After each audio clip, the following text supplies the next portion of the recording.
everybody. I'm here for a live tarot reading on Foodie. Oops. So I've been promising to do a tarot reading on Foodie for the longest.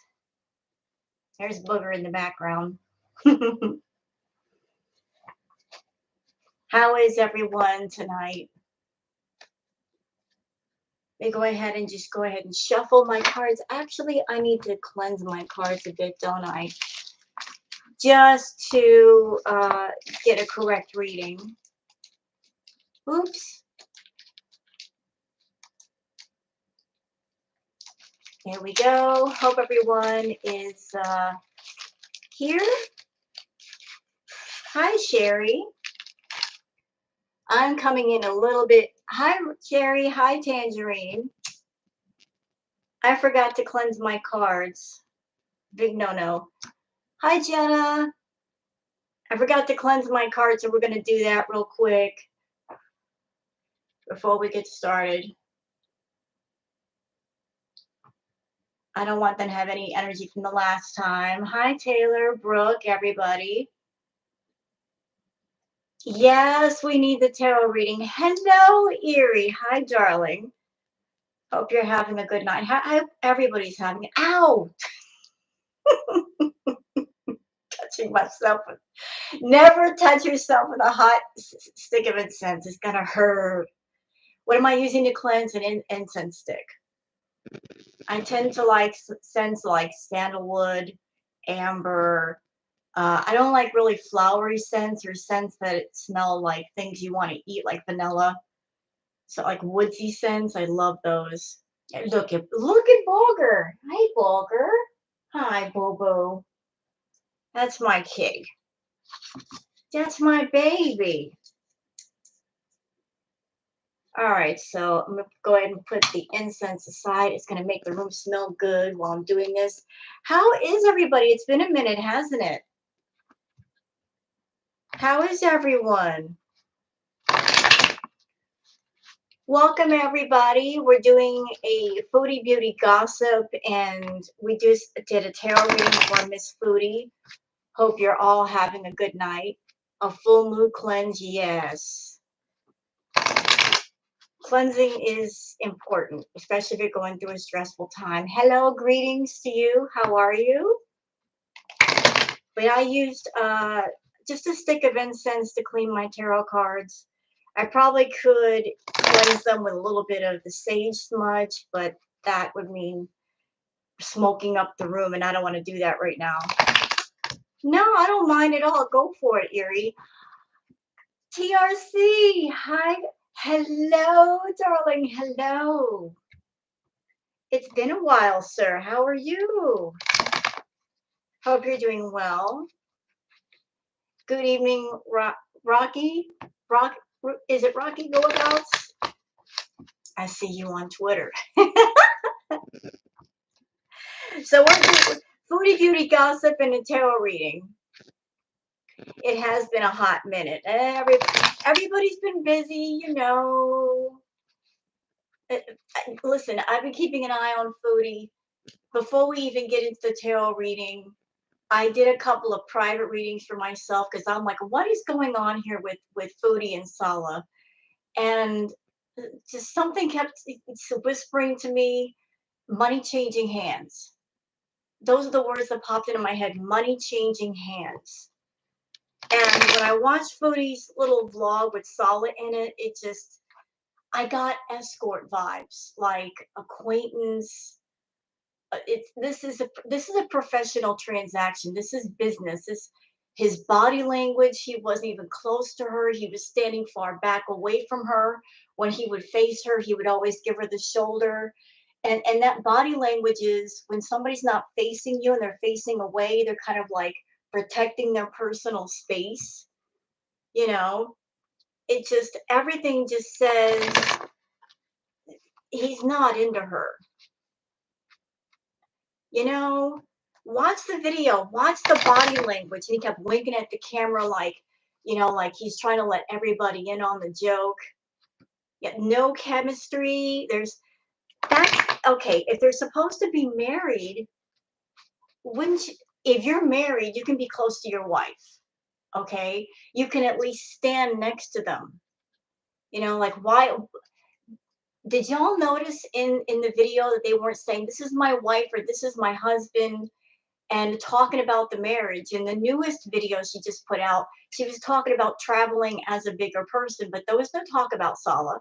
There was no talk about a marriage. You know, it's like sometimes it's not what people show us that's telling, it's what they don't show us. And if you just get married, where's the chemistry? Where's the closeness? Why isn't he introducing her to his friends and family? Why isn't he taking her out in public?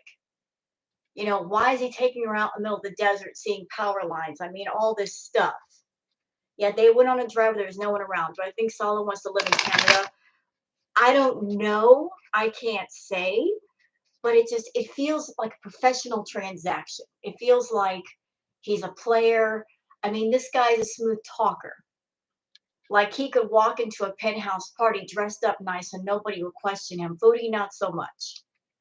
You know what I mean? The hands. He seems to be doing well in Kuwait. Why come to cold Canada? I don't know. I don't know. Hi, cool gamer. The exchange rate. And something else that I'm just going to tell you guys. Foodie said she's going to stay in Kuwait for 3 months. I don't think she's going to be there for 3 months. Something keeps telling me 2 weeks. Because honestly, how can she stay in Kuwait for 3 months? She doesn't have that kind of income. That would be a very, very, very expensive trip. And if she's on YouTube and this is her income, she's not doing many videos. She's not doing her live chats as normal where she makes a lot of her money. She's not getting membership signups. She every day that she stays there and she's not streaming, she's losing money. I'm enjoying my new place a lot. So, you know what I mean? It's just like I think she's not going to stay as long. And Brooke, I'm enjoying it here. Washington is beautiful. For the first time ever, I'm experiencing the change of seasons. You know, watching the leaves change and it getting colder. It's just you get a sense of the seasons changing here, and I haven't had that in the longest.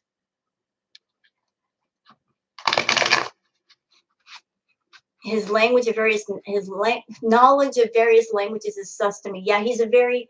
I mean, he seems like he's very educated. He's a smooth talker. He knows what to say. Although in that vlog that he did with Foodie, he roasted her. So if that's your wife, you're roasting her on camera. No, no, you know, it's like you really love your wife. You're gonna roast her on camera in front of everybody. It's like he kept winking at the camera like this is a joke, y'all. You see, this is a joke. Are you? I'm letting you in on the joke. I'm letting you in on the gag.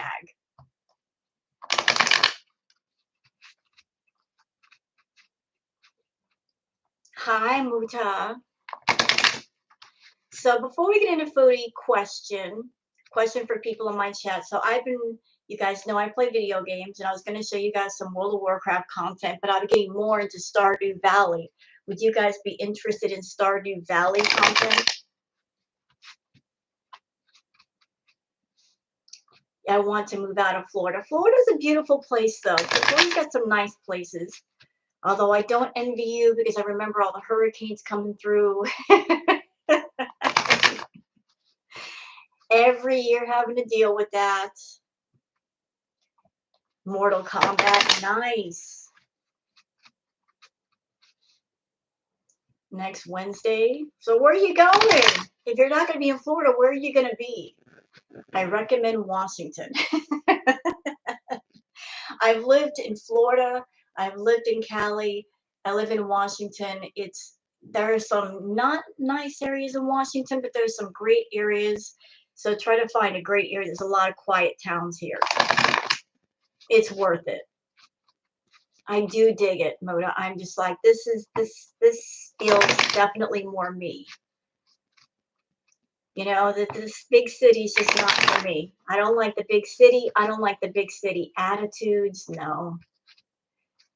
It's so sad that if you live in a populated place, if you to live in a nice place, you have to have a lot of money.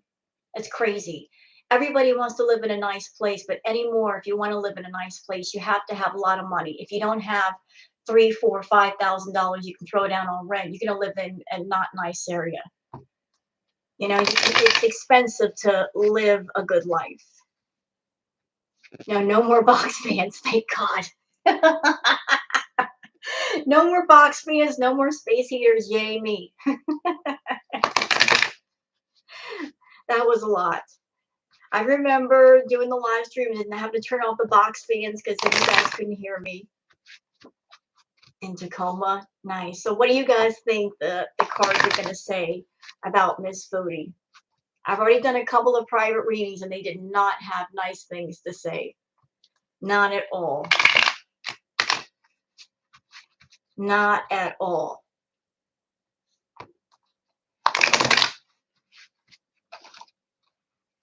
I honestly, I think this whole marriage thing, to me, it just feels like,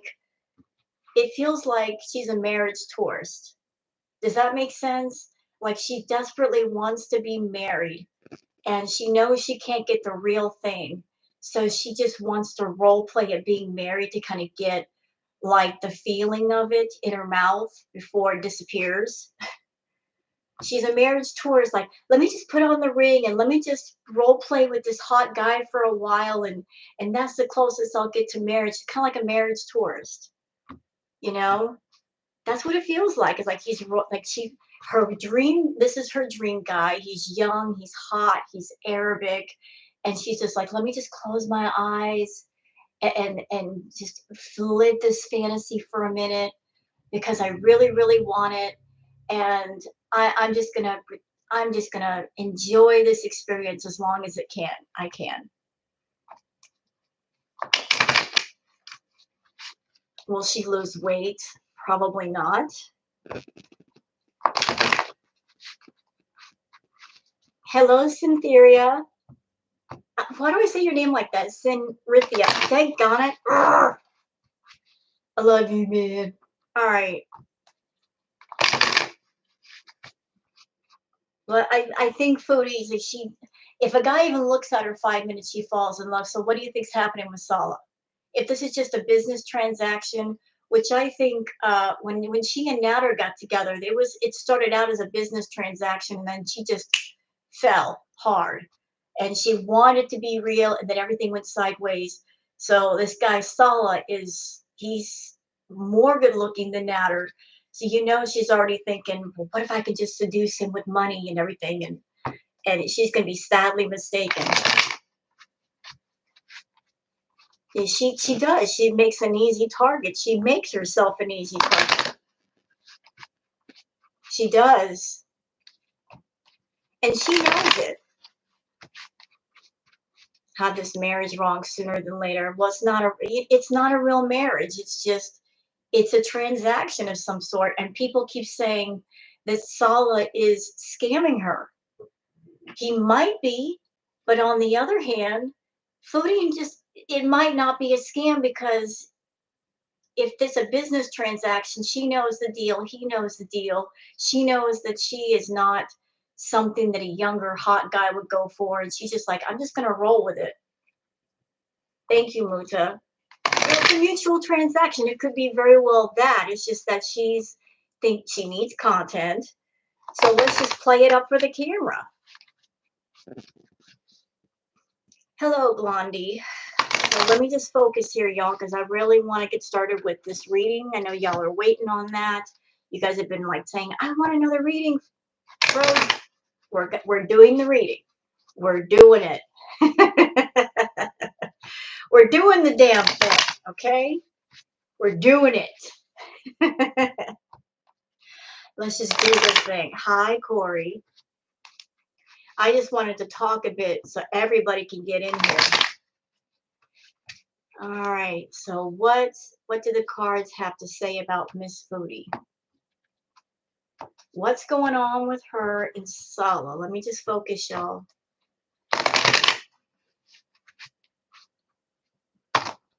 Tell me something about this marriage and Foodie Beauty. What's going on with the two of them?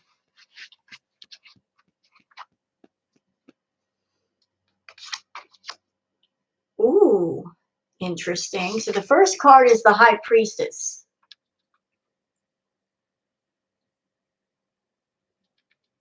That's an interesting card to start out with. Oops. Wow, what a combination. So the first card is the High Priestess. Y'all want to guess what the second card is? The Fool.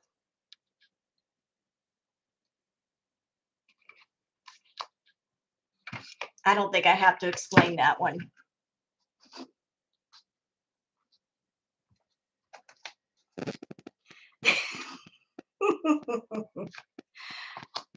Okay. Next card is the Star.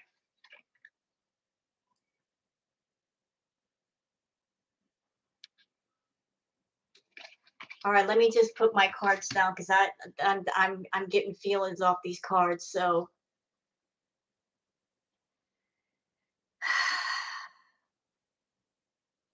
Foodie is feeling like a queen right now. I mean, she's really on a high. She's really on a high, but like the Star card, it this way. All right, so looking at this card, you guys can see the image, right? You see a person who is pouring water from a big source and water spilling on the ground behind them. Foodie she's bleeding herself dry financially to do this. Like she's losing money. She's losing money. She's blinding herself to the fact that she's losing money. She's like really diving into this thing with Salah. She really, really wants her fantasy. And she just doesn't care. She just does not care that it's costing her so much. She wants what she wants. She desperately wants this. She's just fanatical. That's the word that just came to mind about this. All right. Let me set out the other cards.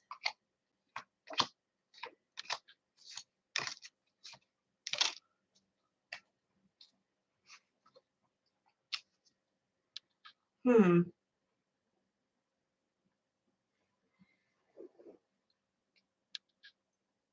me just take a look at these.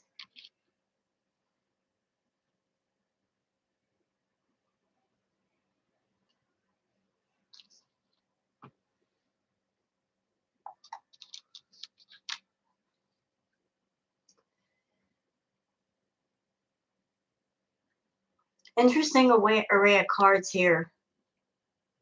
So we've got the, sorry, it's a little dark in here. It is late. The Temperance card.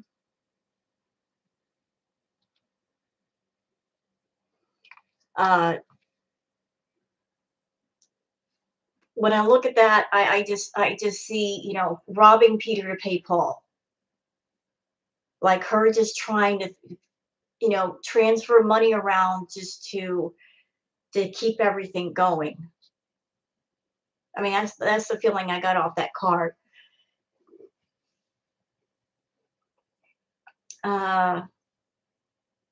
King of Cups. We've got the King of Cups here. We've also got this right here, opposite, Death card. And for those who do not read tarot, the Death card does not mean physical death usually. It could mean the start of something new, the death of something old. It could be a new job. It could be the end of a job. It's about rebirth. It's about change. So Foodie's hoping for a lot.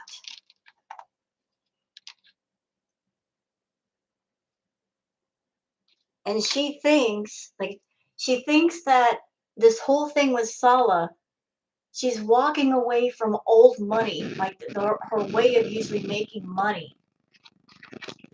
And she thinks it's going to lead her here.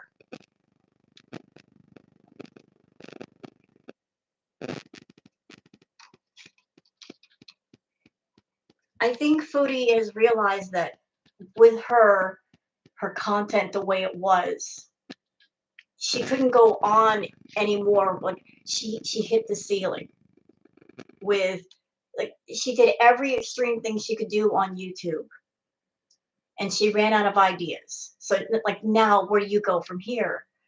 So she thinks that by doing this whole new arc, like doing all this different stuff, that it's gonna turn into profit.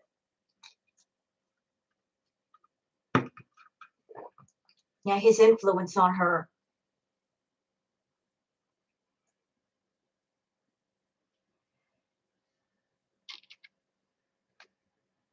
When I look at the King of Cups, when I think about Salah, he's a person with a little bit of money, not tremendously wealthy.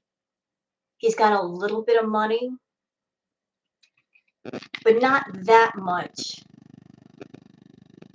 I think that he's a smooth talker, and he's like Foodie. He exaggerates a little bit about what he has, just like she does. He exaggerates in his own way. He he he says he has more than what he actually has.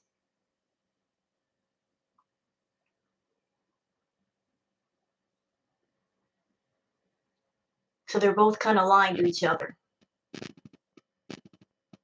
He's not dirt poor. He's not wealthy rich. He know money moves. That's another, that word just popped. He knows how to make those money moves. He's making a little bit, but he's not tremendously wealthy. Uh, there's the Knight of Cups again.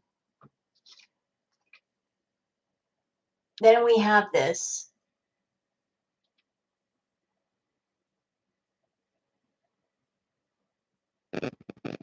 So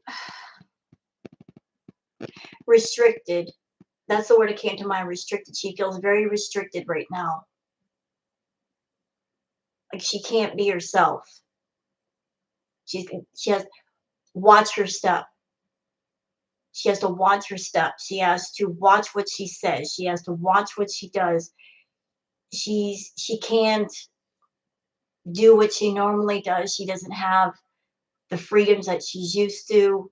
She feels very restricted. So whatever this deal is, whatever this exchange business transaction, it's come at a price, and one of the price is her freedom. She can't be her real self. She's having to be in character. And she can't be herself, and she's, I'm happy, I'm happy, I'm happy. Are you really, Foodie? Like you're having to be a whole different person, and yet you're not that person. What do I think of Foodie Beauty's post? Which post is that, darling? I did see her community post where she was talking about perfectly imperfect, like referring to a hamster. Is there a new one? Is there a new one? How she's doing? I living with ghosts. You know, that's another tell. See, Foodie tells on herself, doesn't she? She's supposed to be in Kuwait. She just got married. She has a husband. Shouldn't they be doing husband wife honeymoon things right now? Like, but she's on YouTube, commenting on people's posts and watching videos and such. Like, she's not really busy with Salah. She's telling on herself. You know what I mean? She's telling on herself. Hi, living with ghosts. Like, you're supposed to be with your new man and living it up. Why are you on YouTube paying attention to people's community posts and videos, Foodie? Now, I did hear something interesting, that there is such a thing over there as, is it muta marriage? And that's a type of marriage where it's a marriage of convenience. Well, if it's a marriage of convenience, it doesn't, it means it's not going to be consummated, right? If it's not a real marriage, you don't have to consummate it. Mutha? Okay.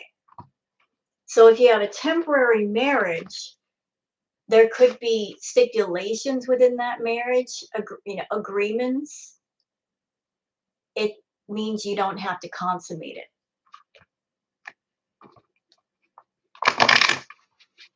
So she could have flown all that way and not be intimate with that person. Yes, I knew about one bankruptcy. I didn't know she had two.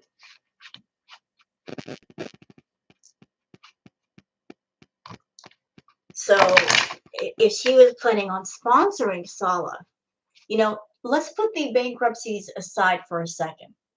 Let's just put them aside.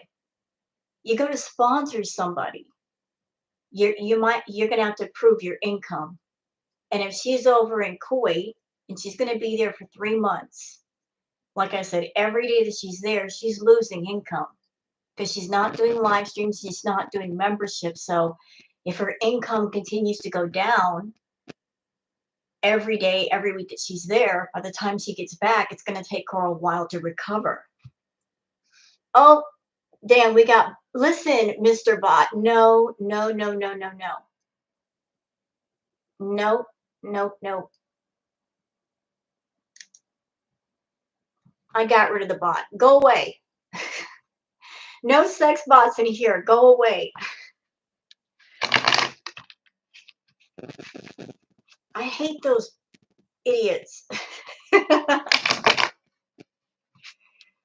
YouTube, do something about those bots.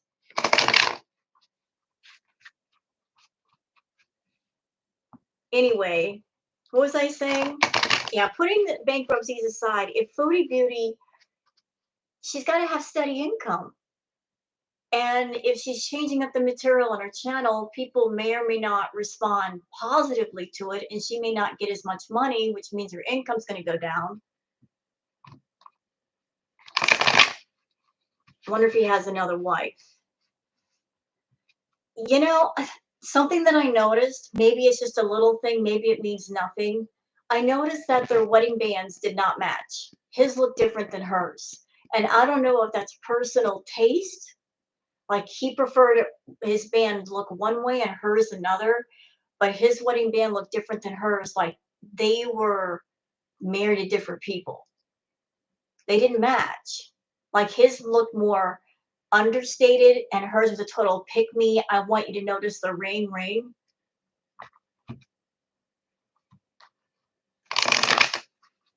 Men can't wear gold. Huh. But the ring, I don't know. I was looking at the rings and I'm like, even those rings are telling.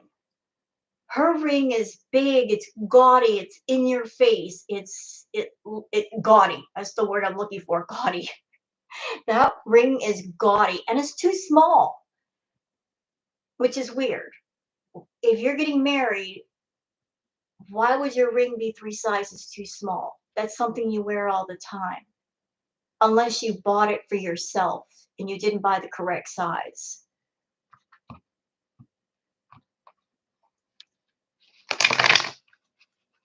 Yeah, the ring is cutting off her circulation. Yeah, I'm going to do a reading on Mr. Salah.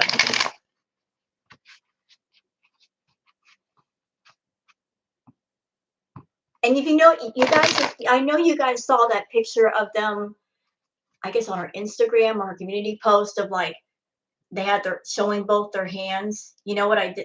Sometimes it's not what you don't see. They were showing their hands. Why wasn't his fingers on top of her fingers? Why were they like barely touching? Oh, like they're both showing off their hands, but if you're like, we're married, then why aren't your fingers touching?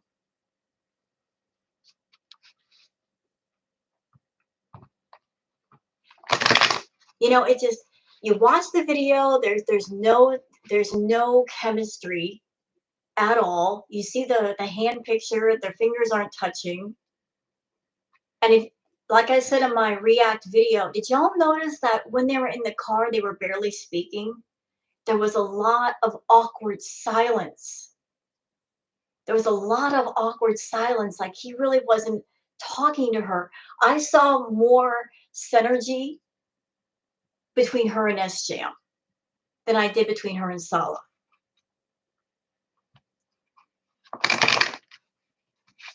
You know, like they just, he was barely speaking to her. Angela.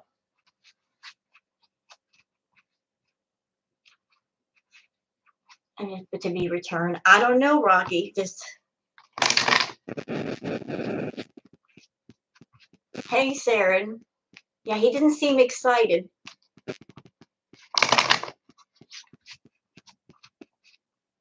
Like they went to Burger King. Noticed that she didn't, their husband and wife, why didn't they go into the Burger King together? Why did she stay in the car and he went in and got a meal just for her, not for him, and bring it out to her? That just screamed, I don't want to be seen in public with you. Right, Burger King on your honeymoon? That's such a shame. You want to travel the world. You want to see things. Isn't part of the fun going to different places and checking out the cuisine of different places, eating food you wouldn't normally have access to? You know, like it's one thing to eat spaghetti where you are, but how about eating spaghetti where it actually came from, like an actual, like going to Italy, going to Spain, wherever. You're eating the cuisine of where you're at. That's part of the fun. But you're gonna go to Kuwait and eat Burger King. Really? There's no other cuisine you can eat there?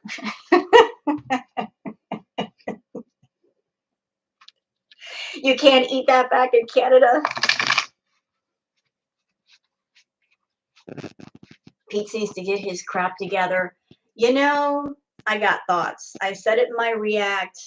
Foodie Beauty has been sending out the signal to Pete for a while that she's done with him and she wants him away from her. She's taken everything she can away from Pete. She's sucked and dry. She's done now. But yet she doesn't have the courage to go up to Pete and say, look, I want to be with somebody and you and I are friends, but we got to part ways. So please do what you can to make your own way. Get a job, start to build a life for yourself because the free ride is coming to an end. She doesn't have it in her to sit down and have that honest conversation. And Pete he's purposely making himself oblivious to what's going on because he doesn't want to face it. Fork sniffers, hi honey. You know, it just Pete is like, oh, she'll take care of me. She'll take care of me. Dude, you're almost 40 years old. You can't expect her to take care of you for life. You know, Pete's is screwed. But I want to feel bad for Pete, but I can't. I can't. Because all the warning signs were there, all the warning flags. Yes, I know he went through depression. I feel for that. I understand that. I know he's introverted. I feel for that too, because I was introverted. I get it. Foodie created this little security bubble for him. He got used to it. He got conditioned to it. And it's difficult to come out of it, but you got to come out. You know, when things are getting critical, you got to come out of the shell. You got to come out of the bubble. You got to experience life. You got to move on. You just got to. But listen, even if this whole marriage thing is a sham, the message is there. She doesn't want to be with Pete. She wants to be with somebody else. And no guy is going to have her until she gets away from him. Shan! Hello, shenanigans. She's indebted to him because of bankruptcies. You know what, Linda? Foodie has said that she put Pete's in debt. But I sat down and I did the math. Just figuring up what Foodie pays as far as his expenses, his share of the rent for 2 years. If the rent was like what, $1,800, I'm not quite sure how much it was, but figure in just his share of the rent every month for 2 years. I don't know how long they've been living together, but like just say 2 years. Not even adding in the food and the utilities. That's got to be somewhere in the neighborhood of what, 50 grand? I mean, how much debt did she put him in? Hi, Rudolph. I mean, I understand if Pete's lived with Foodie to kind of get some of that money back that she owed him, but it's been 2 years. How much more does she still owe him?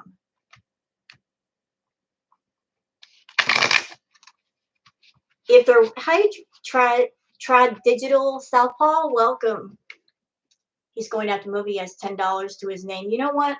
I I think Foodie's family would take Pete's in if he needed a place to go. I'm sure he has somebody.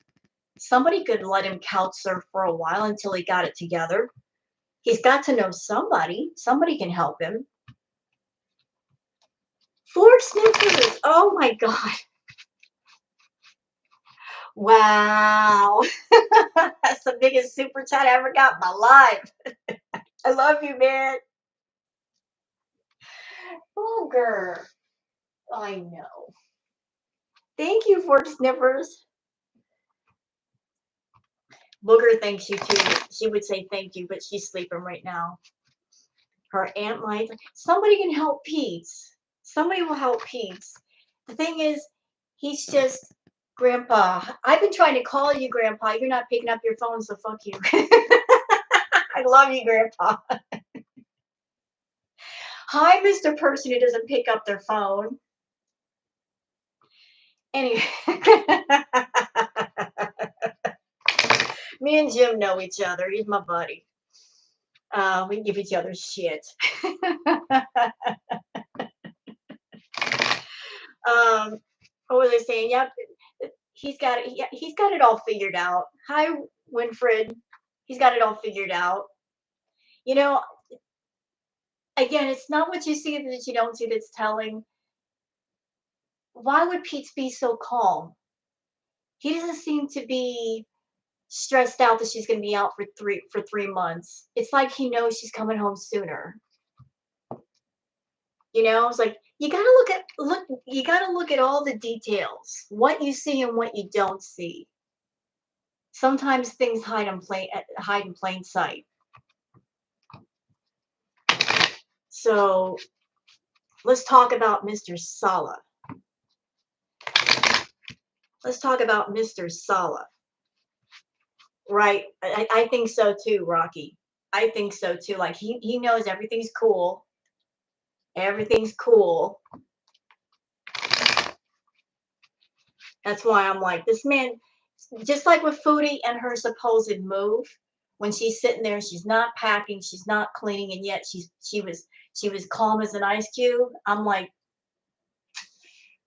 for someone who didn't just get a house on moving day, you're awfully calm. The cats really miss Chantal.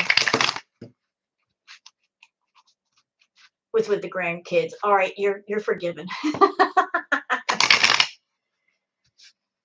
He would never marry a woman that lived with another man. So let's talk about Mr. Salah. What do you think the cards are going to say about Mr. Salah?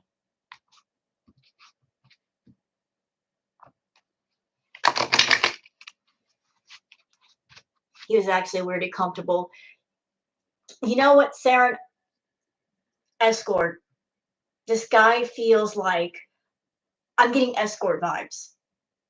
I'm not trying to be dirty or vulgar, but he's well versed in different languages. He's just very smooth with his talking, you know, but yet he's not being overtly affectionate with Foodie. And I don't know if that's the culture where they are, but if you're an escort, if you're someone like you're a paid companion, you don't really give true affection to your clients. You know what I'm saying? Is you'll sit there, whatever the deal is, real affection is not part of it. That's too intimate, too personal. PDAs are discouraged there. But they were in the middle of the freaking desert where nobody could see them.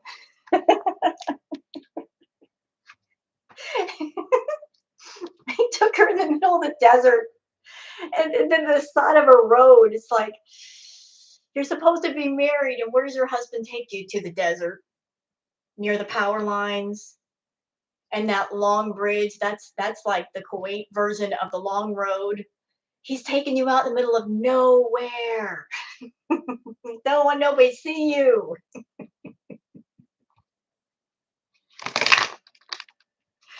Oh my God. Hey, Goose Chuck. His head is abnormally large. Well, I could just be the camera. Right. Fake marriage. Sandy Park 11. I know. Shenanigans. You know what that scene reminded me of with the desert? I don't know if you guys have heard of the Fire Festival, what a just disaster that was. Same vibes. Same vibes. You can't film people without them being okay with it. Yeah, I understand. He shouted in the desert dunes. He didn't even eat that crap. All right, so I'm gonna focus. Dang it, I'm getting too into the gossiping, not enough into the tarot. So let me just focus here. I want to know about Mr. Salah. Tell me something about Salah. What's his deal with Foodie?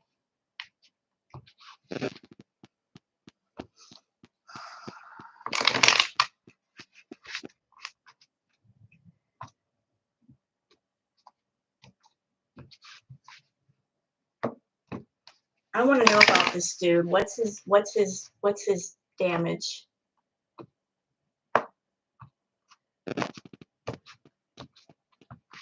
Let's go. What is this, a football game?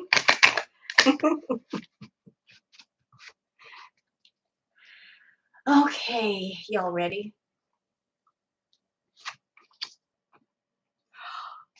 Ooh! First card.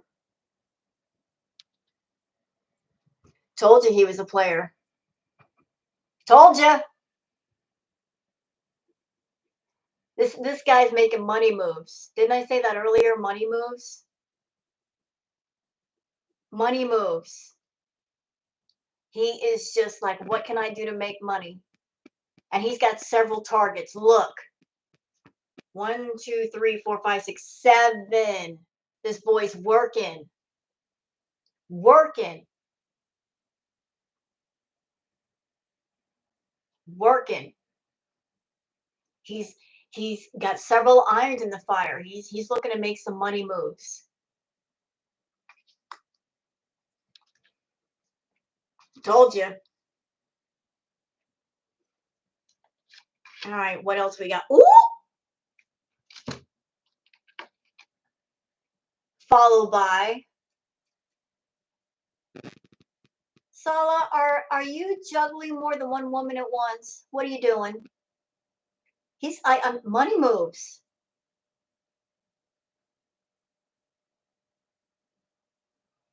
He's juggling.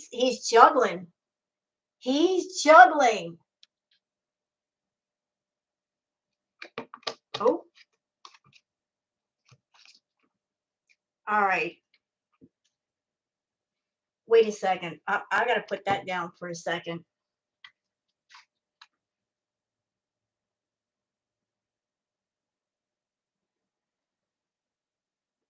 Foodie's not the only one he's talking to. And he's playing this game with.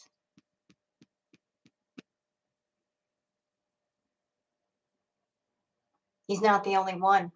I mean, she's not the only one. He's talking to somebody else the same way. Ooh. All right, so the card that came that was the conflict card was this one here. Let's see. 1, 2, 3, 4, 5, 6. 11 of Wands. Now, this was actually this way. So it's kind of reversed. Upright, this would be somebody just trying to do too much. This guy's trying to lighten the load. So with Salah, he's basically subscribing to the the feeling of why work harder, work smarter. He's not just grabbing at little scraps. He's looking to make those big money moves. Focus on the bigger targets. Like he's like, I'm good looking, I'm young, why waste my time on little shit? I want the big whales. I want the big money. I don't want to, I don't want to work as hard. So I'm just going to kick back and find the big targets versus the smaller targets, which that would there's not much reward.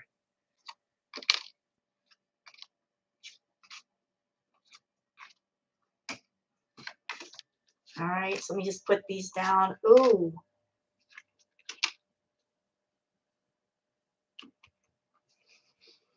All right. And when I say when he landing whales, in money terms, whales are basically people with big money. Like if you're a stripper, you look for the whales in the clubs. Whales, it doesn't mean a big person, it doesn't mean a person who's obese. It just means guys with lots of money. You look for those guys with lots of money. So he's looking for the whales. He's looking for the women that have the most money. Because why focus on women with a little bit of money when you can go after just a few with the big money and it's a bigger reward? Yeah, big cash, big payoff. All right. So like he's being very undercover with a lot of things. Yeah, the big fish. He's undercover with a lot of things. The moon. He's keeping a lot of things secret. That's why he's hard to find on social media. That's why he's very careful about what he puts on social media, what he shows. He basically he's operating in the shadows, in the dark. And again, big money. He's making those money moves. Looking for that big money. And he's got several targets. I mean, his where there's money to be made, and his hands are everywhere. They're everywhere.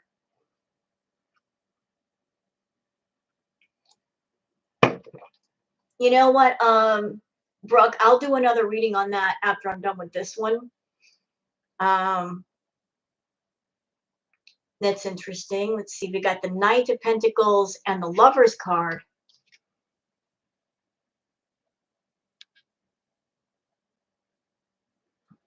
Across from each other. So I think that as he's a guy, he's young, he's attractive, he knows that, he's well versed in languages, he knows that, he knows what he's bringing to the table. He's looking for that one big whale. He's looking for that big fish that he wants to be taken care of. He wants to be that pretty boy that's taken care of. He's not looking at Foodie to be that lifetime big fish. She's just a stepping stone. She's giving him money. She's taking, she's kind of like there, but he's actually on the lookout for someone who's got really, really FU money that will take care of him for life. He wants to be a, kept husband. She's not it though. But that's ultimately what he wants to end up with is someone who's got that FU money. So what in the future? So the Star, that's interesting. They both came up with this card.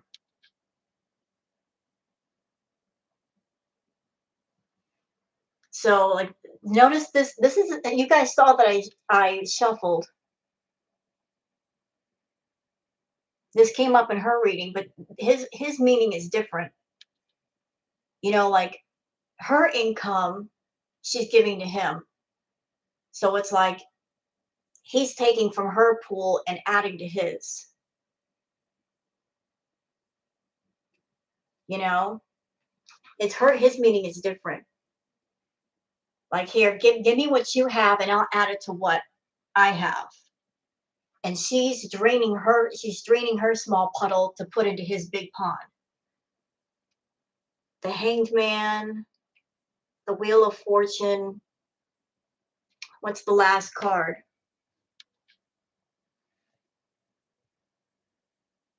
He's just looking to lighten the load and walking away from different targets.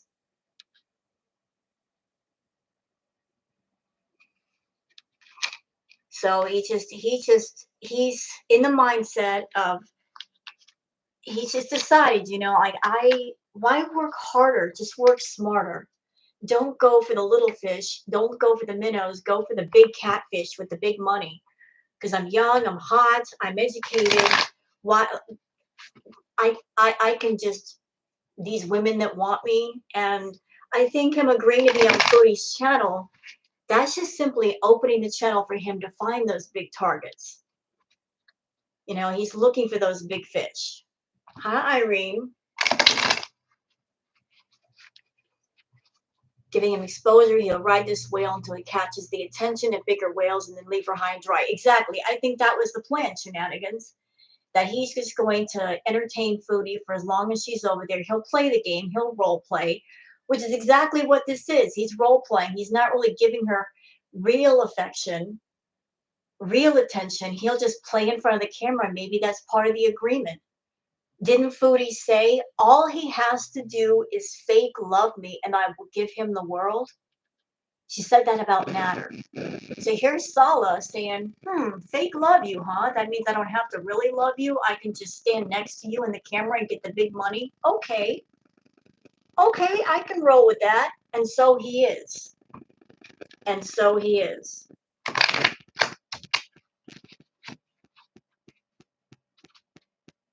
Yeah.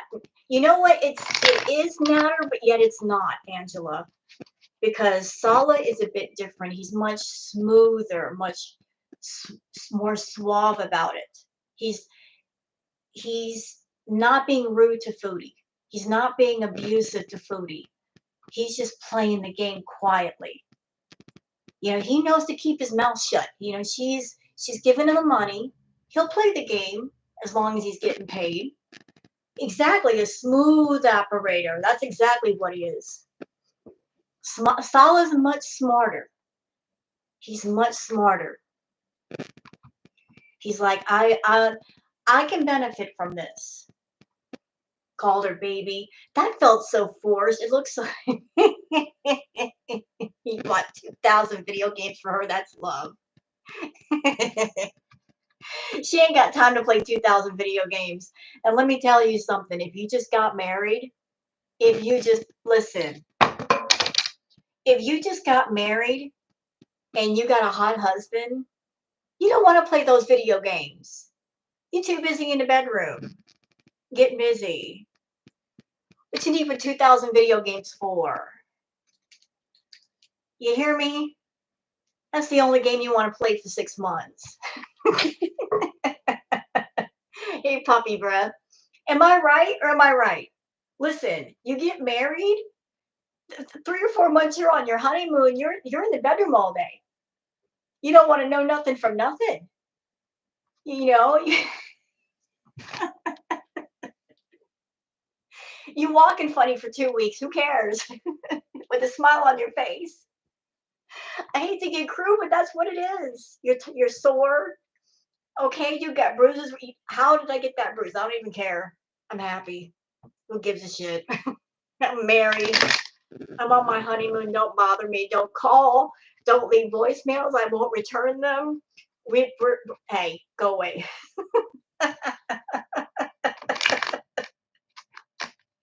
If he's giving her 2,000 video games, that means, bitch, here's your 2,000 video games. You know why I'm giving you 2,000 video games? Because I ain't touching you.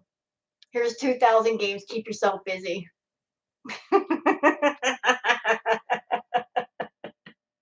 Why would he give her 2,000 games? Because, You give somebody a video game when you want them to go away and keep themselves busy.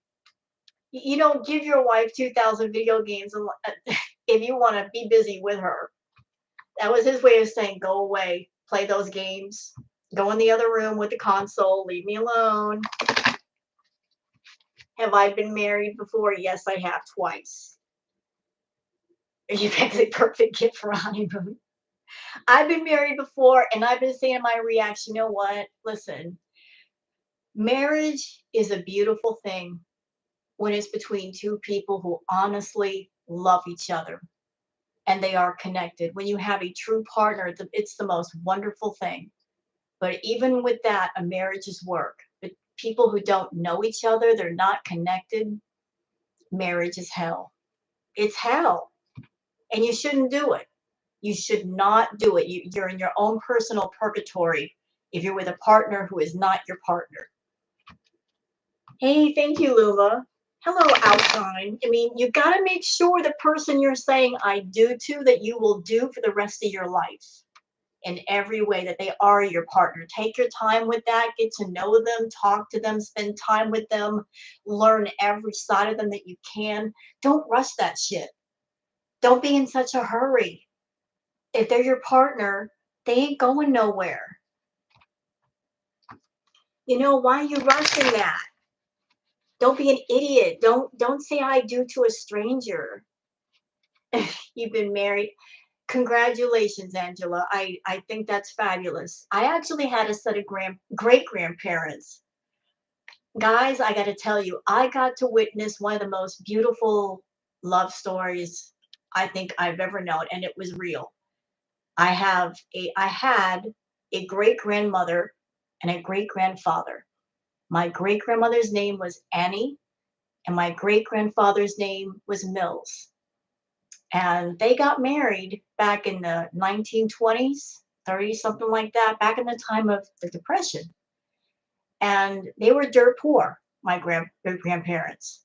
And they had a little patch of land with a little house and a chicken coop and a clothesline to dry the clothes. And they got married when they were really young, like what, 12, 13 years old. And that was normal back then. And they lived, and they were soulmates. They were true soulmates. And despite the fact they didn't have much, they managed to bring into this world and raise up 11 kids. And they raised them all into wonderful adults. And they were together 75 years, 65, 75 years. And my grandfather died. And then a week later, my grandmother followed him. They were soulmates. And they were amazing people. They were the kind of people you could walk up to their door and in their house and talk to them, and they'll feed you. And they were the most wonderful and most humble people. Anybody on the outside looking at it would say they don't have much, they're poor. But they were two of the richest people I've ever known, because they were rich in love and life and experience. And I'll never forget them. I will never forget my grandparents. And my grandmother was actually the daughter of my great grandmother. Yeah, they were completely old school. And my grandparents were together 65 years. So I come from a long line of love.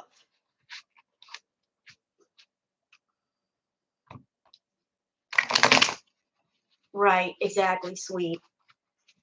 They were wonderful people.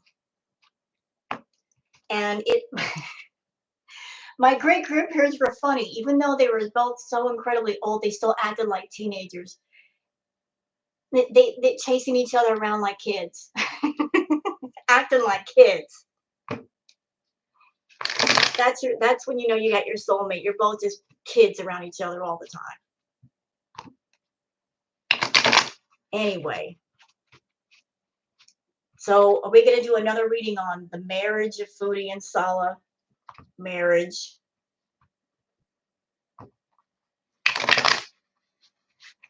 How long this marriage tourism is going to last?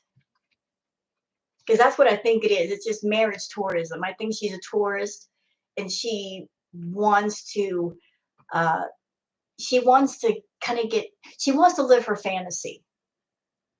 This is the only way she can, because she can never get a real marriage. She basically just, hey, role play this fantasy with me for a while and I'll pay you.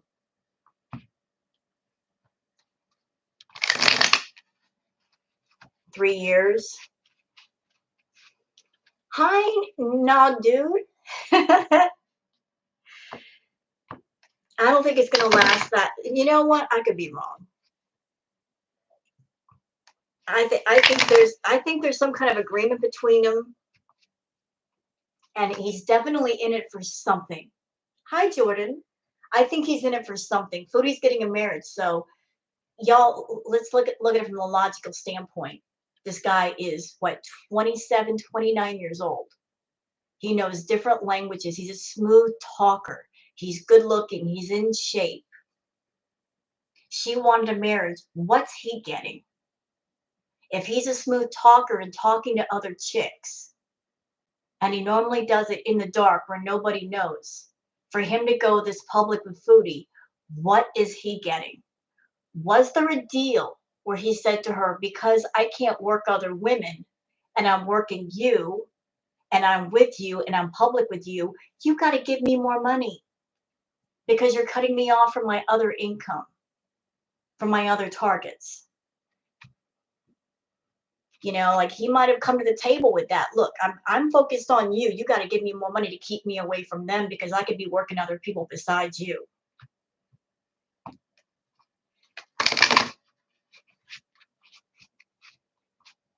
You think she's paying him? Oh, absolutely. She seems very happy. That's because she's living her fantasy. Right now, she's living her fantasy. Like, she wants a hot Arabic dude to give her attention. He's giving her attention. But there's a price. She can't be who she really wants to be in front of him.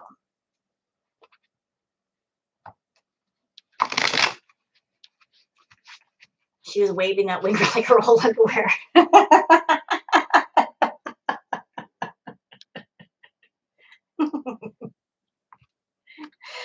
What underwear? She don't wear underwear. We all know she don't wear underwear. She drip drives. And then, you know,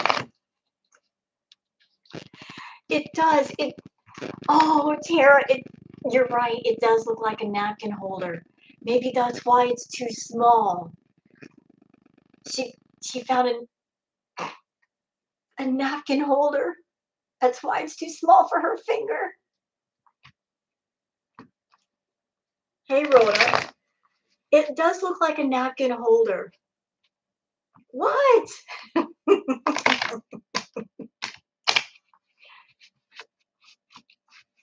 Drip dry in the desert. Well, I know she needs to take that ring off because it's too small for her finger. It looks like it's cutting off the circulation.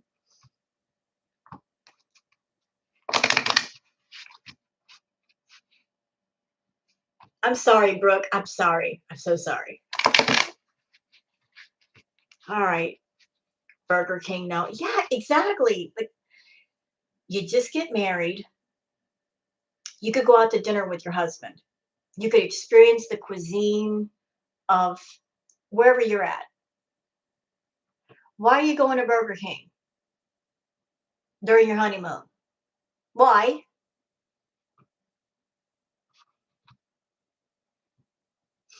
What ring? I haven't seen it. Oh, Jim, her ring is just gaudy. Because she is having full meltdowns and breakdowns about having to be a good girl because we asked her to stop farting on camera.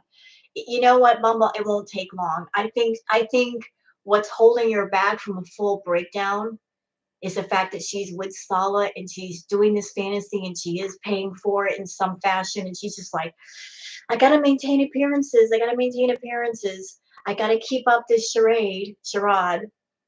You know, she thinks that by doing that, she's sticking it to the reaction channels. I'm going to show them. Foodie, we don't care if you're married or not married. Your life is your life. You know, she's so hell-bent on just sticking it to us and showing us, we don't care. We're not that invested.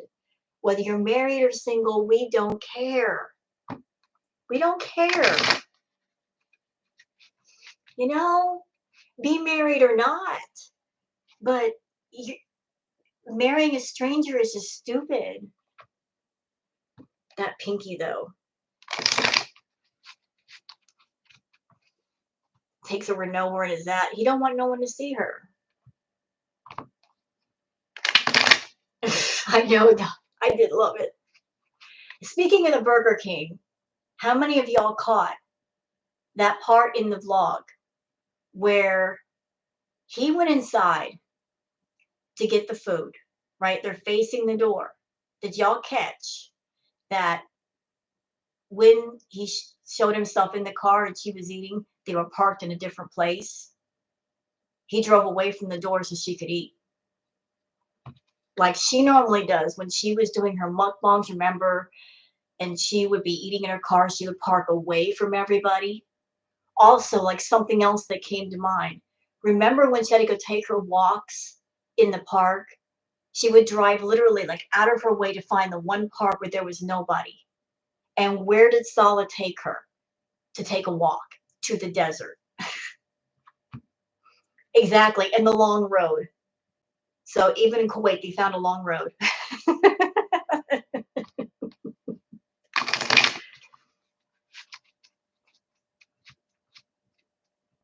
Little sister has been married for 16. Oh, I'm so sorry. I hope that your sister isn't offended by Chantal. We're offended by Chantal. Like, I got so many thoughts on her.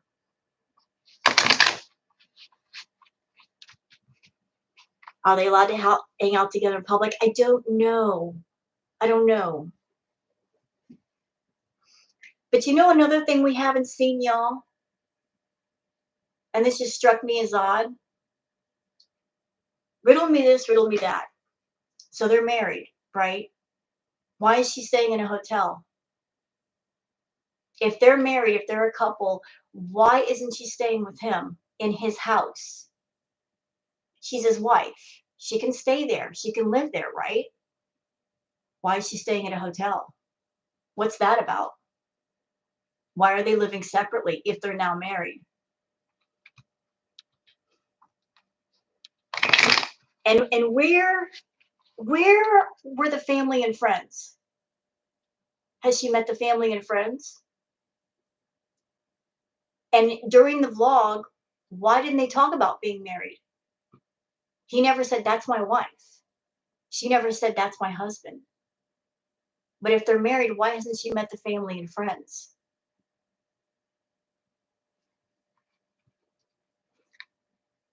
There's no talk about the family or the friends.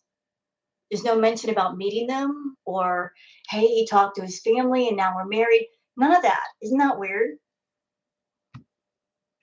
There's no mention of those people. Why not? You just got married to this person. Even if they're in another country, shouldn't they know? Shouldn't we be talking to them or mentioning them? Right. He seemed like he's playing a character.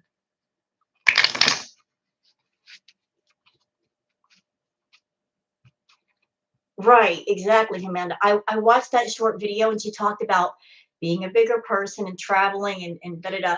And I'm like, you're not talking about what people really want to hear. You're not talking about Salah. You're talking about shit nobody cares about. Honestly, nobody cares. You're doing the deflection again. You're not talking about Salah. Why aren't you talking about Salah? This is the person you're married to.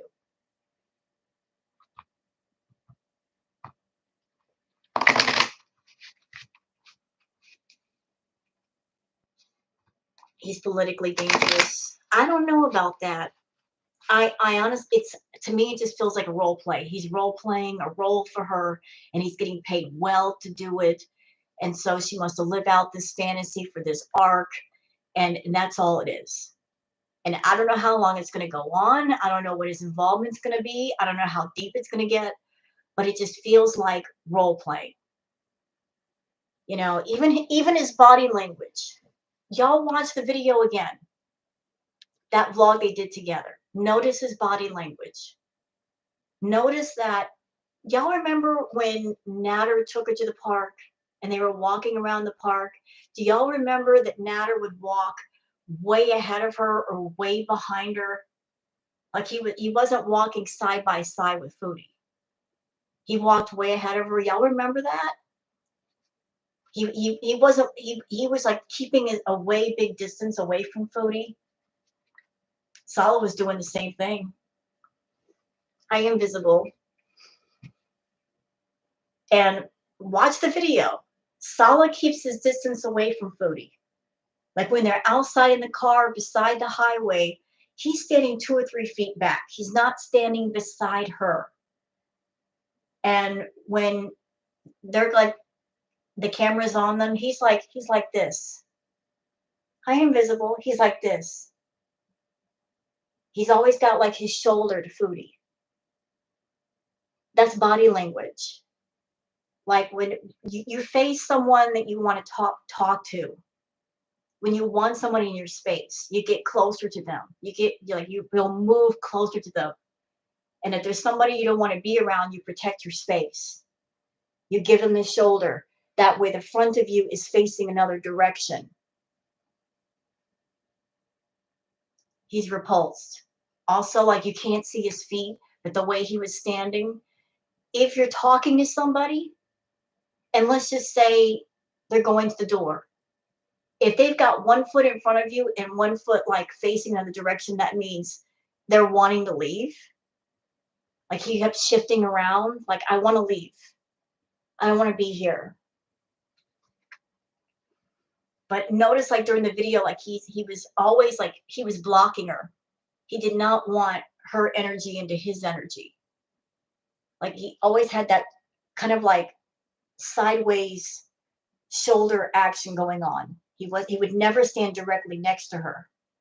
And even in the car, he's not leaning closer to her. He's not leaning over. She was leaning over, but he was just like, he's like dead straight.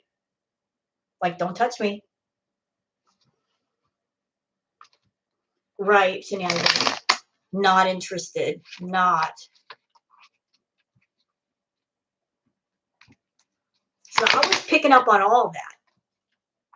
Because I didn't learn how to read people. It's like, dude's not interested. He don't want anything to do with her. He's just playing a game.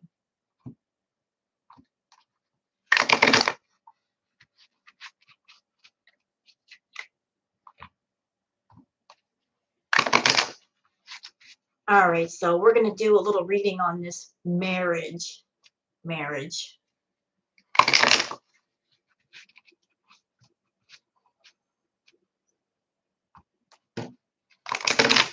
You know what, Angie? I don't know.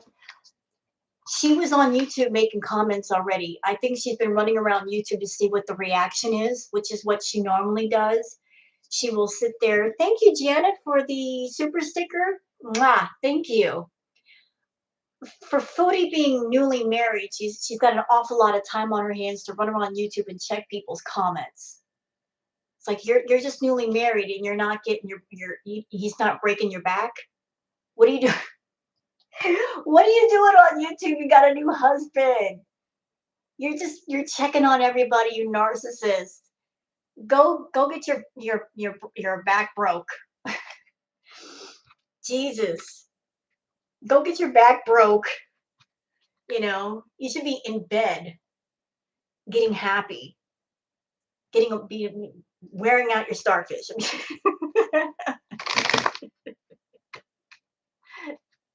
I'm telling you, celebrities, man, burn some calories with that boy. What are you paying for? You paid all that money and you're not even breaking a sweat? What the hell? Everybody's saying you're getting gross. I'm sorry. Listen, I'm just being real. You got a new husband. He looks good. What are you doing? Jeez. She left comments on Milk Tea's comments under Sophia X. You know what, Foodie? If you ever watch this live stream, leave everybody alone. You're such a coward. And if you are gonna be a jerk and go on other people's comments and leave comments, turn on your comments. That's so cowardly to keep the comments turned off where nobody can talk to you, but yet you're free to fire shots at other people. Turn your freaking comments on. Okay? Turn them on. Stop being a jerk. If you're, hey, Patty, if you're going to dish it out, then take it. If you're going to dish it out to other people, then take it yourself. Ventral denial. Yes, fork. I actually featured your tweet in my video today. Did you see it? Because I thought it was well pointed out. It was well pointed out, sir. Yeah, it's a coward move to sit there and you're sneaking in everybody's live chats and leaving little comments, but yet your comments are turned off. I'm gonna make y'all smile for a minute. Just something y'all ought to know. On YouTube, when she does that, by turning off the comments, she's hurting her own engagement. Do you know what that means? What that ultimately leads to is that if people search for Foodie Beauty, she's further down the page. All the reaction channels pop up first before she does. She's hurting her own engagement by turning off the comments. So she's cutting off her nose to spite her face.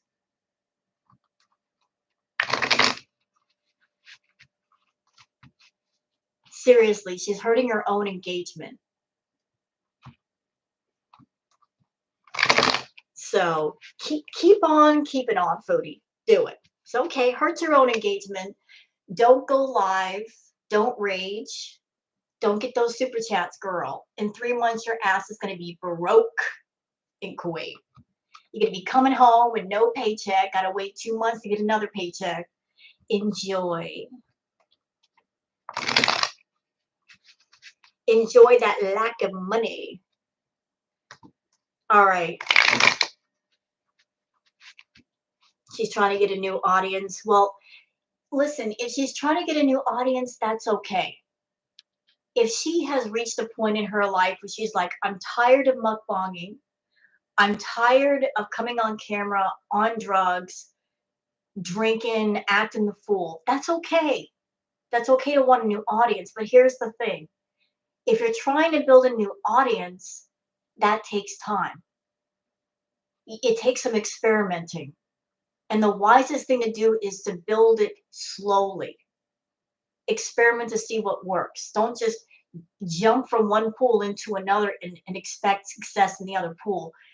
Find out and start to work your way to that other pool. Don't just think, oh, I'm Foodie Beauty, I can make anything work. No. You gotta experiment to see what your audience likes. Like I'm gonna do right now. I asked a question, y'all, in my chat. So y'all know I do the Foodie Beauty Reacts. I'm not gonna stop doing those. And I'll continue to do my tarot reading. This is how you do it, Foodie. You ask your audience what they want. You got to give the people what they want. You take in their input. Y'all, I like playing Stardew Valley. I was thinking about doing some Stardew Valley playthrough videos. What do y'all think about that? You ask your people what they like, how they feel about it. You don't just assume what the people like. I would watch it. And for those who don't know, Stardew Valley is a video game. It's a video game. I love Stardew. It's something different for the channel. For those that are like, I'm burnt out on Foodie. Oh, I want to give you something different.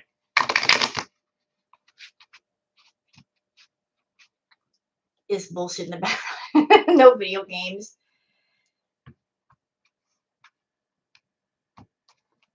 See, I want to do different content besides Foodie because I can't just wait around for Foodie to do a video. I understand a lot of you are here for Foodie, but I want to do different creative things also. It doesn't mean you have to like everything or watch everything. And if you don't, I understand. But I like doing different things, and it's good to incorporate different things into a channel, not just base your channel on just one thing. You know, eat noodles. I don't have any noodles to eat. Unpacking. Oh, I think I've seen that game on Steam. It's like you gotta arrange everything in a certain way. It's kind of calming and yet nerve-wracking at the same time. You gotta unpack stuff. Because I'm just gonna put this out there. Listen, if something ever happened, God forbid, if something ever happened to Foodie or her content or her channel, then what? Then what? You know, or maybe she just got so boring you guys don't want to watch anymore. Then what do I do? That's why I want to go in different directions with my channel because I don't want my channel to be dead in the water. I got to branch out. You know, you got to think ahead like that. You can't just go, oh, Foodie's going to be around forever. What if she ain't? Then what you going to do? If you build your channel, where do you go? You got to branch the fuck out.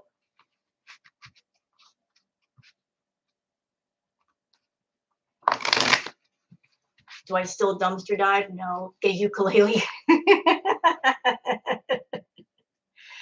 Foodie will be here forever. I don't know. She's taking her channel in a direction that it's just like, where are you going, Foodie? What are you doing?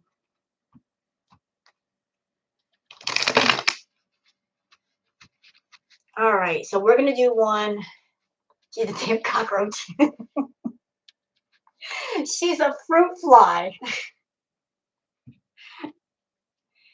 Lord of the Flies.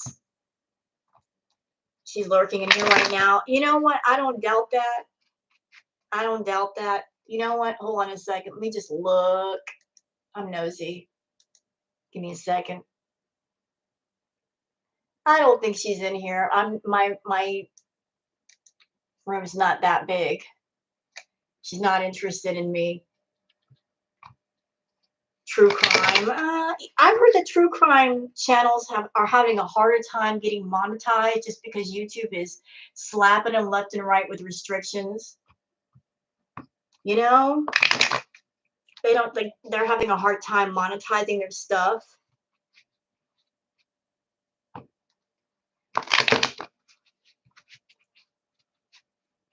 All right, so let's talk about this marriage situation. What's going on with this marriage?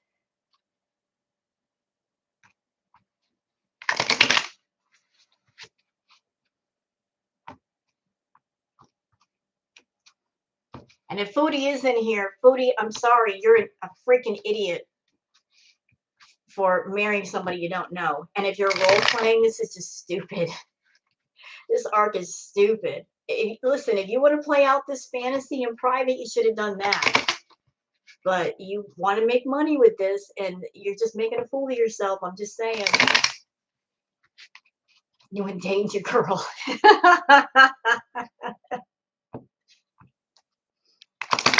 She flags small channels, so she watches them. That's another thing, y'all. Have y'all noticed that for the longest I do ambiance videos? You want to know why? Because A, I like doing them. I like doing the ambiance stuff, but B, so Foodie can't say shit to me. She can't say, "What's all you do is you do my content." Nah, I do other stuff. And she can't go to YouTube and cause any problems and say, "That's all she does is my content." Oh, really? Why do I have 200 ambiance videos on my channel, Foodie? You can't say shit to me, girl. I was thinking ahead even back then. Step off.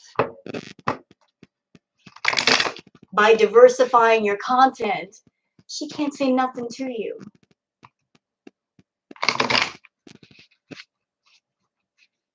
You know, she can say, "Oh, they're obsessive and they're obsessing over me."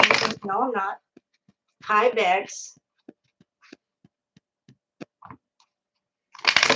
All right, so we're doing one on this marriage, the sham role play marriage. Hi, Tammy. What do you think my cards are going to say about this marriage? What do you think they're going to say? Thank you, Saren, for the super sticker. Appreciate you very much. Ooh, yes, a tarot reading. Ooh, she's a phony.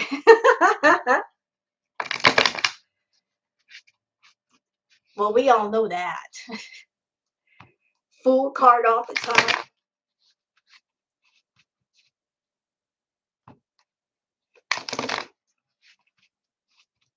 All right.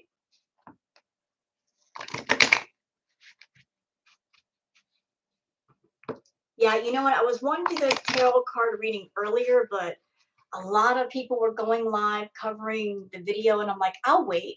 I'll wait my turn. I'll wait because, everybody's watching the lives and everybody's seeing a different reactor. So I'll wait till everybody's done. So I did. But I've been ready, Freddy, all day for this tarot reading. Have your previous tarot reads come to fruition this far? I can't recall. Some of them.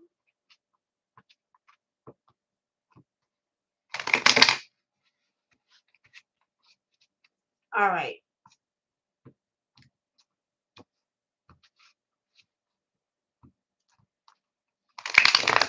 All right. So here we go.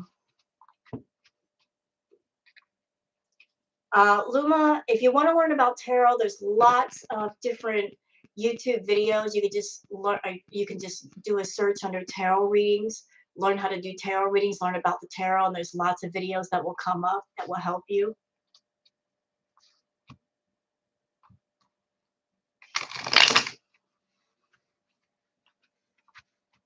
There's lots of great videos that will help you on whatever you need.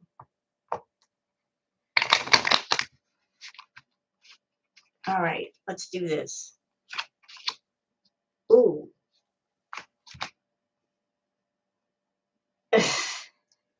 Linda, patience, darling, patience. You shuffle until you feel like it's time to stop. That's why I do that. Plus, I want to make sure that the cards are properly shuffled. I don't want to pull the same cards unless they want to come out. All right, so first card is 3, 4. Hey, Dee, how are you? The first card is the 8 of Wands.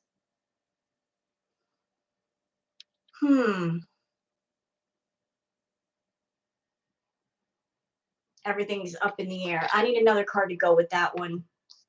I need more explanation. Okay. So we've got the 8 of Wands, followed by, you guys saw I shuffled like crazy. Yeah, other cards for context, exactly.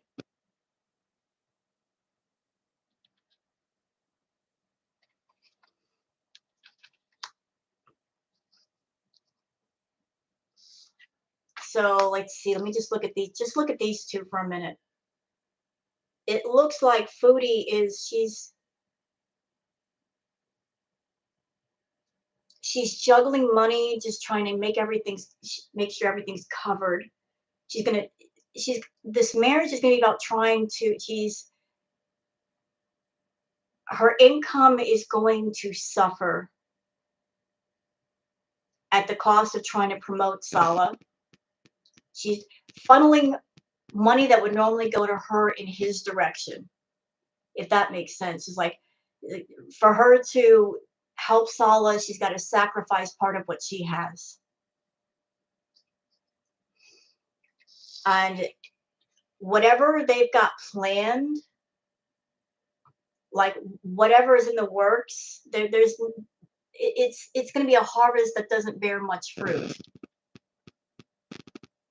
It's like a lot of up in the air type things. Just she's juggling money around, money for Salah, money to cover things back home, money going in different directions, and she's just trying to figure it out. I'm getting a sense that she doesn't have a whole lot, and she's just trying to make it stretch. Trying to keep Salah happy and also finance her trip and keep things going on back home. Just stretching herself thin when she doesn't have to. What? Interesting. Then we got the Queen of Wands.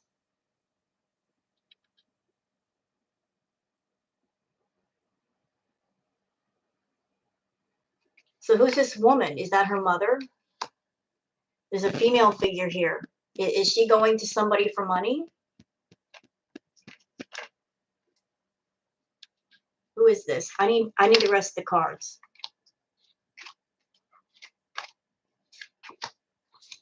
I need the rest. Ooh. Oh. Ow. Oh, before we get to that though. Ooh. Okay.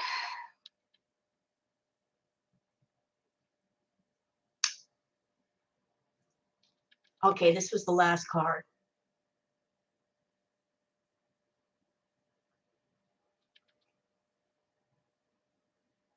That was the last card in the spread.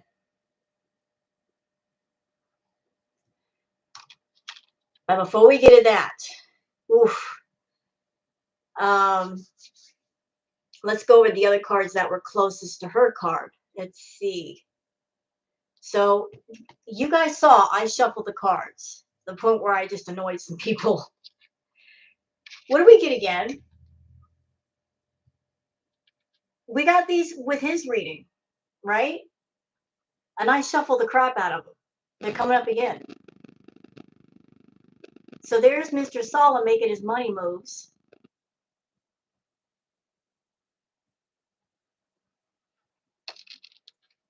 Okay. We didn't see you shuffle. I did though. I was getting noisy with it. He's getting making his money.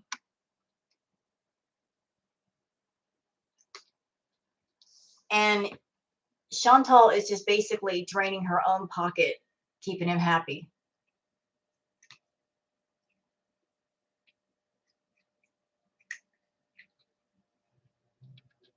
She's draining her own pocket.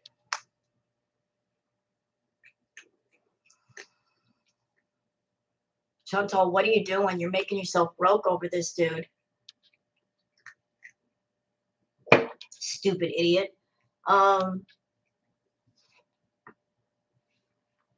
Chantal's gonna feel there's gonna be a lot of loneliness in this marriage. A lot of it. Like this is whatever this role play fantasy, whatever this thing is, it's gonna be very lonely for her.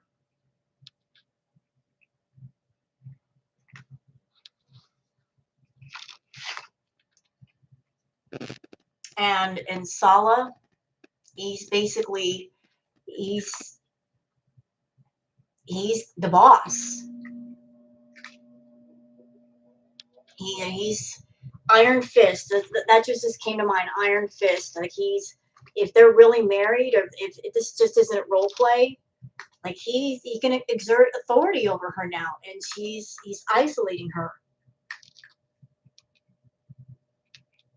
which is leading to okay.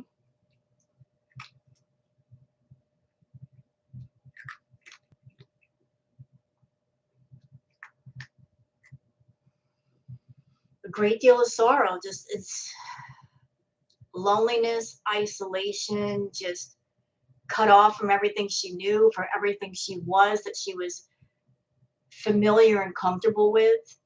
This is not going to be the fairy tale she thinks it is. And then that what led to this.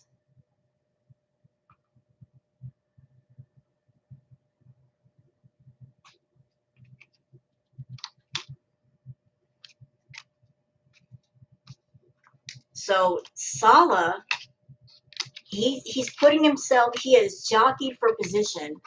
He's in the position to make out like a bandit, and he gets the most benefit out of this. Like Chantal's the one with everything to lose. Like he's got different irons in the fire. He's working different targets. Even if Chantal backed away, he'd be fine. He's got other targets that he's focused on. But he is the only one that she's really focused on. And that was the same mistake that she made with Natter, is that she just focused on a player. And this one just knows how to play the game a little bit better. You know, he isn't rude. He isn't vulgar. He's not doing anything unlawful. He's just playing along and playing her. Hey, Angel. What does a tower card mean? It means chaos. It means things falling apart.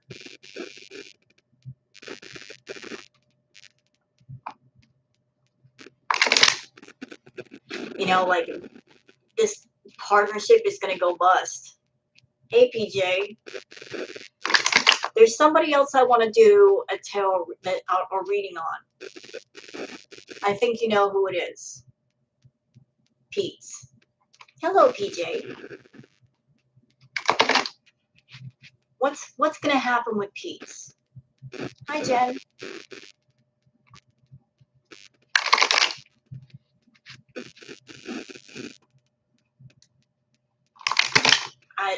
I don't think they're intimate. Just the energy. Watching that vlog, there was a lot of awkward silences. Like two people that did not know each other, nor did they want to know each other. There was no synergy there. It was just, there was a lot of silence. Like if they were into each other, they should have been talking a mile a minute. But if you notice the car ride, he was barely speaking to her. Well, thank you, Dee. I appreciate that, darling.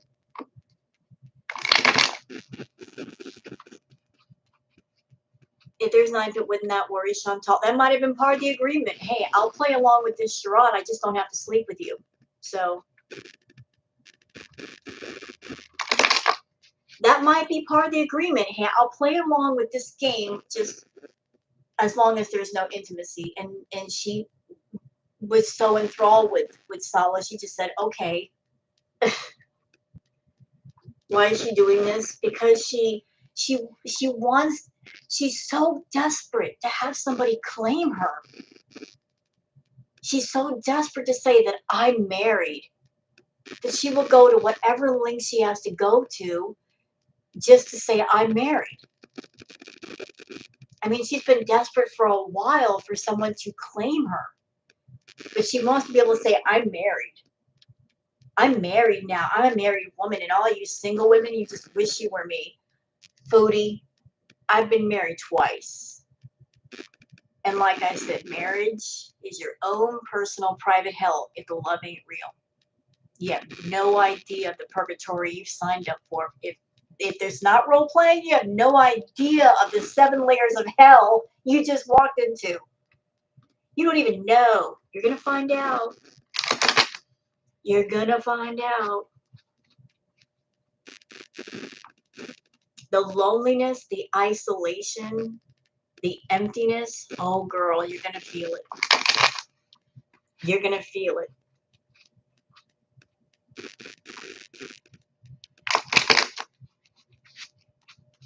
Not always, that's right.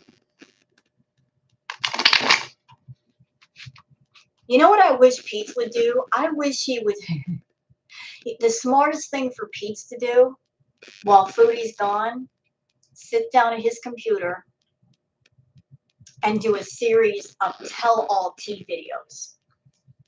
Just burn the whole damn thing down. Burn it to the ground.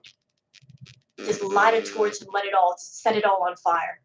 He's got 17 years worth of dirt he could tell us about everything Foodie's done.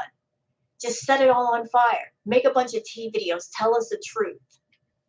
He'd make a bunch of money, set himself up nicely for a while. She left him one. She cheated on him. She left him in debt. Just burn it all to the ground, Pete. Do it. It's time, dude. She wants to be away from you. She's chasing after other dudes. Do it. Make some tea videos. Get all that stuff off your chest. If you're tired of lying for it, then stop. Tell us the truth. Give us the dirt. Do it. We want to know. Tell us everything she ever lied about. Everything. You'll make so much money. You'll do so well. Don't let her leave you broken and homeless. Dude, burn it to the ground. All of it.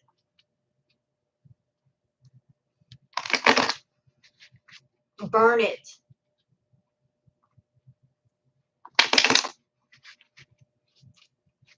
That would be awesome. I encourage that for him to say, you know what, screw it.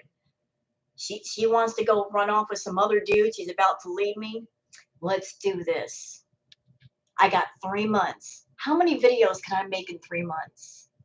And then after making all kinds of videos, ring up Foodie and go, oh, by the way, since you screwed me over like years ago and left me in debt, you're about to leave me again for some D you don't even know. Oh, I just made a bunch of tea videos. If you don't want me to release them, send me some money now. Click. Or else I'm going to release them and make my money anyway.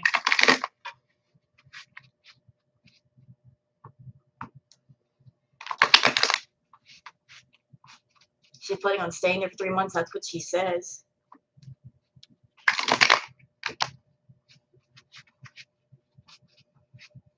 All right, so let's do one on, speaking of Pete's, let's do Pete's.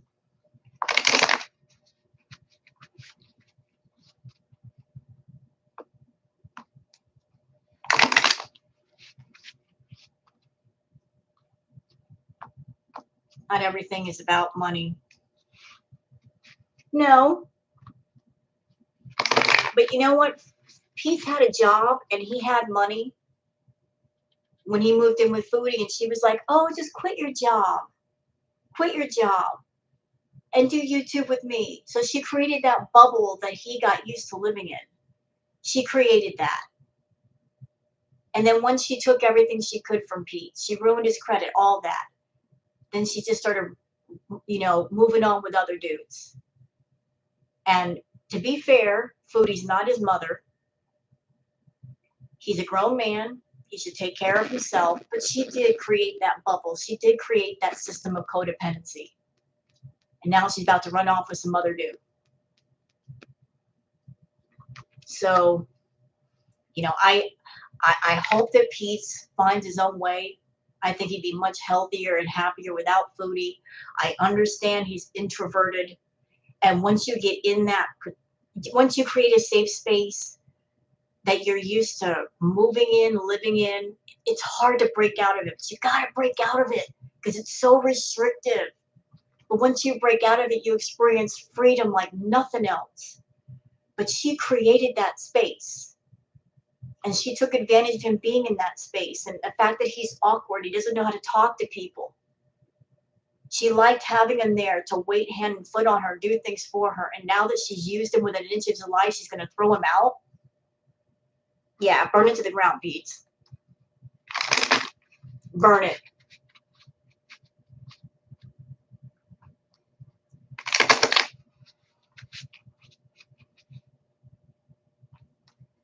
Not everything's my way till you ain't got it. Exactly.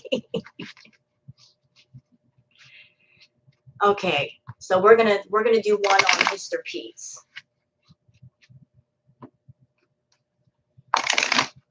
What do the cards say about Pete's?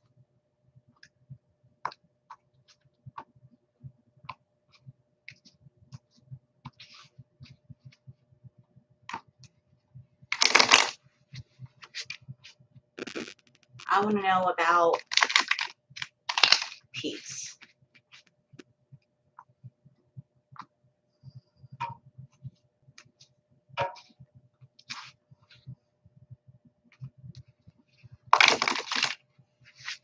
Y'all notice though, hi Enchanted Rose, y'all notice that, remember what I said about notice things that you can't see as much as you can see? So Pete's is over there, he's in the villa, and Foodie's with this other dude, and she just got married, and dude isn't even freaking out about it. People are asking him in the chat about what are you going to do when she comes back and you got to move. Dude is way too calm. It's almost like he knows that this whole thing is a sham, it's an act, and he's not worried. Y'all notice that? Anybody else would be freaking out. He's way too calm. Like he knows. He's way too calm. Like he's so not bothered. I would be worried. But he's not worried. Why is he not worried? Why is he not freaking out? You know, he's got the attitude of, hey, I'm just going to chill here at the house for the next couple of weeks or so. She'll be back. No big deal.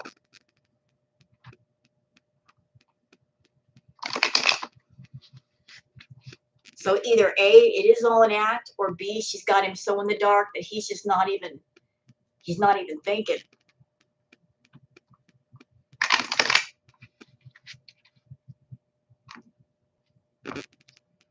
Have we seen Pete worry about anything?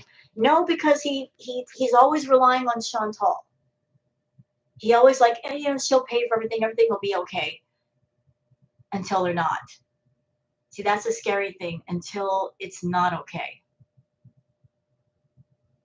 And he never considers that. Everything's okay until it's not okay. And then if it's not okay, then everything falls apart. And are you prepared for when that happens? I'm sorry, Southpaw.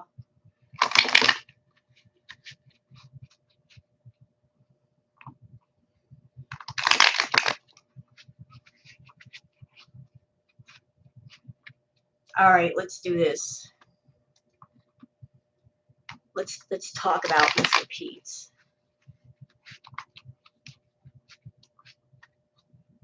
All right. Huh.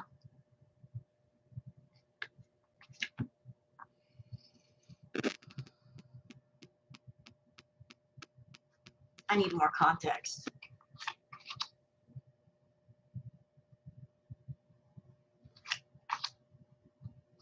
I don't think I shuffled them enough. Let me try that again. Didn't feel right.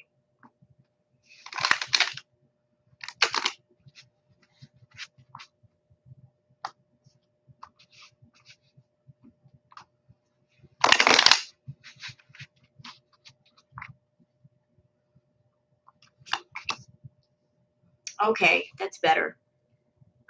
First card we have for Pete's is the Chariot. That's the first card.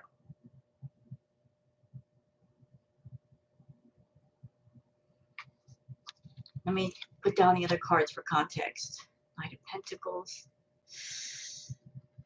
All right, I'm going to put out a full... Ooh, nope. Ooh, no, no, no, no, no.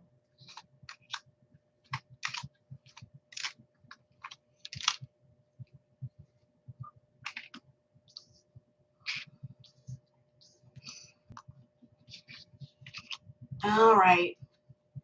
Let me just back some of these cards up. Okay, so we got the first card was the Chariot card, and the one on top of that is the Knight of Pentacles. We've been seeing this card a lot in the readings, haven't we? Sometimes when I do readings back to back, sometimes the same cards just keep popping up, and you see that I shuffle the hell out of my cards. So you got the Knight of Pentacles on top of the Chariot card.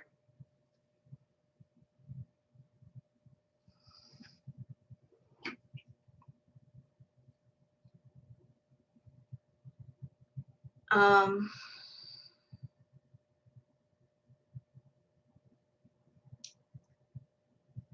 am I getting off this card?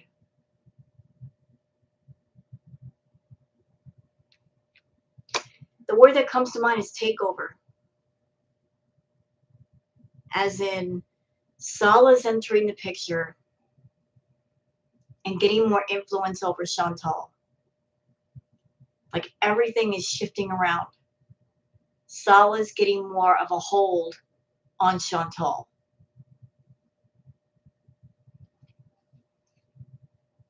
And Pizza's looking at a very uncertain future. Very uncertain.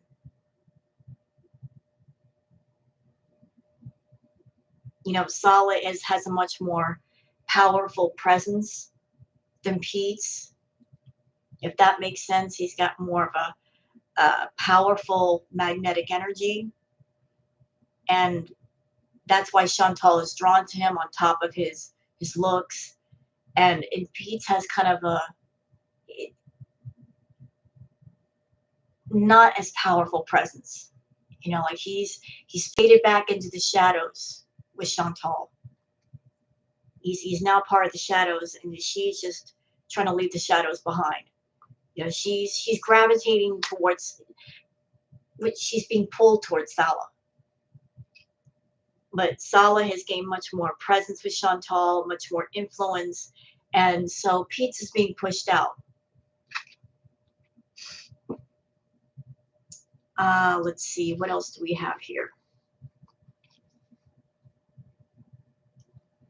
And what's interesting is that this card was this way.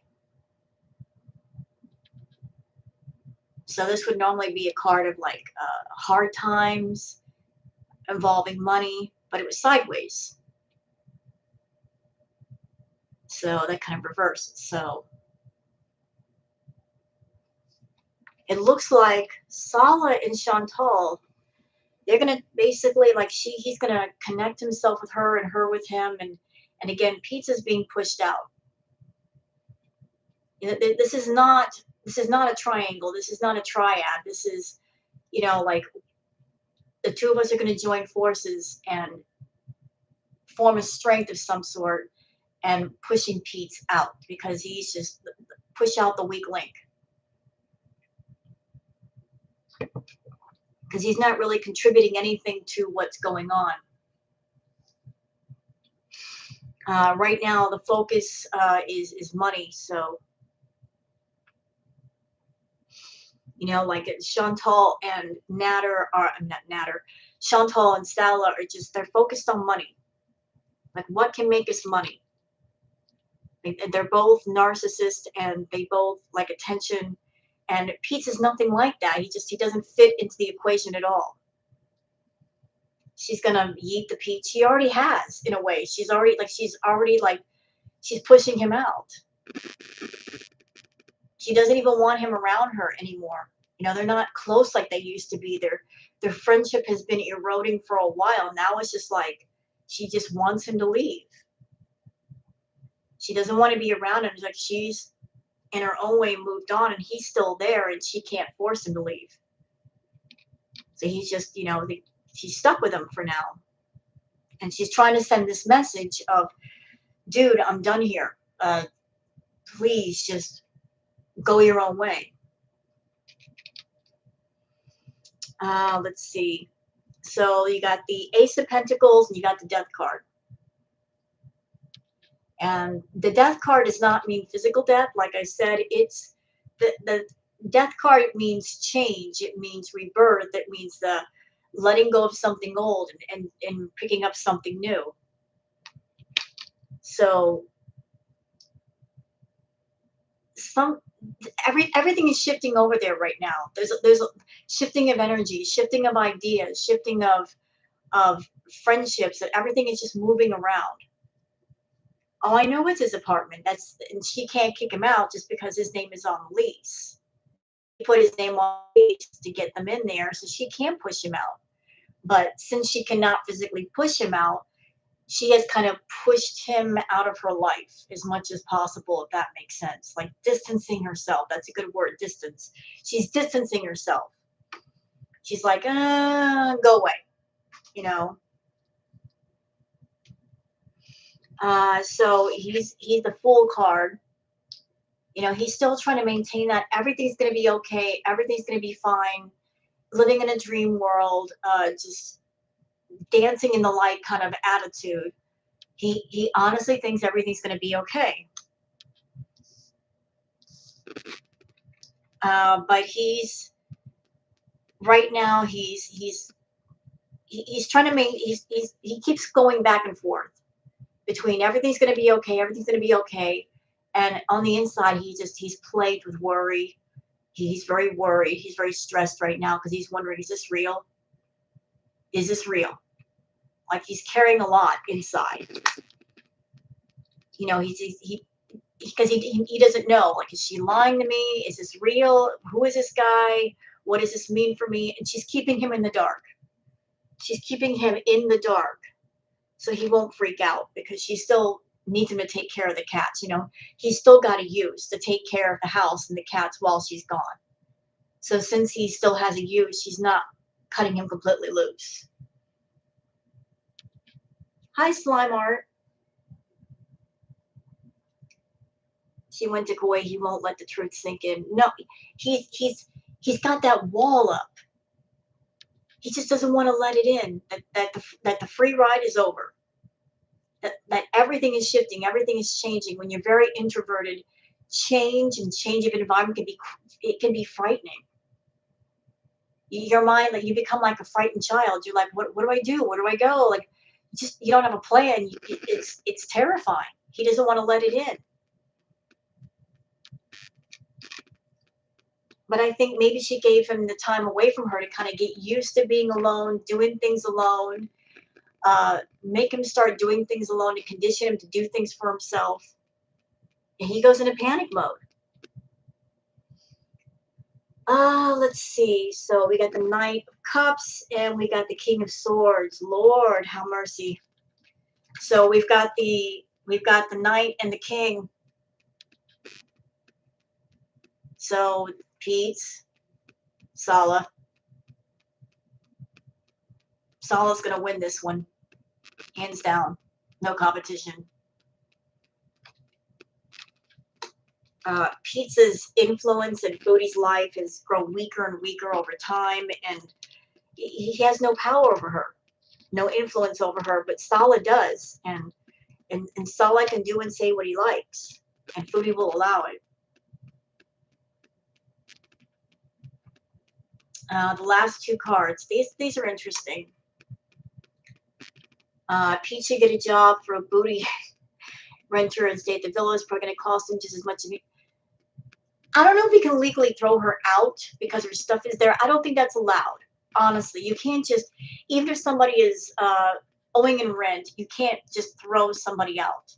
You got to go through legal channels, because if you try to do it, like throw their stuff out in the lawn, you can get in legal trouble with that. If you try to change the locks, you get in trouble for that. You got to go through legal channels for that.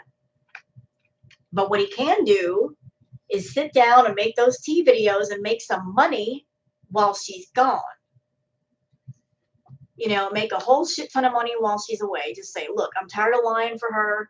I'm tired of the games. It's getting on my nerves. I'm tired of covering for her. Let's just put it all out there. That would be great. Okay, so these last two cards.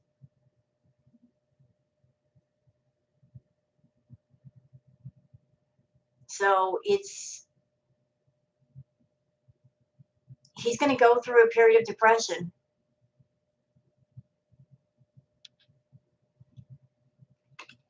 Like, but it seems like if he gets away from her, it's going to be a good thing for him. Like, his life is going to change. You know, he's frightened of change, but life has been waiting to help him. He just got to help himself first. He has to open the door. You know, if the door is shut, life can't come in and give you things. It can't gift you things. You have to open the door for life to go, hi, we're here to help you. And you may not like all our lessons, but trust me, once you go through them, you'll understand. So that's it for Pete's. Anybody else we can do a reading on?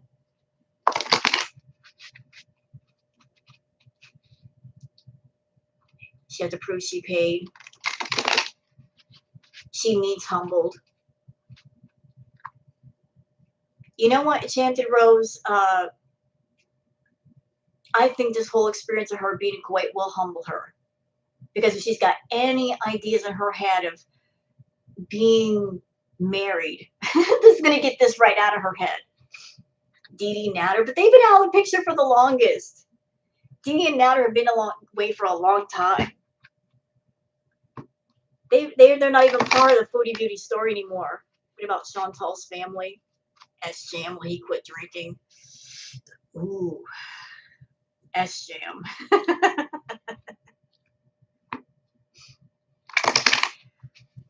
I don't know if he'll quit drinking. He needs to go. He needs to get into AA. That would help him a lot. But you know what, S-Jam, if you ever hear about my live stream, dude, leave Kaya alone. Stop talking about Kaya. You hear me?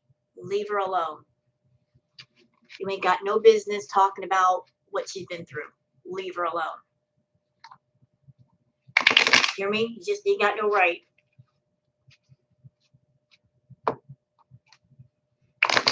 His Nad's in jail. Now she's married. Just want to know.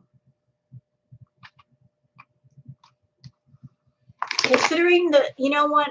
I can't say for sure if Foodie is married, but if she's married, it just doesn't seem like a normal marriage. It seems like a marriage of convenience. It seems like a contract, an agreement with no intimacy involved. Considering the lack of there was no energy between her and Salah. It was just like two acquaintances that just bumped into each other at a party, and yet they don't like each other. You know, like I got it. You know what it reminds me of? It reminds me of like walking into an elevator and you see somebody there and you don't know them, but you just feel like, I don't like that person. You stand far away from them. Like that vibe. Like I don't like this person's energy. I'm going to stand all the way back over here.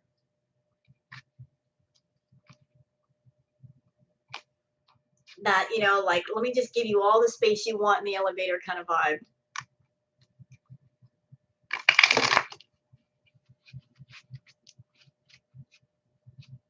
Is going to last with Salah.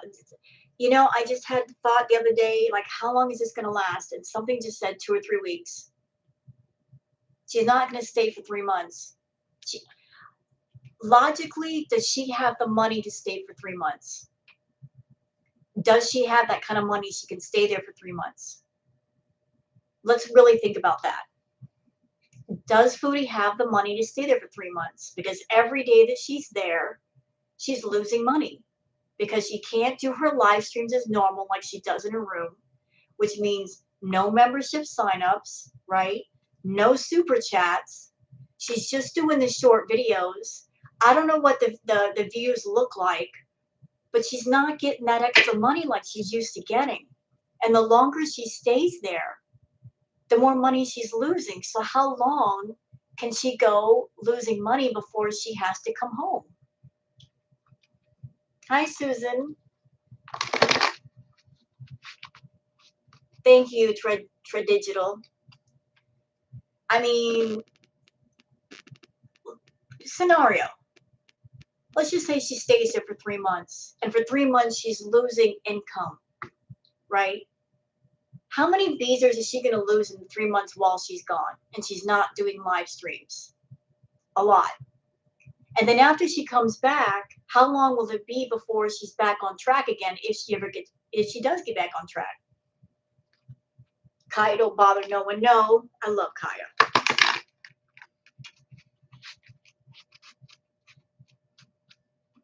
And you can tell her I said so. Salah wants her broke so he can control her. I don't think so. I think Salah is like Natter. He wants her making money. He wants her giving him money, because if she's giving him money, then he doesn't have to work so hard. So I don't think he wants her broke. He's not interested in supporting her. He's interested in her supporting him. So he doesn't want her broke. I think he just, you know, he's not interested in broke. He doesn't strike me as the kind of person that would hang around anybody who's broke. If he's got cows in the field, he wants them in the field. He wants them grazing. He wants them making milk that he can sell. He's not going to have a cow in the field, you know, just grazing and not making milk. You understand? You know, if you're on his farm, you better be bringing in some profit. Some of her beaters are already going to reaction channel chats. Are so lonely without their leader. I love that for her. Don't you guys love that for her? Don't you love that? I love that for her. So all the beezers are going to the reaction channels. Beezers, pay attention. The reaction channels are actually entertaining. And we can entertain without taking our clothes off and getting high, and we can make people laugh. And You can talk to us for free. You don't have to pay $5. The chat's not behind a paywall. How about that? You can watch Chantal be entertained by the reactor. The reactor is always going to be nice to you. It's not dependent on what their drug they're taking that day. And the chat's not behind a paywall. How about that? Life is good on the other side of the fence. I wonder how many visas canceled. I don't know, but if her content is too boring, I imagine they'll start dropping like flies. She can't be charging people memberships when she's not doing those live streams. You know what's really sad about Chantal? If she would just get her head out of her butt, you know how much money she could make?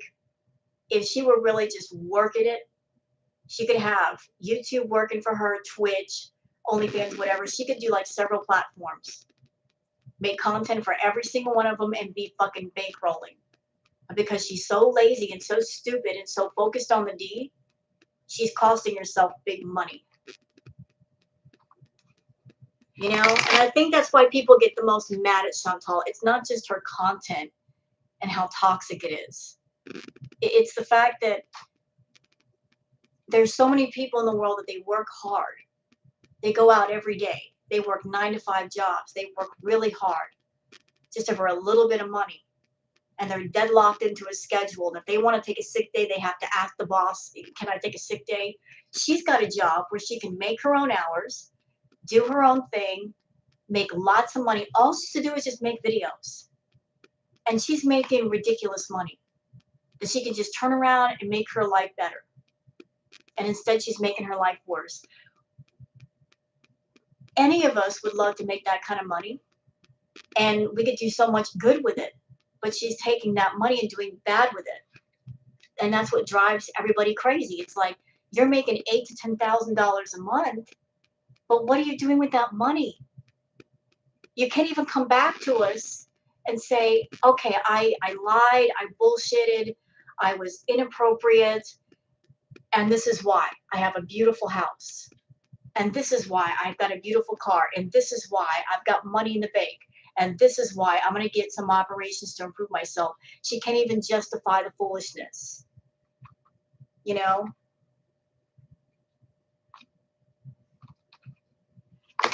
Like, so many people wish for opportunities to change their life, and she's got one, and she's just literally eating it up. Oh, no, no, no, Mr. Bot. No, you don't. You get yourself out of here.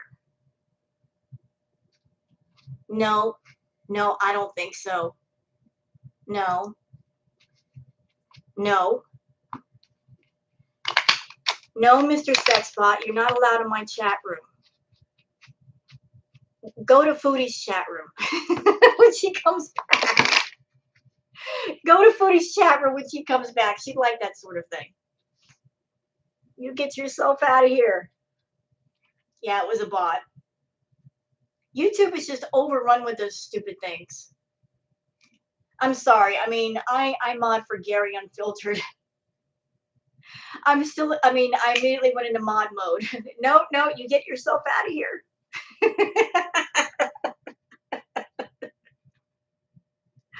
I went directly into mod mode. Oh, no, you don't. Not on my watch, you won't. Oh, God. So is there any more readings that y'all want me to do? We did one on Salah.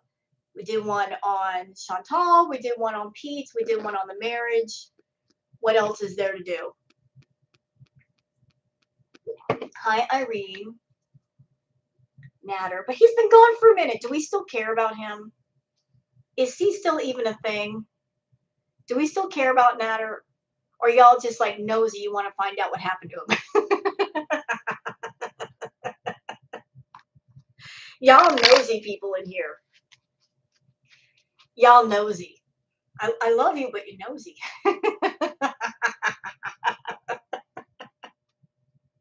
We need closure.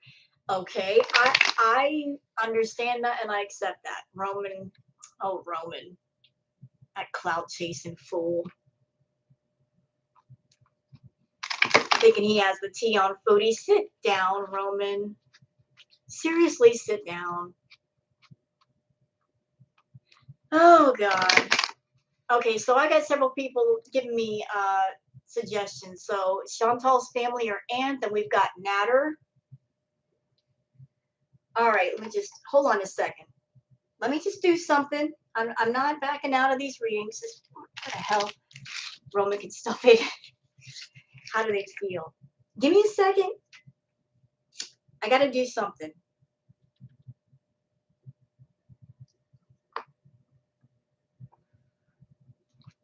All right.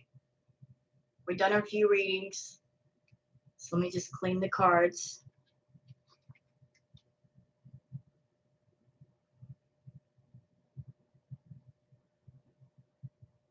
Roman is a clout chaser. Roman needs to understand that his 5 minutes in the Foodieverse is up. They've been up. And you got a channel, bro. Find something else to talk about. Whatever, it doesn't matter. Just stop trying to be relevant with Foodie. You're done. Find something else to do. You got a channel. You can go in any direction you want. As far as Foodie, you're not relevant anymore. Okay. You're nosy. All right, so I've got different people suggesting different things in the chat. We got SJ, and we got Nat, or we got Foodie's, Chantal's family. Can I do a poll in here? What is this? I've never done a poll. I got big letters. I'm making a poll.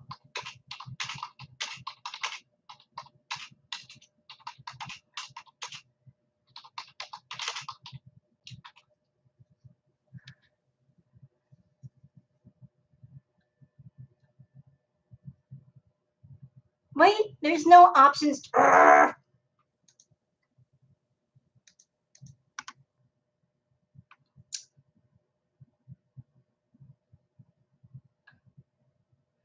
I don't know how to do. You know what? This poll situation is not working. Tell you what. Let's do it this way.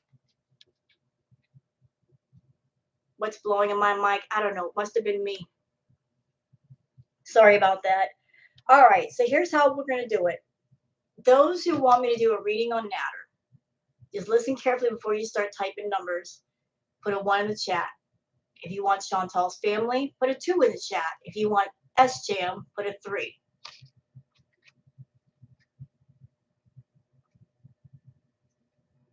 So Natter is 1, Chantal's family's 2, SJM is 3.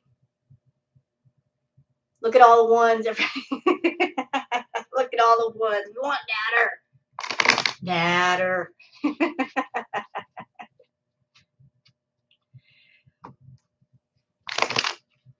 Really nosy. You are nosy, but I love you guys. Listen, you're part of the reaction community. Of course you're going to be nosy. This is the reaction community. Y'all nosy. Y'all nosy people. 1 and 2. Wait, I love you. I love you. Y'all nosy ass people.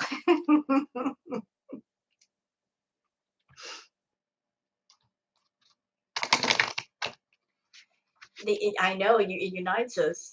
I am nosy. I'm a reactor. I'm nosy. I mean, I'm sitting there watching Chantal's vlog with Salah, and I'm like noticing all this stuff, and I'm like, yeah, I'm nosy. Y'all supposed to be married, and you're acting like you're not married. What's up with that? Yeah, nosy.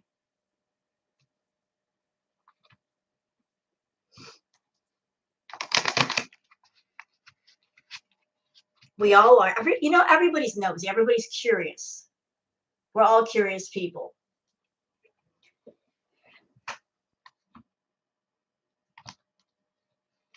We're all a bunch of like interested busybodies.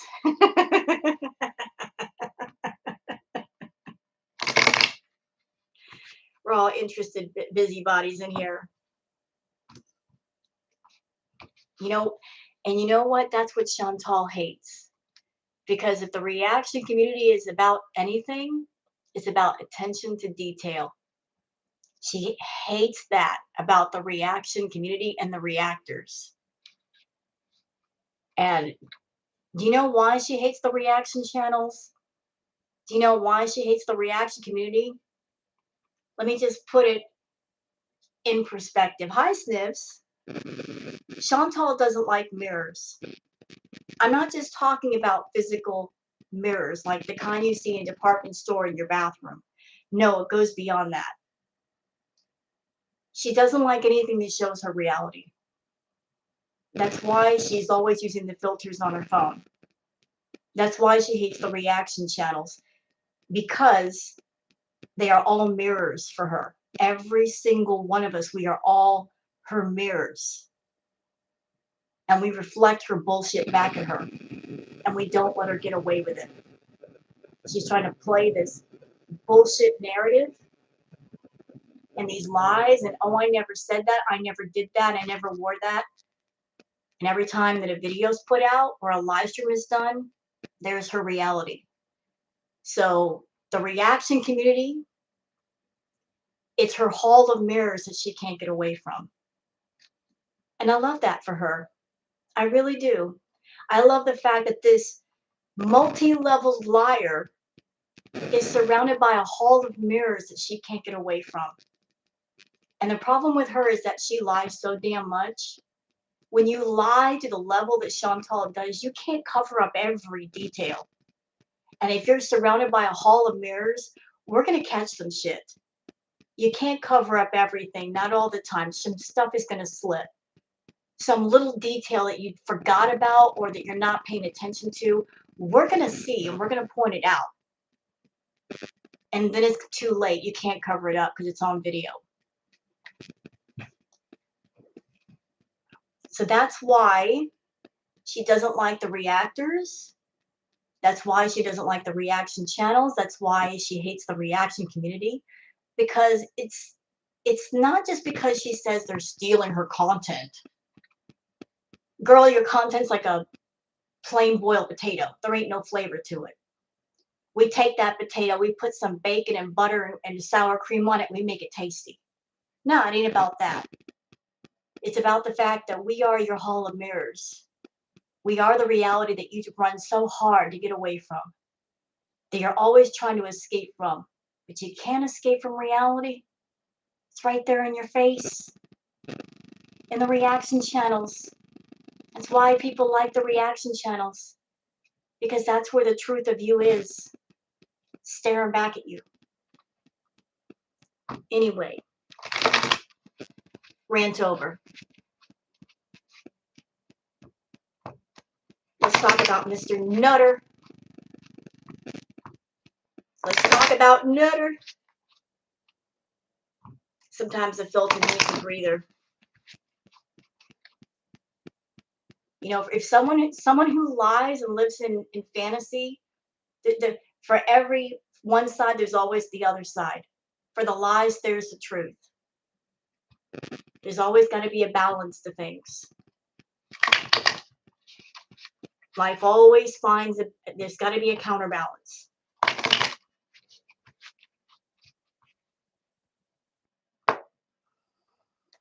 Exactly, Kanan. We carry your freaking content.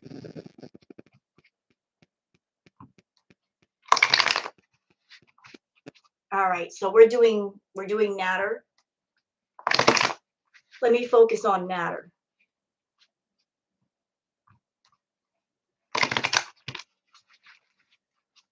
Thank you, Giselle.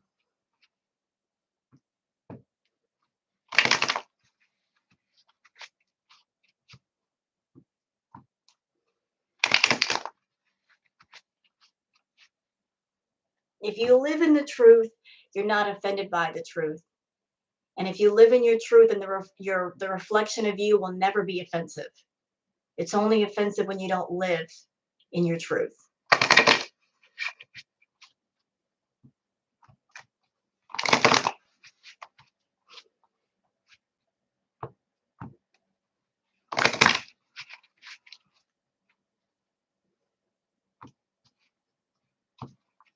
Just the one cat. That's Booger.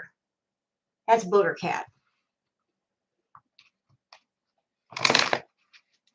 Booger. She's sleeping.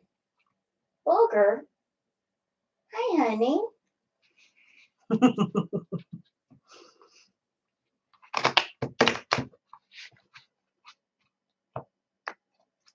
Sparky is with a neighbor. He got attached to the neighbor, so I left him with the neighbor. He was very rambunctious at night. I didn't get any sleep, and I found him a home with a neighbor that lived beneath me, and he fell in love with the neighbor. I love Sparky, but I did what was best for him. You know, he just never listened to me. But he listens to my neighbor. He just fell in love with my neighbor. Black and white one lying underneath the window.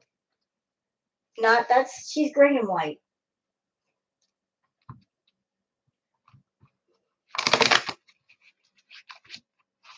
She's gray and white. All right, so we're doing one on Natter.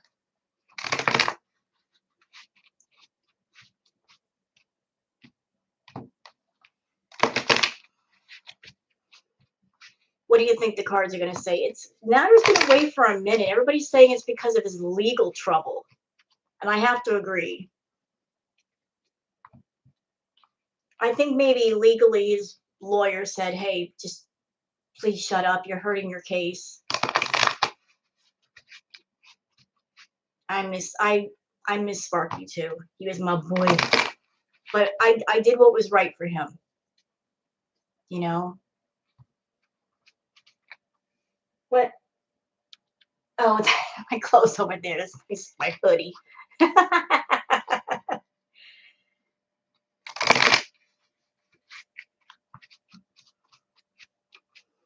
Y'all want to hear a funny story before we get into this reading? So I live in a roommate situation, and my roommate has 2 cats, 2 females. And when Booger first came here, she was, you know, kind of intimidated. Now this one is trying to take over. It's like, no, don't be a jerk. Be nice. Be nice. You have to get along with the other 2, and if you're not getting along with them, just stay away from them. Don't be a jerk.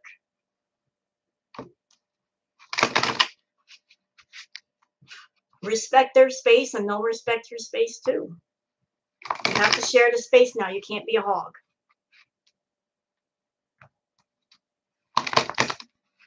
You can't take over. Not allowed. All right, so let me just focus on thinking about Natter for a minute.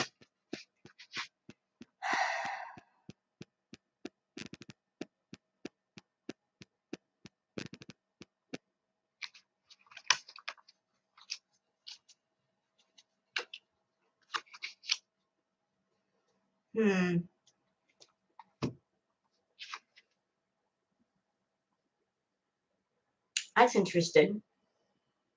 The 5 of Wands. Conflict.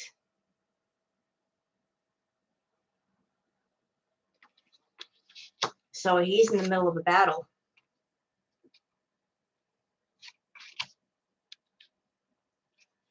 Followed by the World card. He doesn't know what's going to happen. Everything's kind of up in the air.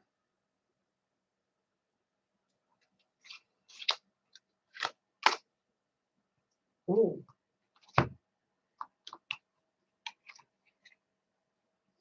King of Pentacles crossing. Pentacles in the tarot, they could mean wealth, property, money. Pentacles usually money. And lack of money. This was sideways, so lack of money. So he's going through these battles and he's having money problems at the same time. Oh.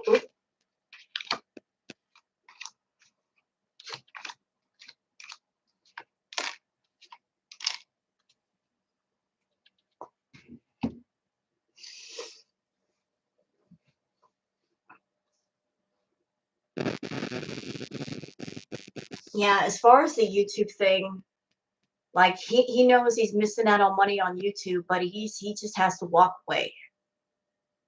He just has to walk away from it.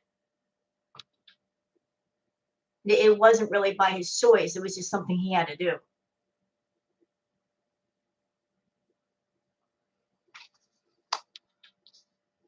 But he's over there just thinking about like how can I get that back? How can I get that back? He's over there just thinking. He, he's missing YouTube. He's missing that YouTube money. He got spoiled by it. He got really spoiled by it. And he was addicted to YouTube.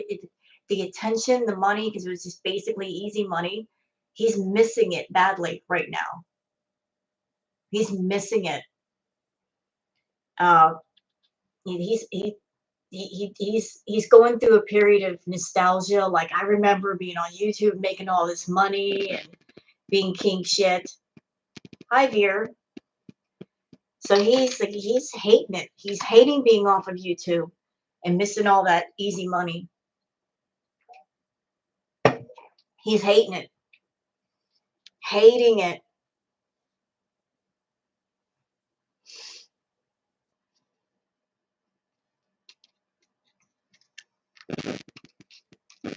Okay, now this is where it gets interesting. This is where it gets interesting. So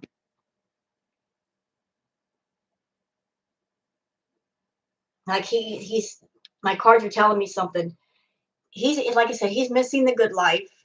He's feeling very nostalgic about like when Foodie was spoiling him. Sorry, it's so dark in here.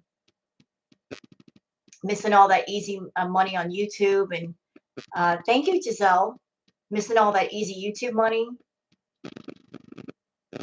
And I think he's going to try to reach out to Chantal.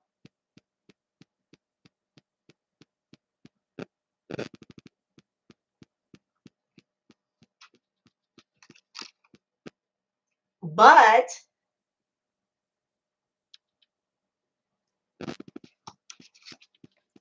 Salah's going to be in the way.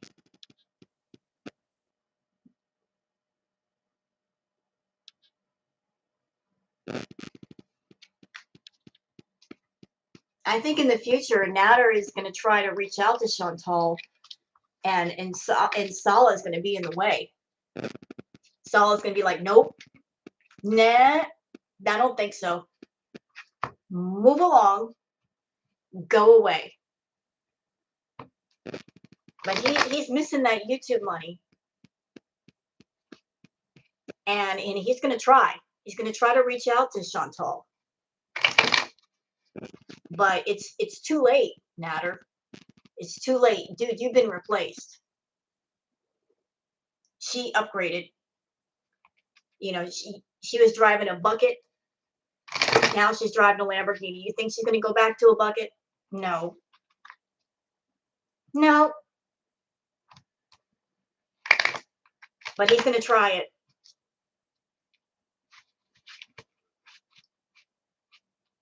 Thank you, Veer.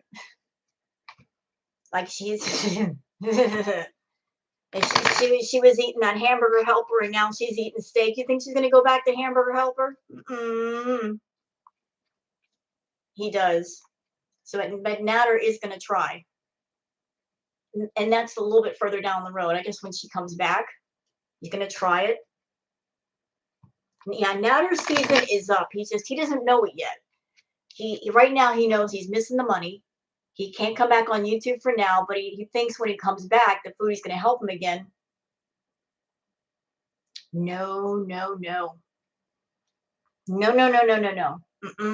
There's going to be a big old obstacle in your way, Nader, and his name is Salah.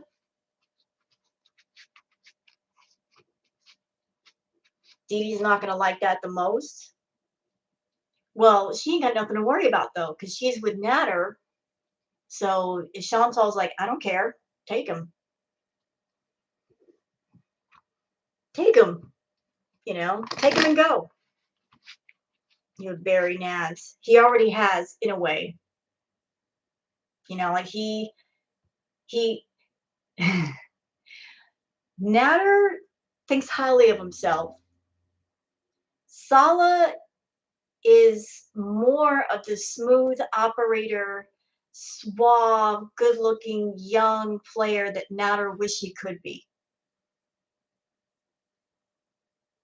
You know, that's the kind of player that Natter would look at and go, dude, I can't compete with that. I can't. I'm out. I'm out of my league. Am I from titanium? What's that? Money info on the defendant. He might be off social media for a long time. Salah and Didi would be a great couple. I don't like Didi. I don't like her. You know, I don't like her energy. She's got that sneaky, shisty, bitchy, you know, conniving, manipulative, I'll I'll stab you in the back kind of energy. I don't like it. I don't like it.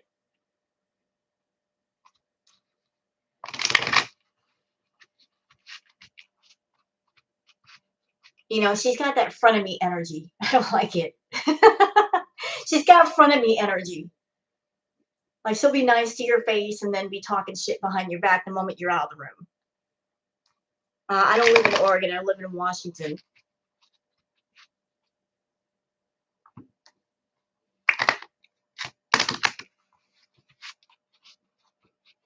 Okay, so we did one on uh, Natter. Uh, so which one do we do next? How about do we want to do one on Chantal's family?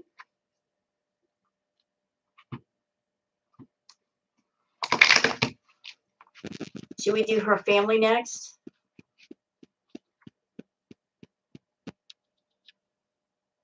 How do her family feel?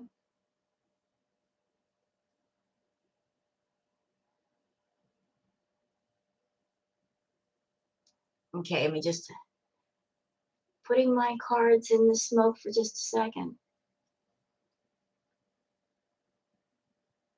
Did we do Peach? Yeah, we did. Her aunt. Well, there's a lot of people in her family, so like, am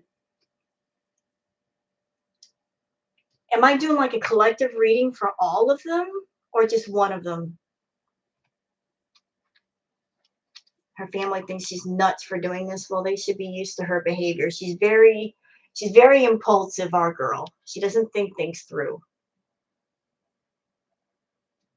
Her mom and her aunt. I don't know if I could do the reading on multiple people at the same time. Unless I do like one for her whole family. Her mom. Everybody's saying her mom. Like Mama Saralt. Y'all want the mom? What's your name? Shmee? Snee?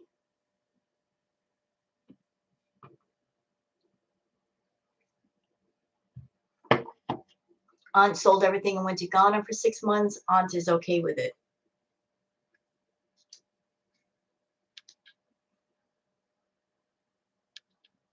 Everybody's saying the mom. Shmee.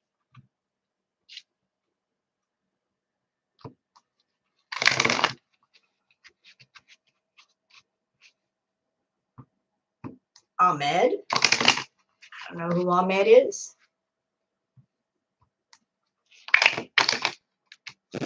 Hello, Baroness. I haven't seen you in a while, and you changed your name, Miss Boomer.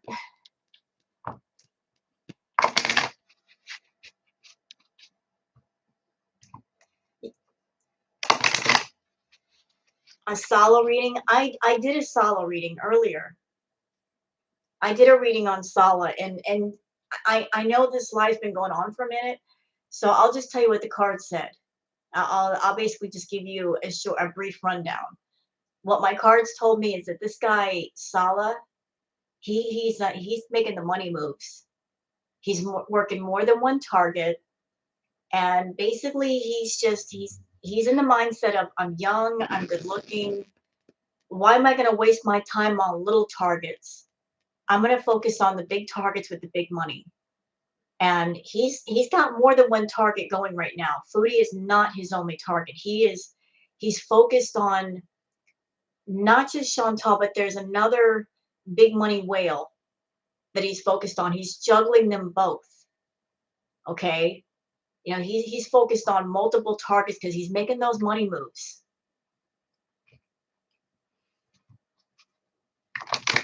Like he is just all about putting lots of irons in the fire and making that money to the point where Chantal is draining her own income, and her own income keeps dipping down just to keep him happy. Like what she's got, he's going to take. He's draining her. Another whale. Yeah. he, he's, he's draining her. Okay. He's sucking the lifeblood off of her. He's a smooth talker. He knows what to say. He's playing her. He's being smooth about it. He's playing her. He's not going to do like Natter and be rude or vulgar or do anything stupid on live stream. He's playing the part that he's supposed to play. And he's doing it perfectly. You know, he is playing her with surgical precision. And he's going to take everything from her. And he's going to flip it to where when she says, "You used me." No, I didn't. You asked me to play a part. I played a part. I didn't do anything that you didn't ask me to do. I just didn't give you what wasn't specified. But there's no blame. There's no fault here. I did what you asked me to do, and you knew the deal. It's going to be professional. Hi, September. Pretty much, Luma. He is going to just he's almost surgical and very precise with the way he plays women. He's going to do it.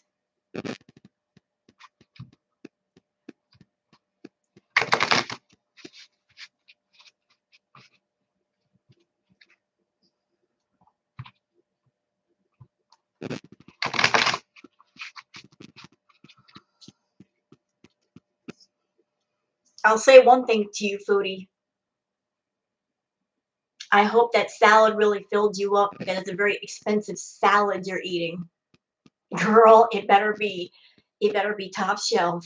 It's costing you a lot of money. A lot of money.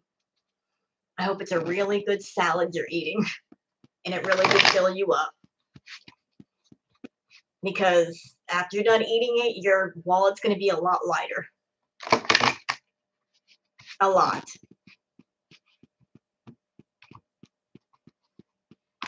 I'm telling you.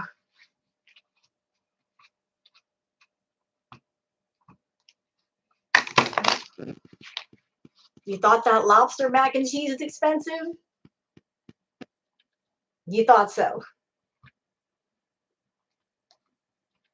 You thought so. Exactly. There. You know what, celebrity juicer? I like that. I like that analogy. Salah is a surgeon. Natter was a butcher. Yeah, Natter did everything very crudely. You know, there was no finesse, no precision. You know, he was just cutting left and right and just making a lot and just swinging that axe and just making all those cuts and all jagged. No, no, Salah knows what he's doing.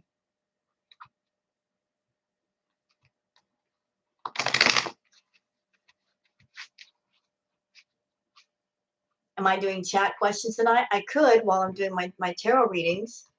Yeah, sweet bitch. We're all jealous haters. We're jealous. We're jealous. Jealous of what? Girl, you went riding around the desert looking at power lines. What am I jealous of? Am I jealous that I couldn't see power lines? I can walk outside and see them, and I won't have to travel nowhere.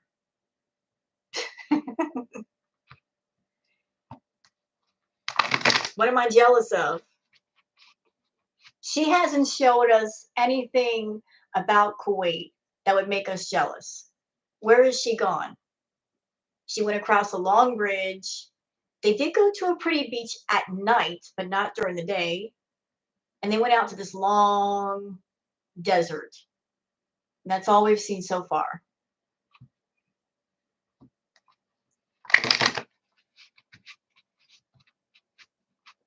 It wasn't weird, Jane. It wasn't weird. I did my video today. I'll tell you what that was about. Put the videos together. The videos, the first two. The first place she showed, now Salah wasn't even in it. And it was her going out at night. I knew immediately, I'm like, he doesn't want to be seen with her. And then she put him in the vlog. And then all the body language of him standing far back away from her and facing away from her, and him taking her out to the desert, he does not want to be seen with her. He took her to a place where not many people would see them. So I guess she's going to be the wife or the acquaintance or whatever that nobody sees. Kind of what Natter did. When Natter went to the park with her, he walked way ahead of her. He did not want her walking next to him. He did not want to be associated with her. Salah's the same way. He's just not being rude about it. He's not making rude remarks. He's just staying away from her. He's keeping his distance. You know, it's just Salah's kind of doing the same thing Natter did. He's just not being rude. And he's not being insulting. He's just being smooth and keeping his cool. He's a cool customer and he's keeping his distance.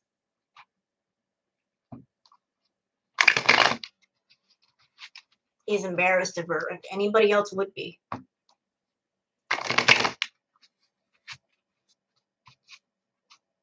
I'm sorry, Baroness. Well, to catch you up, Baroness, she met up with this guy, Salah. She talked to him for how long did she talk to Salah? Not that long. And then she was telling everybody, I'm getting married. And she flew to Kuwait. And this guy, Salah, he's a young, good-looking dude. But she just did a couple of videos, and there was no synergy between them. It just looked like an acquaintance, like it was all role-playing. So that's basically where she's at. She's in Kuwait right now, role-playing at marriage.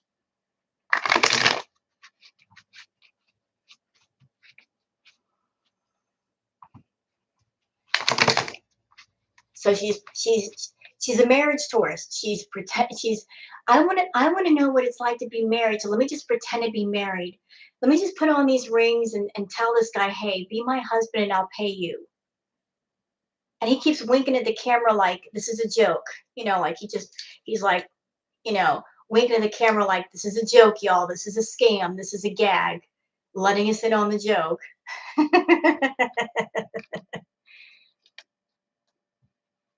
Like he's letting us in on the joke. Like this is a joke. This is totally a joke. This is totally a joke, y'all. You have to know it's a joke. T and Sass, I got the basics. I love T and Sass. I love her. She's awesome. She tells it like it is. I want her to be, and what he knows that it was going to be easy. All men want to be proud of their partners. Of course they do. Of course they do. And if you're around somebody, whether you're married or not, whether you're in a relationship or not, if you're around somebody that's not proud to be with you, that ain't the person for you. Time to get away. Damn it to hell if you love them. If they're not proud of you, They give off the vibe like they're ashamed to be seen with you. If they don't want to talk to you, time to go. Time to go. Time to go. That ain't the one. Time to go. All right, so we're doing one on Mama Saralt.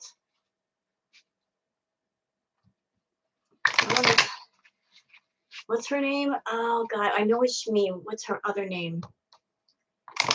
Her real name. Phyllis. No, not Phyllis. That's her aunt. Phyllis is her aunt. Kim. Is that her name, Kim? Sounds familiar.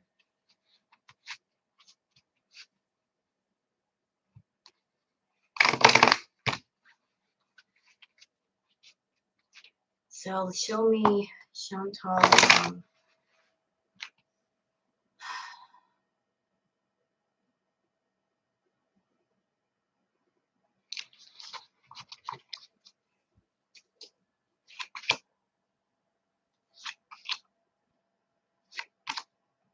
I didn't shuffle them enough.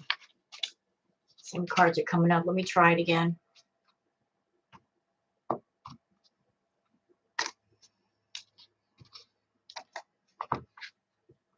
I thought Phyllis was the aunt. I could have swore that was her aunt. There's too many family members.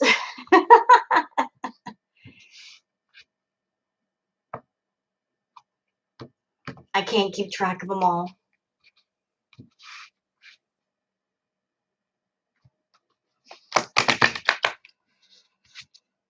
Kim is her mom. Okay, thank you for clarifying. I get confused sometimes. There's too many people in the Chantal verse. Especially when Chantal gets the pet names. It's like, who is that person? I forget.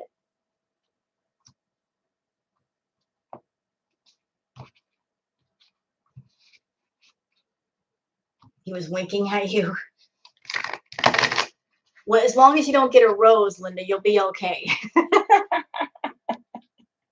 If he sends you a rose, you're in trouble. Here's your rose, baby. Run!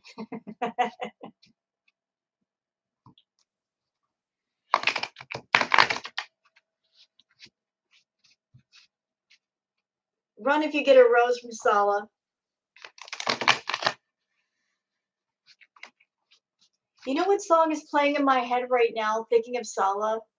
I know you guys have heard the song, Sade, Smooth Operator.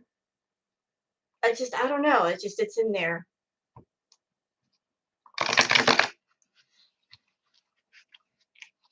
That just seems to fit with Salah.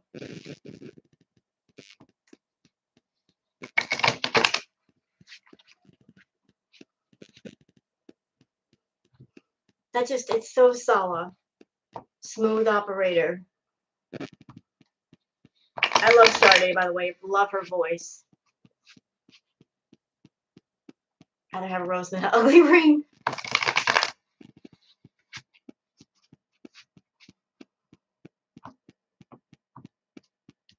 Okay, now we're ready. I think I've shuffled them enough. Ooh.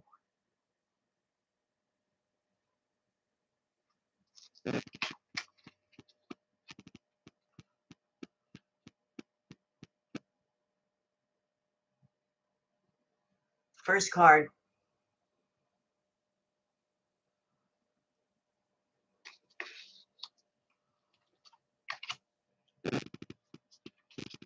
Uh-oh.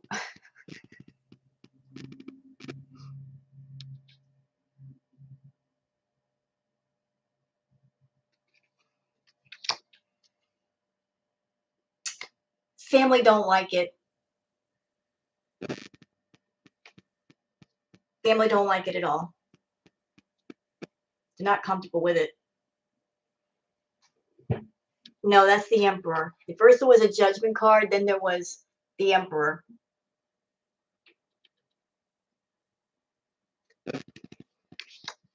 There's an old, if that's your mother, Judgment card.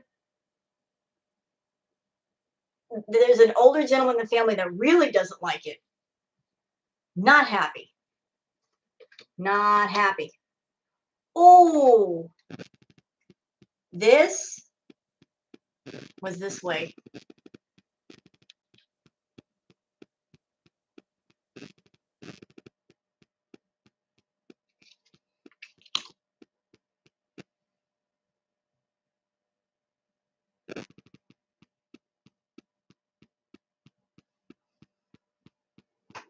Okay, I'm just going to say the first thing that popped into my head. Foodie, are you going to your family to get them to help you to sponsor Salah to bring him over here? Are you actually asking money from your family and that's why they're pissed?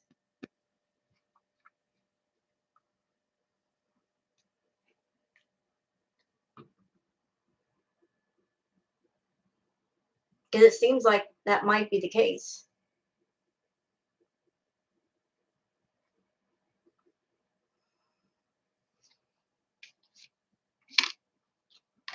Let me look at this. Oh, yeah. Here we go.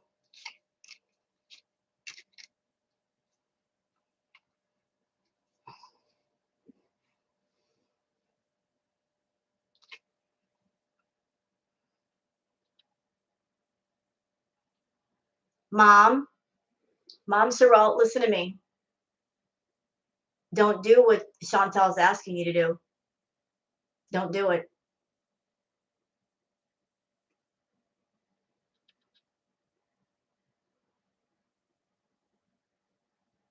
Don't do it.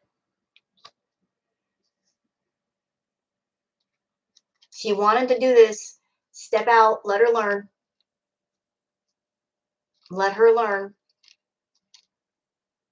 Don't help her. Let her fall on her own. She needs to fall. She needs to learn. She's old enough. She's got to learn sometime.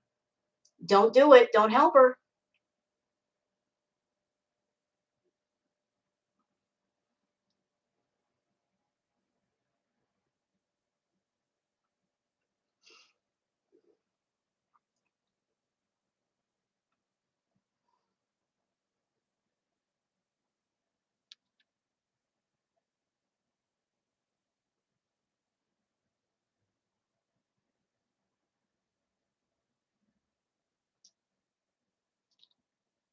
Because if you help her, you're gonna lose. You're not gonna lose everything, Mom, but you're gonna lose a lot. Let her learn. She wanted to do this. She wanted that person. Let her learn. So this is her mess. Let her clean it up. Don't help her. Stop helping her. She's a grown ass woman. Let her learn. Let her make a mess and let her clean it up. Stop rescuing her. And what my card just told me, Chantal's trying to get money from the family to help with helping her out in Salah. Don't do it, Mom.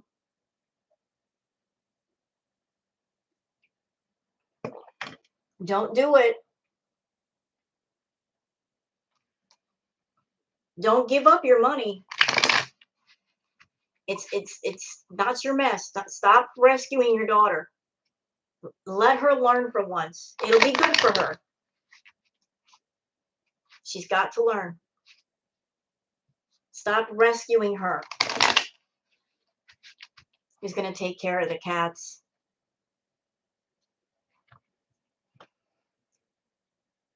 You know, I hope somebody does. I hope they end up in the right hands with somebody that gives a shit. You know what, Shady? It's time to take the bottle away. Time to take the bottle and the binky away. Time for them to grow up. Pete's is managing for now, and I'm happy that he's managing. And you know what? I'm hoping that the time that Pete's has alone, that because he has his own space now and she's not in it to make him feel a certain kind of way and be in his space and be in his face, that he grows a little bit and he looks around and he's like, this is what life is like without Chantal. She's not here making noise all night and order me to go get food from the door, and I have my own space, and he gets time to actually think. He's not had that in the longest. And I hope he does think, and I hope he does grow a little bit while she's gone. I hope he gets a taste of what it's like without Chantal and he starts to like it. And if she comes back, he's realizing, I really like being alone. I don't want to be here anymore. I don't like the energy.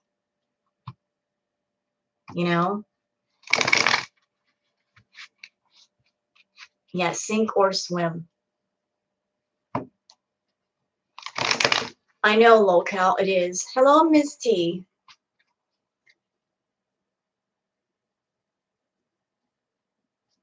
That's true, Luma. I'm sure he's happy that she's not there and she's not making noise and she's not farting and burping and getting drunk and acting stupid, and he has to lie about where she's going and what she's doing, and just this is what life is like without Chantal, Pete's. Enjoy it, relish it, and if you like it enough, hang on to it.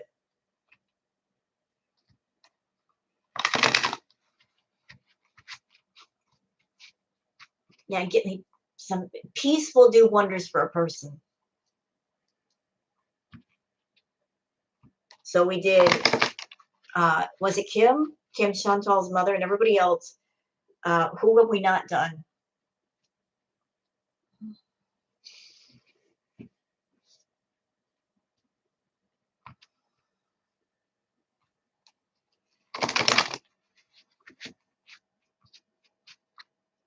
S Jam.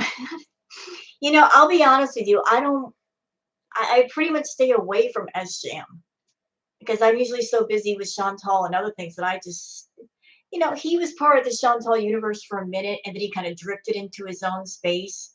And he sort of kind of drifts in and out of the Chantal universe for a minute here, a minute there, but I don't really watch his live streams. But I'll do one on S Jam.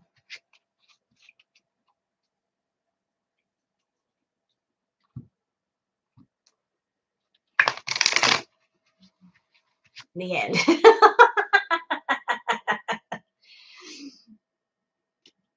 I mean, I've heard some of the things that S Jam has said about Kaya, and I've seen the way he behaves on his live streams when he's inebriated. And in my opinion, he shouldn't be drinking at all. It's not good for him. He really needs help with that.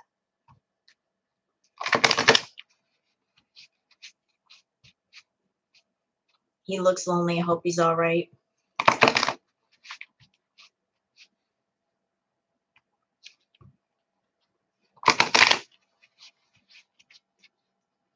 So you think Pete will take care of the cats? Well, the cats are comfortable with Pete, and I hope that he does take care of them. I mean, because they need somebody, and he is familiar to them. And Pete,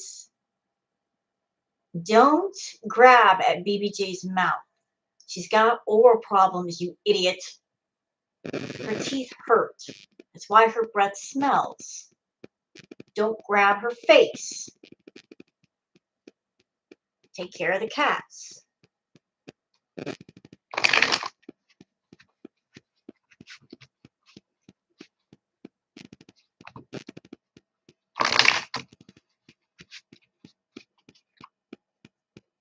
Yeah, be gentle with the cats anyway. I don't understand why he's so mean to BBJ. It's not her fault that Chantal changed the name from Casey to BBJ for BBJ Jr. It's not her fault. She had no control over that. I think he's got some leftover anger from when she and Chantal were together and she cheated on him with BB. It's kind of a reminder. But if you got any kind of anger from that, Pete, take it to Chantal. She's the one who cheated and the one who hurt you, not the cat. Don't be such a coward you vent your anger on an animal. Go to the person you're really mad at. You know, if you got something to say it to Chantal. Don't take it out on an innocent animal who has nothing to do with nothing.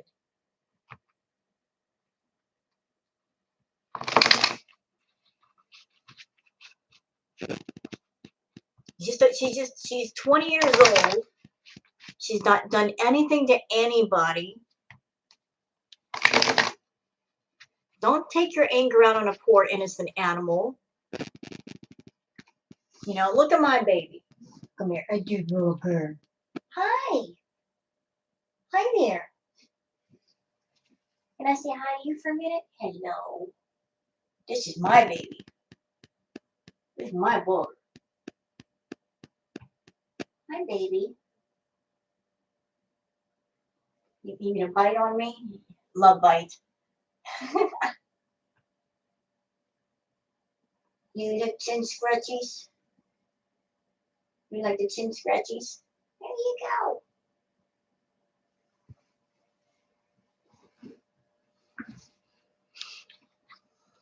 You might take her to the vet. I don't think Pete will take her to the vet because he doesn't have that kind of money. If she's got oral issues, that's quite a bit of money. I don't think he has that. I don't think he has that kind of money.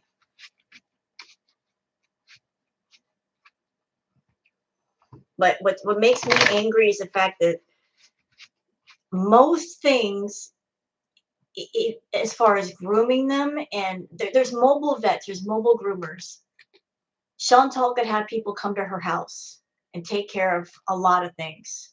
Not everything, but some things. So why didn't she do that a while ago? She wouldn't even have to go to a static location. You've got that kind of money, you can take care of everything within a couple of visits.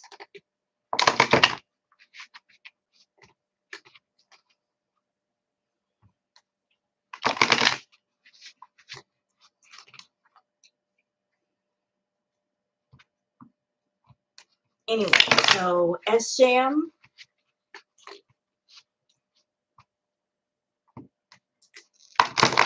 Oh God, I've never done a reading for S-Jam.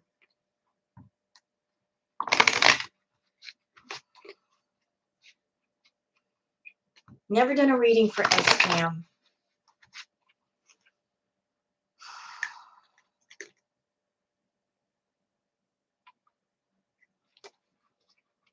This will be interesting.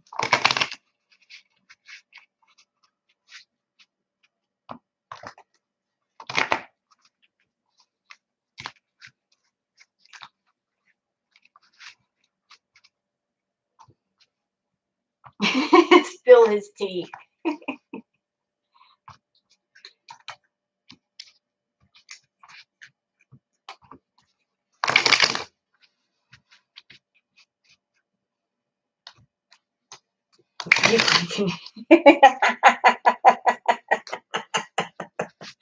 Sweet bitch, that was good. That was good. That was good. Well done, ma'am. Well done. Well done.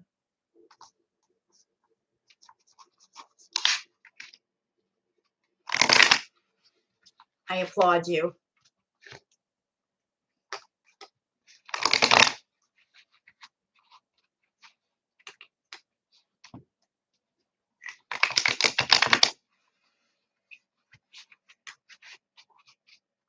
Can we get a round of applause for that comment? That was a great comment.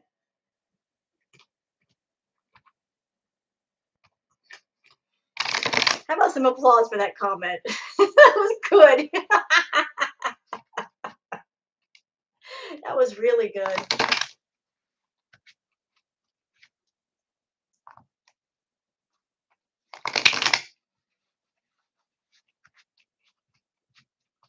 I like that.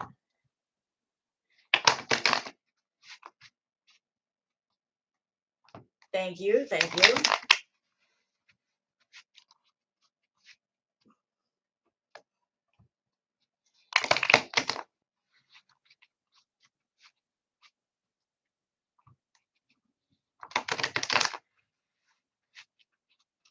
When Chantal was messing with tarot, once she pulled a card and said 3 of Trisha and made me cackle. You know what I noticed whenever she did her tarot readings? She always pulled the same cards, like like the 3 of coins or something. She never pulled the bad cards. And it always made me think that before she did her tarot readings, that she would just put good cards on the very top of the deck, and those are the ones that she was pulling. Like she was literally just staging the deck.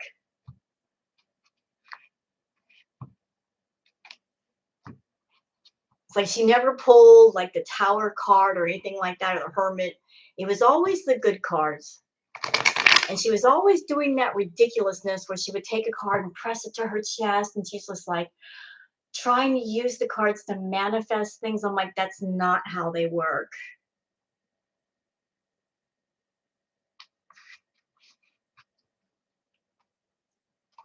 And she was fudging it. She picked the one she wanted.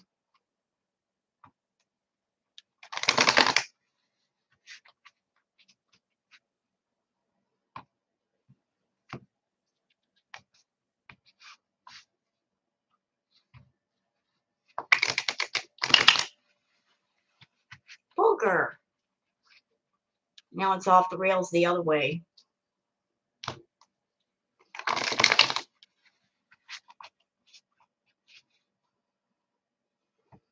No, she didn't shuffle at all. I watched her tarot reading. She didn't shuffle.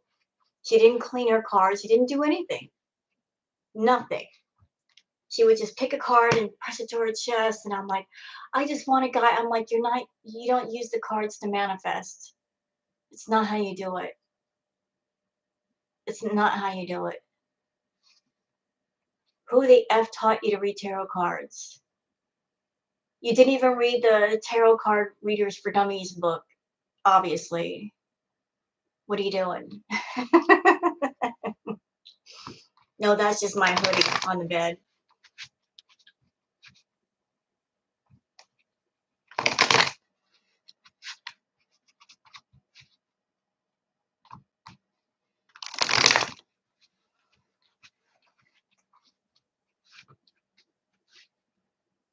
Nobody taught her. You know what?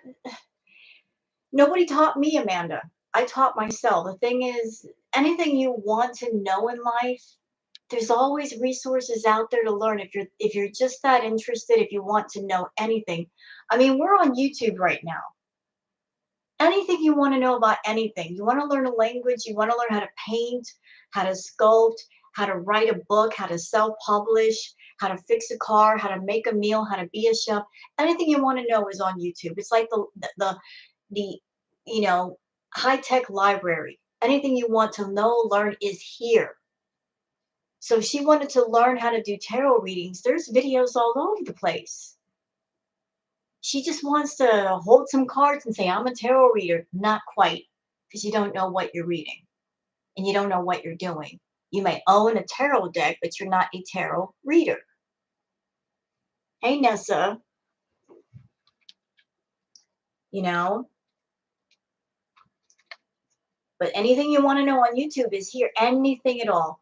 Anything. Any dream you have, any passion you got, you can learn about it right here on this website. Anything you want. The technology has made it to where knowledge is out there. It's abundant. Just seek it out. Hello, Five Flames. And you like the cat bush? Wasn't that cool?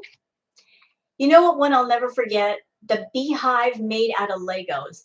Wasn't that the coolest thing? Somebody made a beehive out of Legos and bees were living in it. I thought that was awesome. Bees were like, we'll just move right in. Free real estate. Let's just make honey up in here. I thought that was awesome.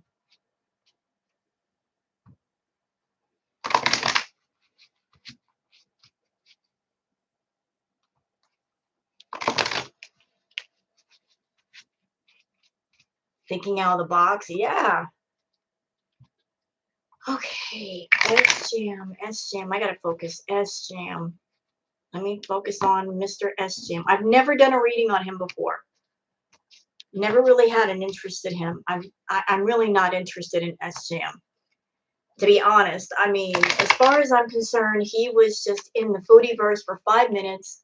He was just like a side character that became like a main character for exactly 5 minutes, and then he drifted out of the circle, and he's just been drifting around the ocean ever since, just trying to hang on to the waves. He was just a walk-on part player, and he did his part, and then he's gone.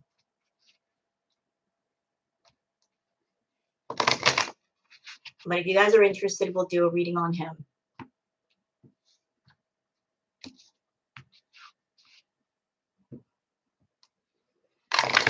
Are they friendly now? I don't know. I honestly don't know.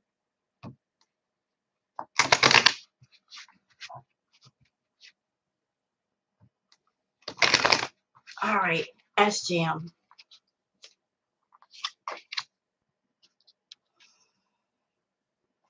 Ooh.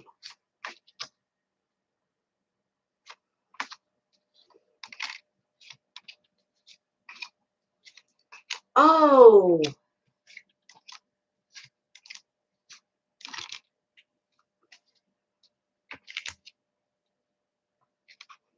Yikes.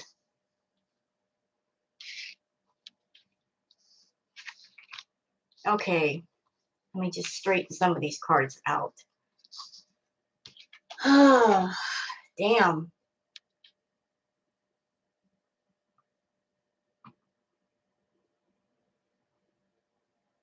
The Nine of Wands is the first card I put down.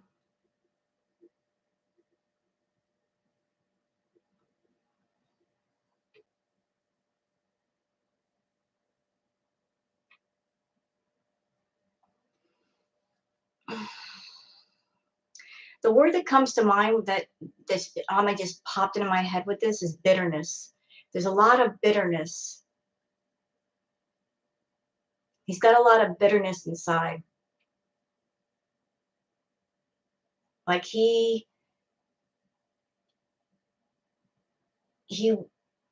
was expecting great things, big things, money-making things,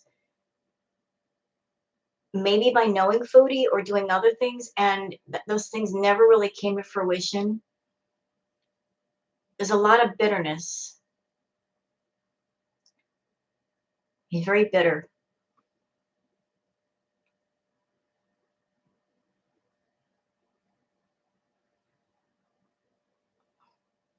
I think he's angry at Foodie because if maybe he thought for a minute that uh, she would help him out, and his channel would get bigger and he'd make more money, and she didn't. So there's a lot of bitterness there. A lot of like sadness, regret, bitterness. He really at one time he really did have hope that like she would help him, and he's smarting from the disappointment because she completely let go and she grabbed on to another dude.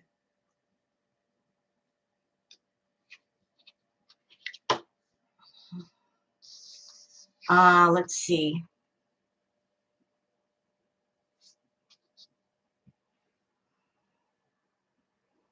Now here's what's interesting. This card was on top of his card, so there's somebody close to him, a female with money. So like while he's going through his while he's floating down his river of bitterness and regret, he's got a female very close to him that has money. She's not tremendously wealthy, but she helps him. And he's keeping her close to him. But she's got means and she's close to him. In what respect I can't say. Girlfriend, female friend. This is not a relative. I'm not getting a sense of a mom or anything. Not a relative, more like just acquaintance, girlfriend, something like that. Somebody not related to him. Um,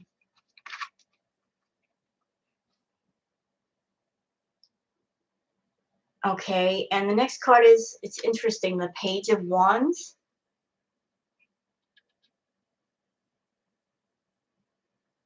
Hold on a second. This female, he's clinging to her. Like that's his life support. Like he's basically just floundering about right now, money wise. Just his brain's all messed up, and he's just clinging to her to keep from drowning.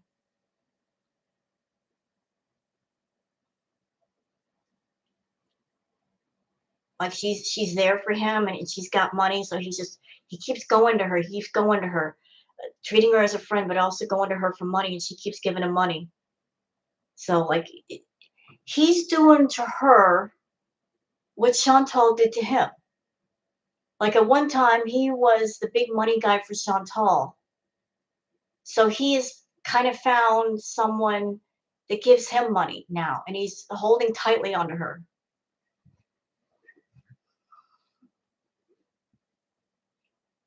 Okay, Page of Wands. This was actually this way. Okay, so they got the Page of Wands, and it was this way.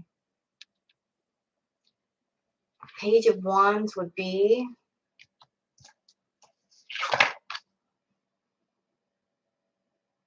Wands have to do with creativity, have to do with, like things you're trying to make grow, things you're trying to get off the ground, like projects and stuff like that. And Page of Wands is there somebody around him that he was trying to do something with and it just didn't, it's stopping him from doing something? Or is it an idea or something itself? Something is crossing him, something having to do with something creative or something he's trying to make happen, and it's just like no. It's just like no. Like that way is barred right now.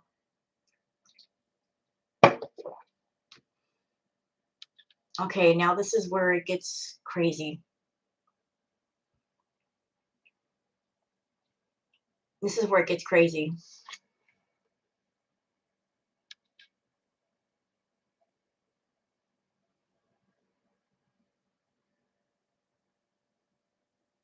Three of Swords.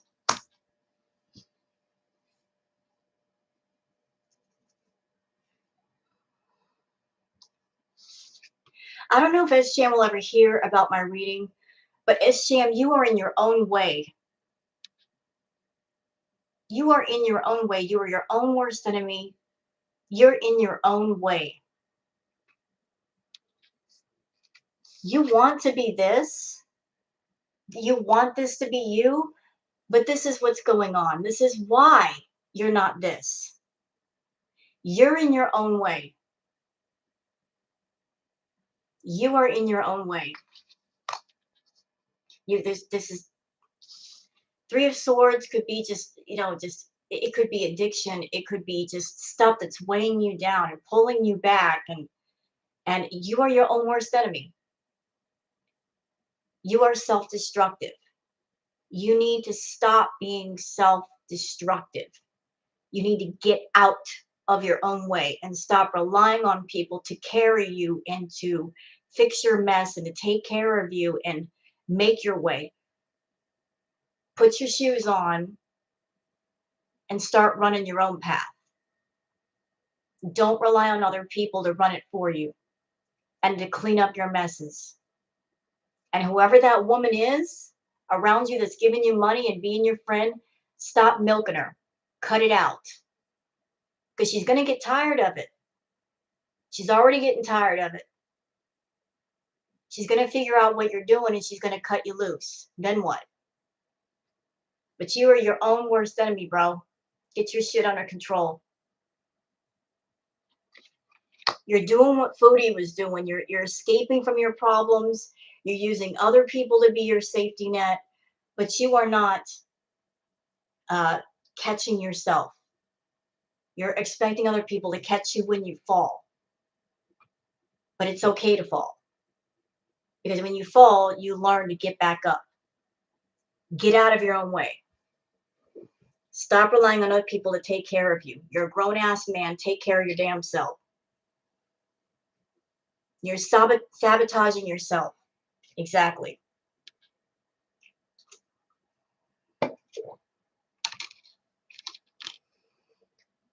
So this is what he wants to be.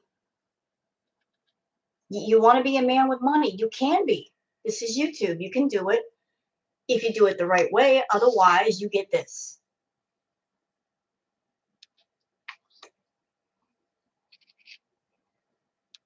So we got the Knight of Cups and the Chariot.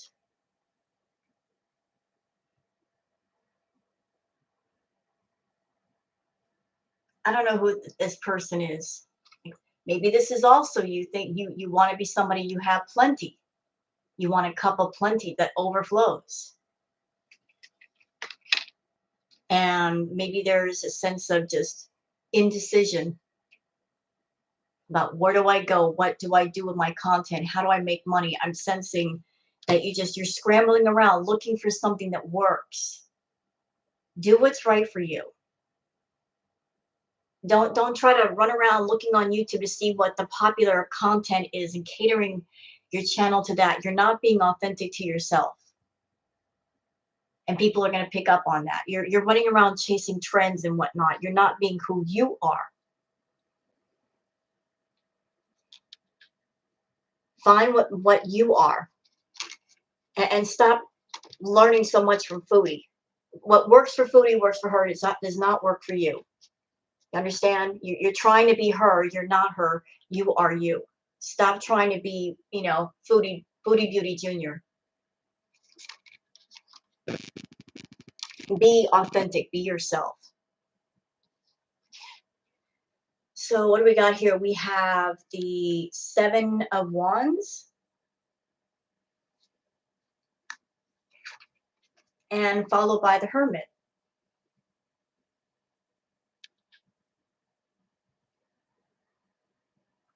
So he's envisioning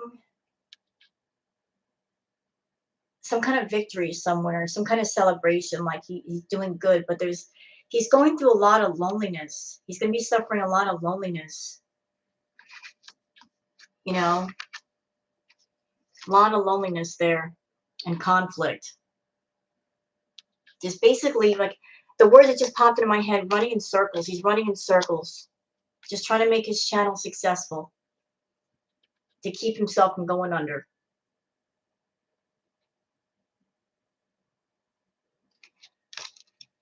And if he stops self-sabotaging, he'd be all right. He needs to stop self-harming himself and stop sabotaging himself. He'd be okay. But he needs to get out of his own way. Like it's the running in circles and chasing to see what's popular on YouTube and doing the toxic content. That's what's killing his channel. That's what's making him unhappy. Just the constant worry. Am I doing the right thing? What do I do on my channel to be popular? And how can I get the attention? He's looking for the same amount of money and attention that Foodie has, and yet that's Foodie. And then there's you. You're not Foodie. So just be yourself. Be who you are.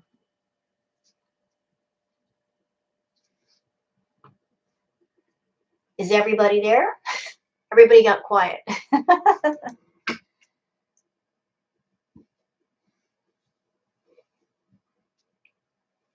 He surrounded himself with vipers.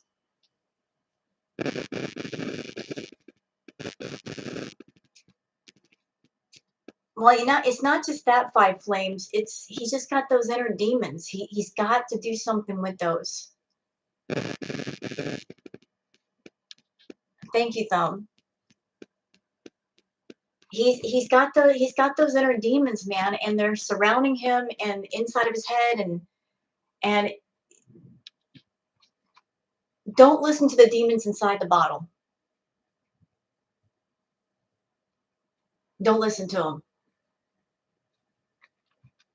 Leave the bottle alone. It tells you lies.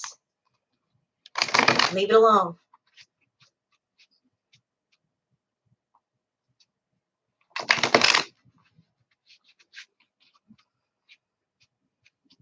He needs a better support group.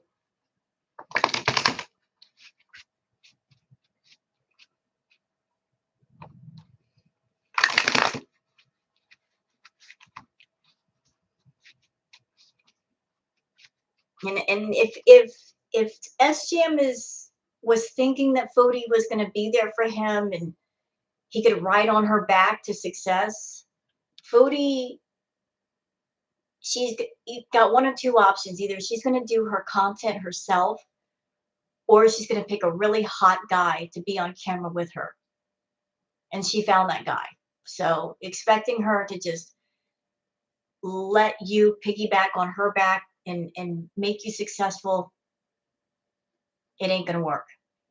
I mean, it's because of Foodie and the money that he gave Foodie that people know who SGM is. So he kind of got a head start on things where most people don't even get a head start. You know, take it from there. You know, most people don't even get that much. They get on YouTube and they have to grow their channels from scratch. They have to promote themselves because of him knowing Foodie. His channel got a bit of a boost. So just take that and run with it.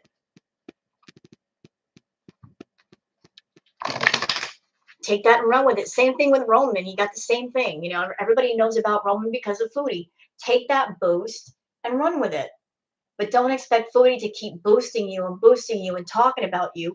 You were all walk-on side players in her play. You played your part. Your time is done. Now walk off stage and do something else. You were never a main character. You're always 5-minute part players. Just take the boost and run with it. Do something with it.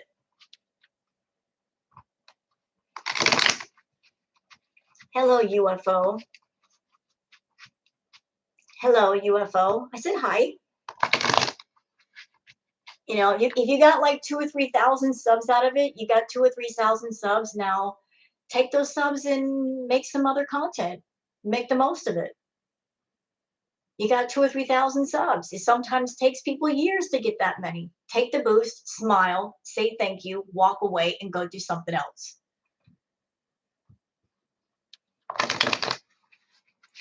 Build off of that. They're you know what's interesting? You guys ever hear of a person by the name of Andy Warhol? I'm sure you have. Andy Warhol said we all have 15 minutes of fame. That's it, 15 minutes. That if we're all going to be famous, it's going to be for 15 minutes. Well, Roman had his 15, and SJM had his 15. 15 minutes are up. Time to walk off the dance floor.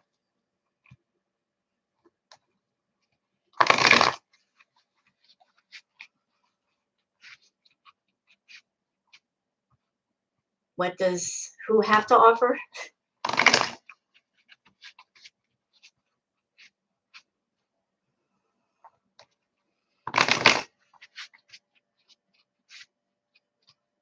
People who want her to live in her skin. It wouldn't be me. Me either.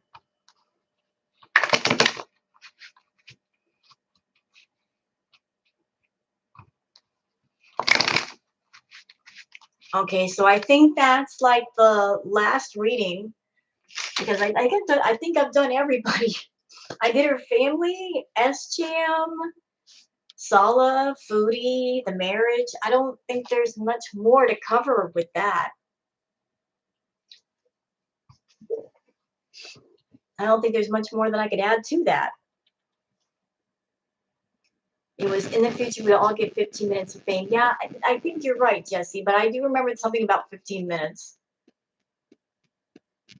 Well, if that's true, then certain people we know on YouTube, they've already gotten their 15. Time's up. Thank you, Angela.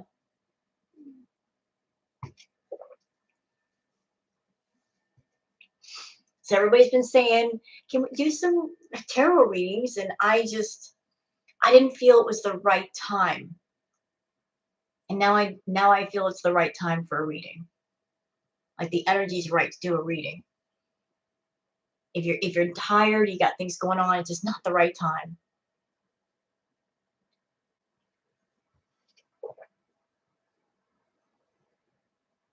Where's my vape? My vape just ran away from me. They want easy money.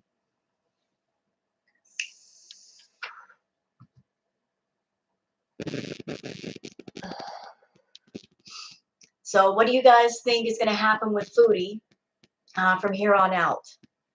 I stand by my feeling. I think that she's only going to be in Kuwait for I don't think she's going to last 3 months. It's entirely too long. I don't think she has the money to last that long. I mean, a 3-month vacation, how much money do you need for that? And she said her Canadian dollar is practically worthless in Kuwait. The Kuwait dinar is much more expensive. So how in the world is she going to stay in Kuwait? And especially considering she can't live stream and she can't get her super chats and all that, she's losing big money the longer she stays there. I honestly think she'll be back in about 2 or 3 weeks. How will Pete cope? You know what, Thumb? I don't know. I think the time away from Foodie will be good for Pete. I think he needs to be away from her just to see what life is like away from her. How peaceful it is, how quiet it is, and she's not messy and with her food and all. He's gonna see what peace actually feels like. And I hope that he likes it enough that he's like, I want to hold on to this. Maybe I'll go do my own thing. I really hope that he wants to hold on to that peace and do something for himself. You know, he gets a taste of what life is like away from Foodie. I hope that he likes the taste enough that he wants more of it. You know, I'm sorry, I don't like Pete for the way he treats the cats. I think he's a dick for what he did to Baby J. And if I ever saw him treating that cat that way in front of me, we'd be fighting. He'd be on the floor if I saw him do anything like that. But even on a human level, I wish him well. And I hope that he finds his way away from Foodie. I think that she ruined him and he needs to find himself again. Have you all seen that photo where Salah's holding Foodie's hand, looks mean, like he's squeezing her hard? What photo?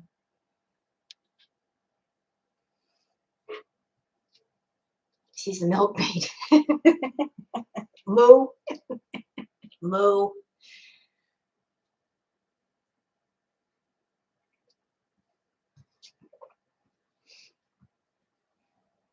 She's the milkmaid. Well, she's given up the milk and at the expense of her own channel. It's on Breezy's channel.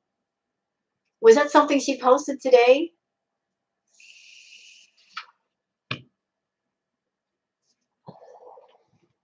Is it something on her community post? Where's the picture? On her Instagram? It's a ham hock.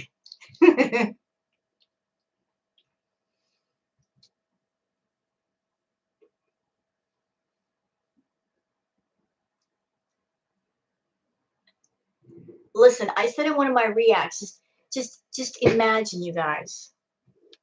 Just imagine. Foodie Beauty, who likes edibles, who may or may not like the cocoa, you know, who likes to go to town on the fast food, who likes her fan, who likes to live stream for hours, who likes to be half naked in front of the camera, who likes having her car and going to fast food restaurants in Kuwait, no car, can't drive anywhere, Doesn't know anybody. Um, doesn't know where she's at. No edibles. Can't drink. Can't smoke cigarettes. Lord. Um, she's got nothing. Nothing familiar. Nothing of comfort. Nothing at all. Just all by herself. Can't even live stream.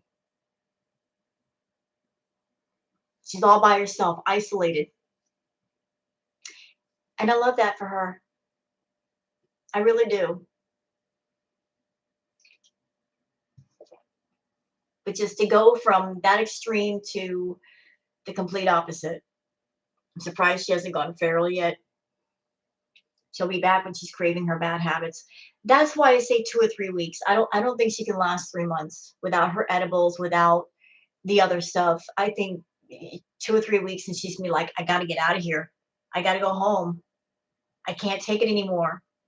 And I'm making a prediction right now. Let's mark this down, chat, that when she comes home, when she gets back, she's going to go to town on the edibles and the food. She's going to go wild because she's been without for so long. She's going to go wild. She's going to get so effed up. She's going to be driving to every fast food restaurant. She's going to just go wild. Go absolutely wild.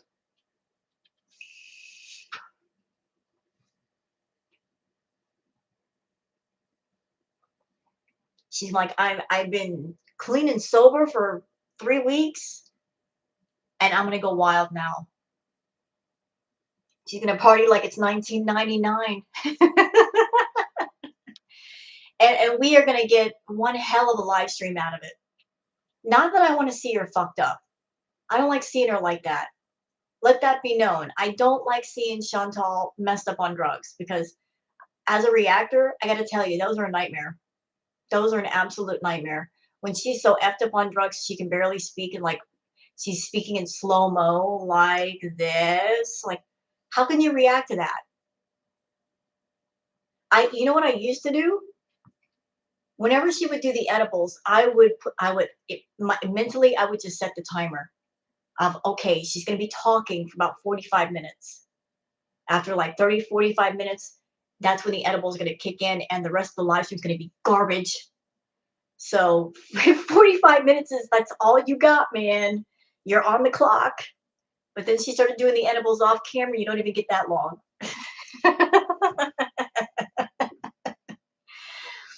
But she's gonna be like grabbing at those edibles, man, grabbing at them, smoking all of it.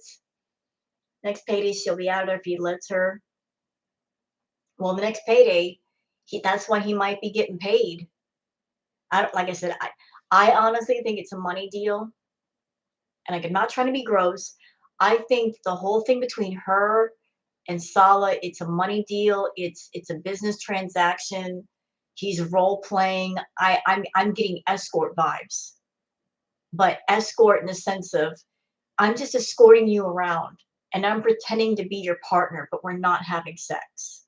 There's no intimacy here. I'm just pretending for the camera. And I'm doing it. I'm playing a role like an actor in a play. I'm playing a role, and any actor in any movie, you get paid to play a part.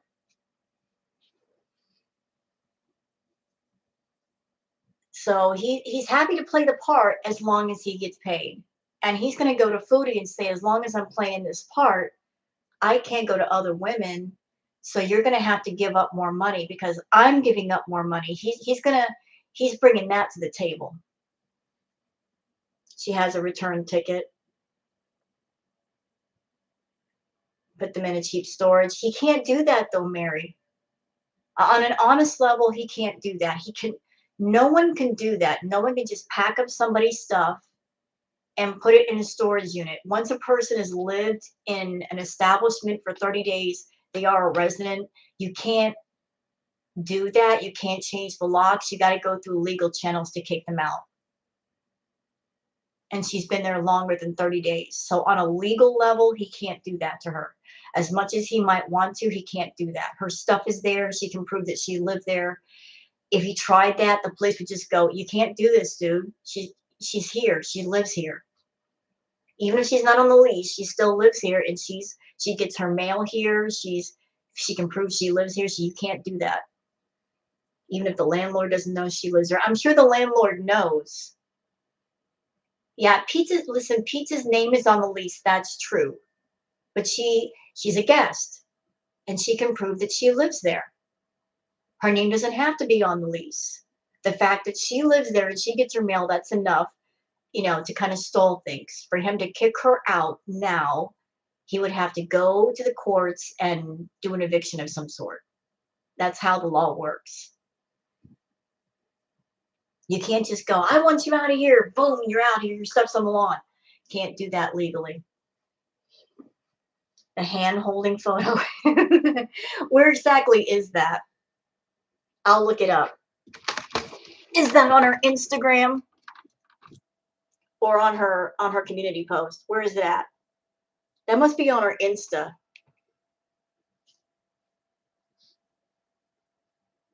Hold on a second. I gotta open up another browser window so I can take a look at things because I got both my monitors. Come on, computer.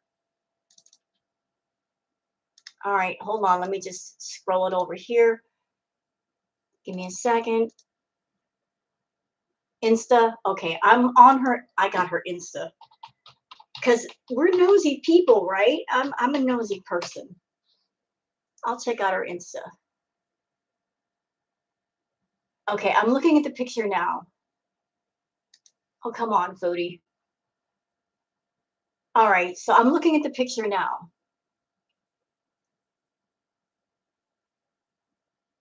Ow. It looks like he's doing this. That looks painful. It looks painful.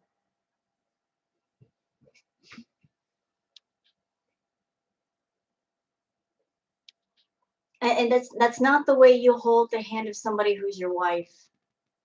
I mean, the way you hold hands with the woman you love or the man you love is like you interlock your fingers, right? Or you like, you hold hands like this. You don't be like, ow, ow. And this other photo that's next to it, where he's just standing next to her, I mean, he just looks like he's bored. He seriously looks like he's bored. Like, I gotta take a photo.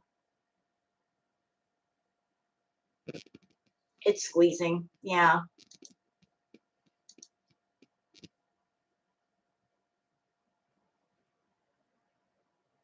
He's grabbing her hand. That don't even look right. Like it hurts. That's an odd photo too to post. You're posting just a picture of two hands, one hand on top of the other. What an odd photo. That don't even look romantic.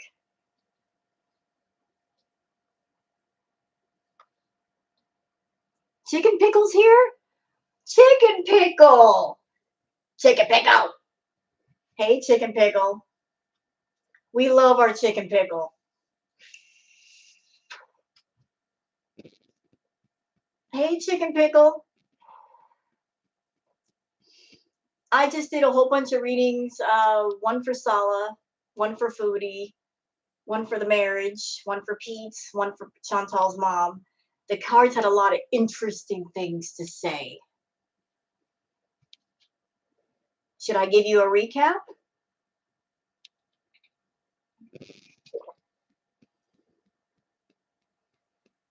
If you're interested about Salah, what my cards had to say about Salah.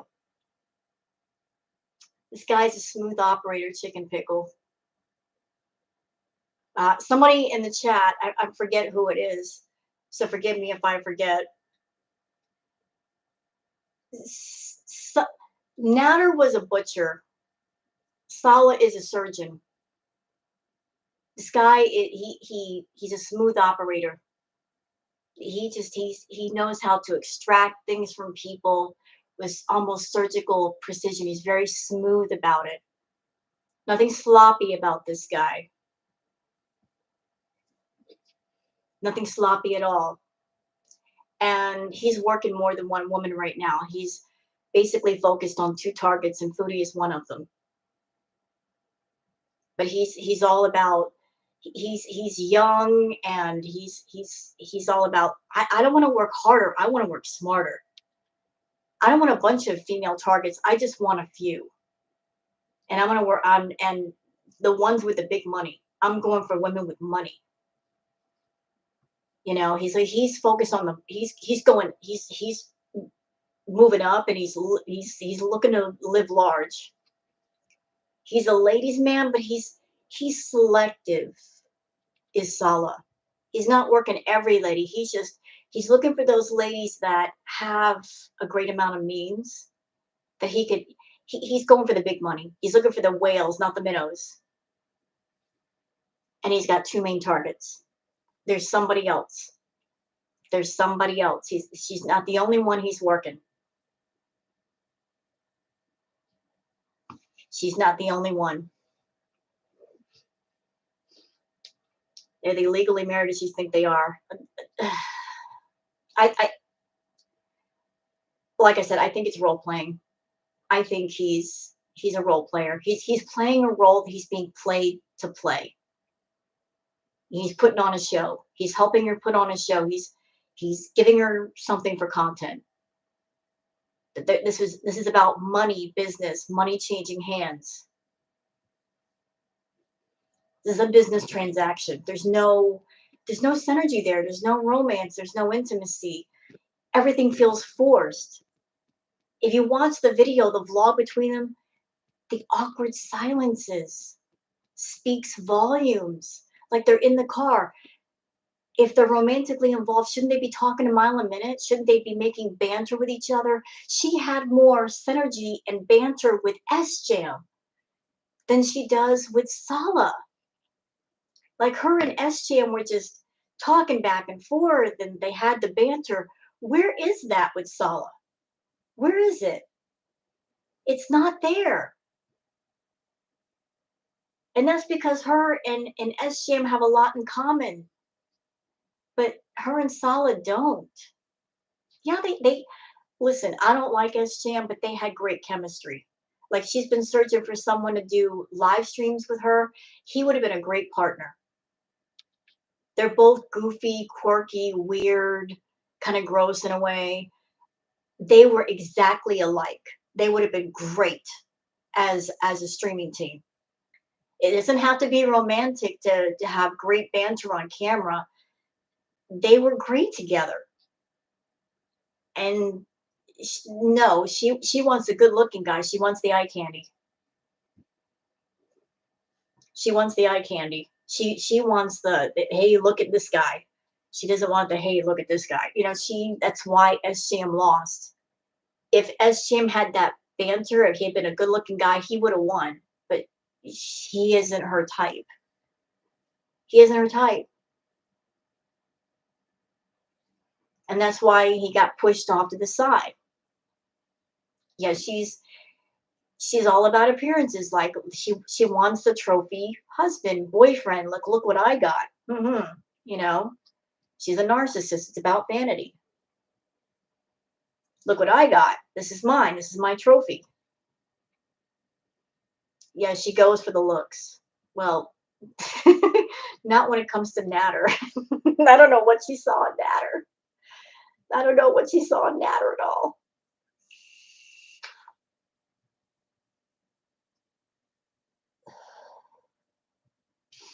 But I honestly think that it's just he's playing a part.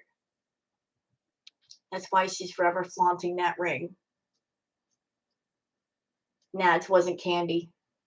Yeah, he was a piece of bubble gum. That's all he was. He's a tic tac.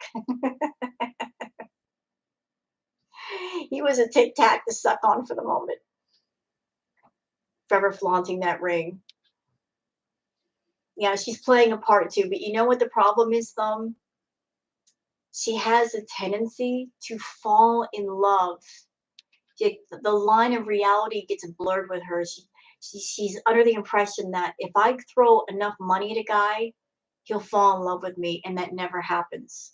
So while the other person knows they're playing a part and they want to stay in that lane, Foodie starts in this lane and then she drifts over here.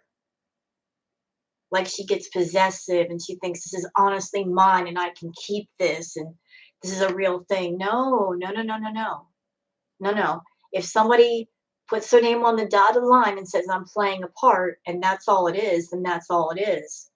But you can't swerve out of your lane into somebody else's lane and then complain that it's not real. You knew it wasn't real from the get go. You're the one that got confused. You're the one that blurred the lines a bit. She thinks it worked with everyone. She can buy people. You can't buy people.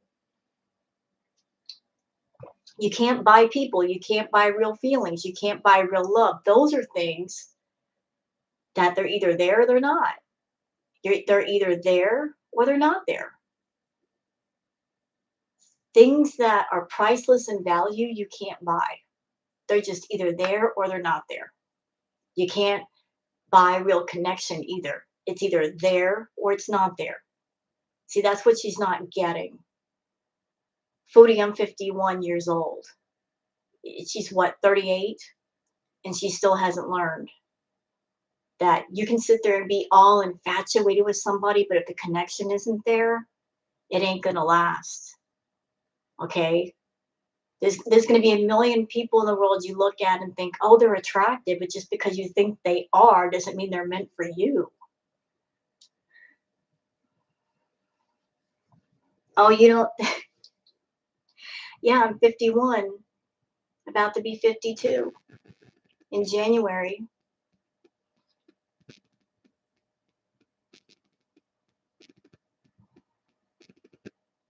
You didn't know that? See, by foodie standards, I would be ancient. I make a joke of it. I'm younger than 8 tracks, but I'm I'm younger than 8 tracks, but older than cassettes. But that's okay. I'm a child of the 70s. That's all right. What youth potion are you taking? Well, I'm not eating Nashies, that's for sure. And there's no twisty misties over here. Okay, so I'm not a health food nut, obviously.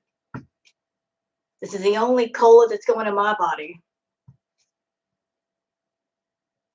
But I've always looked younger than my age. You ever meet those people that they look young and cute? That's me. And that tends to age well.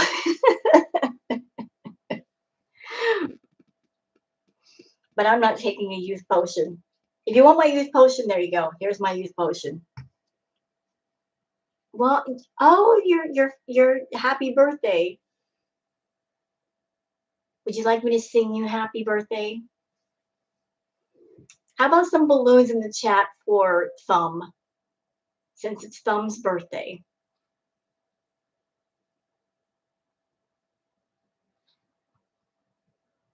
How about some balloons in the chat for Thumb? I could sing like Marilyn Monroe.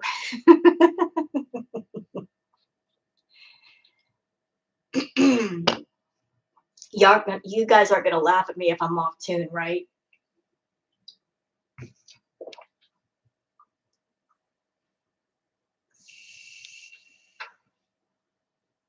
What? Oh, hold on. Oh, I'm so sorry, Amanda. I'm so sorry. Wait a minute, hold up. Somebody's kitty just passed away. I am so sorry about that. I'm so sorry. Hold on, we'll sing in a second. I got to address this. Amanda's kitten just passed away. I'm so sorry, Amanda. I know this isn't much, but this is just something I want to pass on to you. I don't know how long you had your pet, but just take comfort in knowing that you gave your pet the best life you could give it, and you gave it love, and it knew love until its last day. that it passed and crossed the rainbow bridge knowing love. And as pet owners, a lot of us have the heartbreaking moment where we have to watch our pet pass on, but keep the memories and keep the love because those are a gift. You know, they're in our lives for a short period and then we have to let them go, but always keep the love and the memories. Let that make you happy. 12 years. So you got 12 years of happiness, of love, and memories. Those are yours to keep. And your pet lived in love and happiness with you. That matters. So keep those memories and keep that love with you.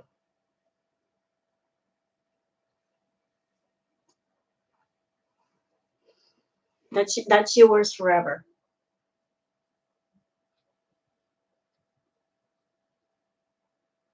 And the timing of this like back to back. So I'm so sorry about your loss, but there is somebody in the chat that's got a birthday, and I did promise to sing to them. So I am sorry for your loss, but I'm going to sing the birthday song for Thumb, if that's okay.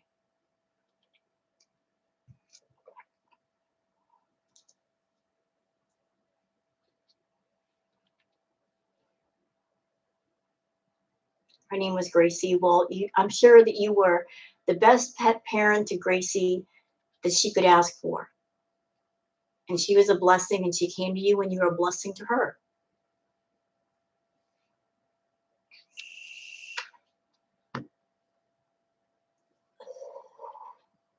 No, I want to sing you happy birthday. Okay, don't laugh at me. It's been a while since I've done this. Okay?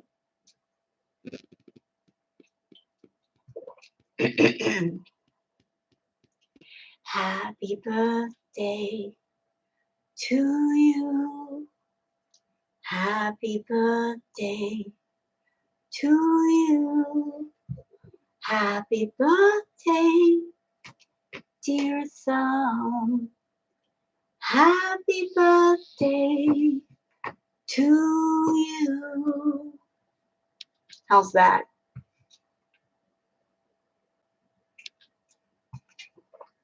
My voice is kind of messed up because I made the mistake of taking a vape before I sang the damn song.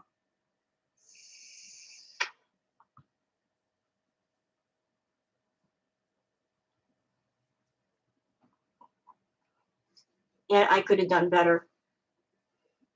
Anyway,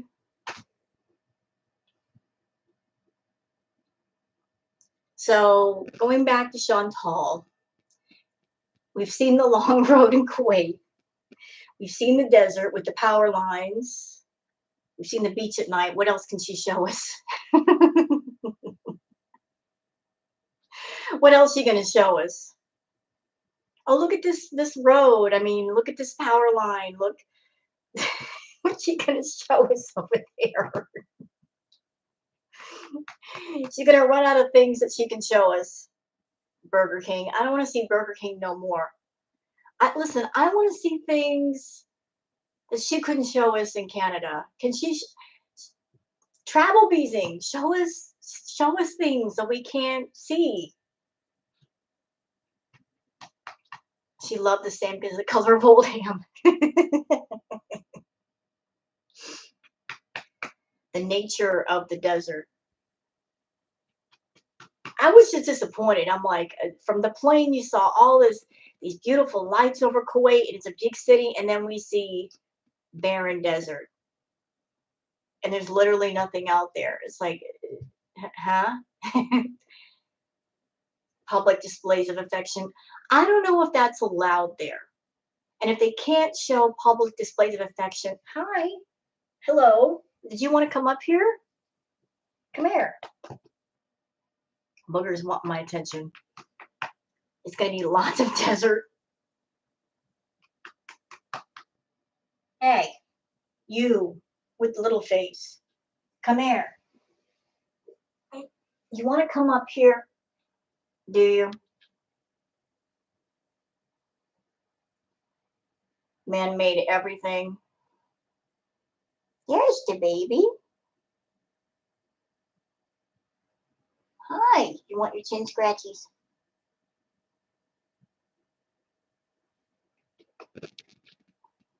Look at the baby. It's a booger.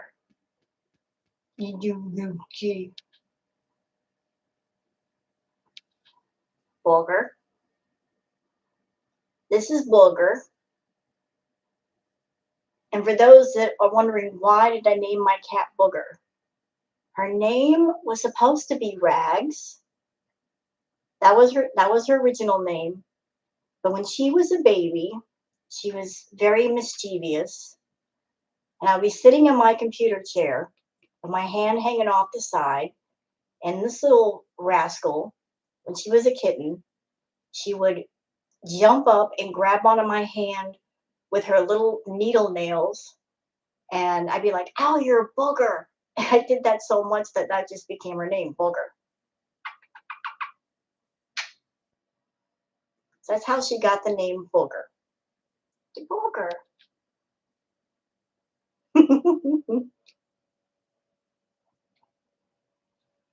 Yeah, she's just a little booger. And she's still a booger.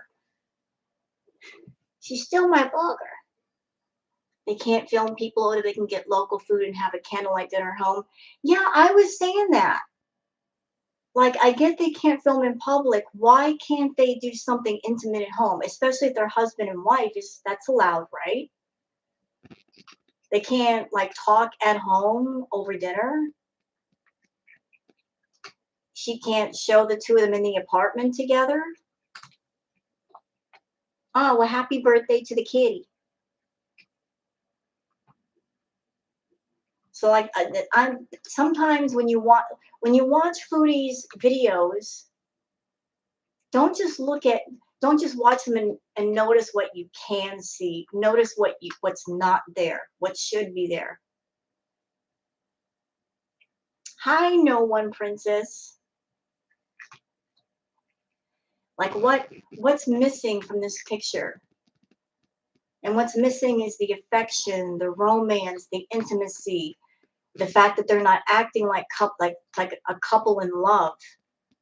She said he loves her and he came into her chat and didn't he get upset over the word underwear or something? So he was talking to her in chat and acting all possessive or something. And then when she gets there, then he's like, nope. Are you welcome, Five Flames?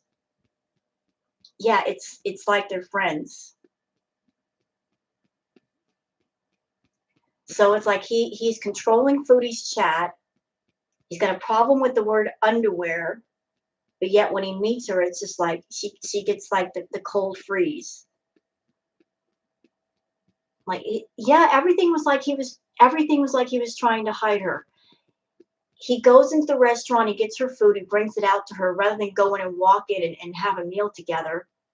He brings the food to her in the car, and then once he does that, he moves the car to another location in the parking lot where nobody can see.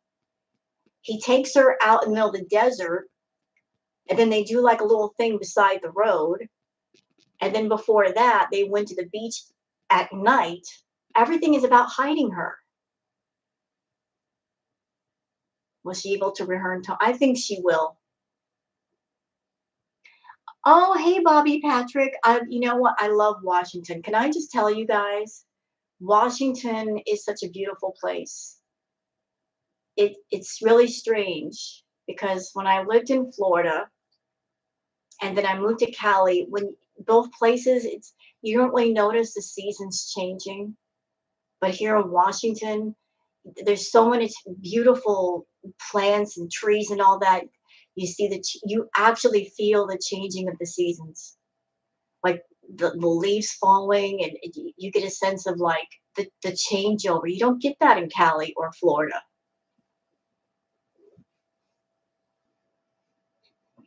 It's so peaceful here. I mean, I never realized just how different life was until I got here. But it's just Washington is gorgeous, gorgeous. I mean, any of you people that live in Washington, I am jealous. Why didn't you tell me about Washington? Why did you hide the secret from me? Now that I'm here, I'm like, I should have been living here years ago. It's raining in LA. You love the water. I love the water too. I mean, I grew up in Tampa, Florida. I was surrounded by water, but it just never really felt like home, even though it was. I'm home around the water, but it just every place has a different kind of energy, you know. Every state, every city has a different kind of energy, and you won't feel at home until you find the one that vibes with your energy. Ruby Beach.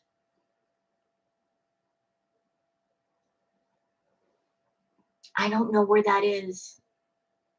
And I'm not going to say exactly where I'm at in Washington because I know that there are Kiwi farmers that would love that information. But to those Kiwi farmers, it's none of your fucking business. But I'll just say Washington and leave it at that.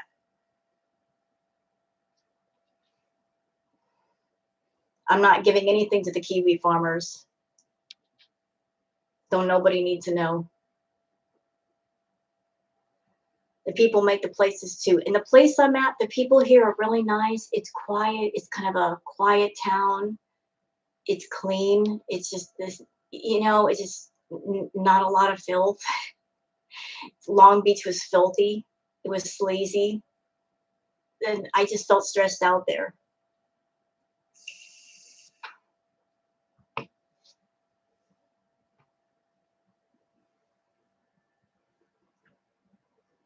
Oh, from Forks. Oh, that's I remember hearing about Forks from the Twilight movies. Never been there.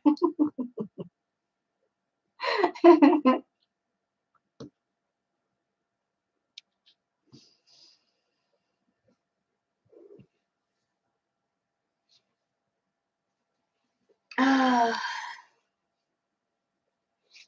gonna do one more reading. Long Beach. You know, you're not wrong, Bex. Long Beach is nasty. It is. It's so sad. With I don't know about Washington, but with California, unless you have a lot of money, you're not going to live in a nice area, a nice clean area. If you're not paying three, four, $5,000 rent, you're going to live in a shitty area with shitty parking, and it's going to be sleazy everywhere. And that's just the truth. It's so sad that everybody wants to live in a nice area, but anymore, especially with a place with a big city, to live in a nice area, you have to have a lot of money. Have to. It's sad that nice areas are there's gatekeeping. You got to have a lot of money to live in a nice area. If not, you're stuck in a not nice area. Here, the drugs have taken over Cali. They have the drugs, the crime. It's dirty. It's filthy. I I wouldn't recommend anybody moving to Cali unless you've got a lot of nice money and you live in a nice area. Because if not, you're gonna hate it. You're gonna absolutely hate it.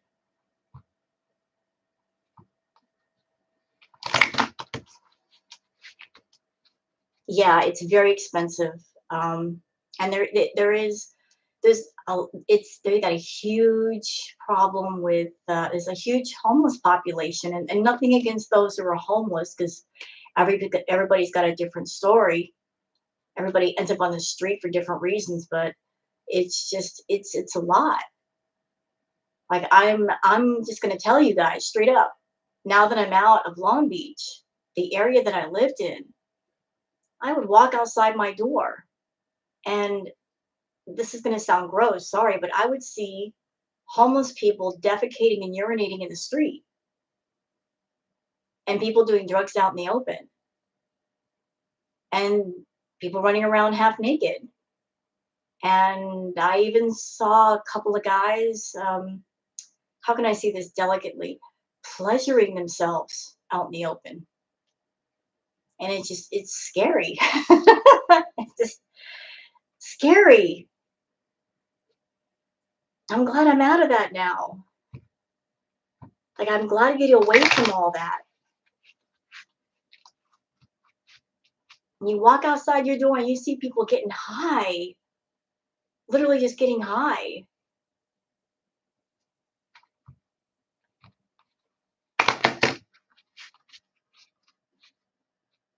People running around without their pants on.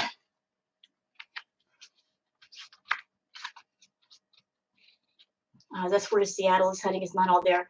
You know, my roommate, he lived in an area of Washington. I'm not saying which, but he told me that Seattle's pretty bad. Some areas of Washington are not as nice. It's so sad. It's such a beautiful place. Seattle is bad. How bad? Listen, how bad is Seattle? Because San Francisco is really bad. I've seen videos and I'm like, wow, it's like, that's really awful.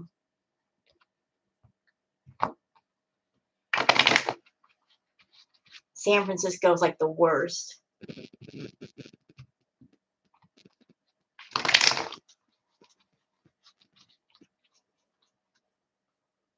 Portland too. You know what's funny is my roommates, we took a ride around Portland. And I'm like, from where I'm at, took a ride through Portland. There's not so bad areas about Portland, but there's other areas I'm like, this is reminding me of Long Beach. I want to get the fuck out of here. I want to leave. This is reminding me too much of Long Beach. I want to get, can we go? Can we go? Please, can we go? I'm getting flashbacks. I don't like it. I don't want anything that reminds me of where I just moved from. It was awful. It's my burger.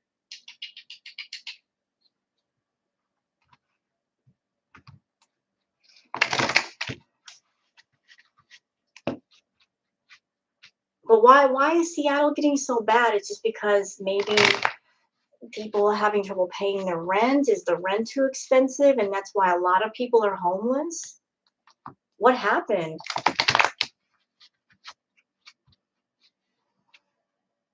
See, it seems like the bigger cities are the ones who have the most homeless people. And I think it has to do with the rent. You know, the rent keeps going up and people just can't afford to rent a place. It's just too expensive.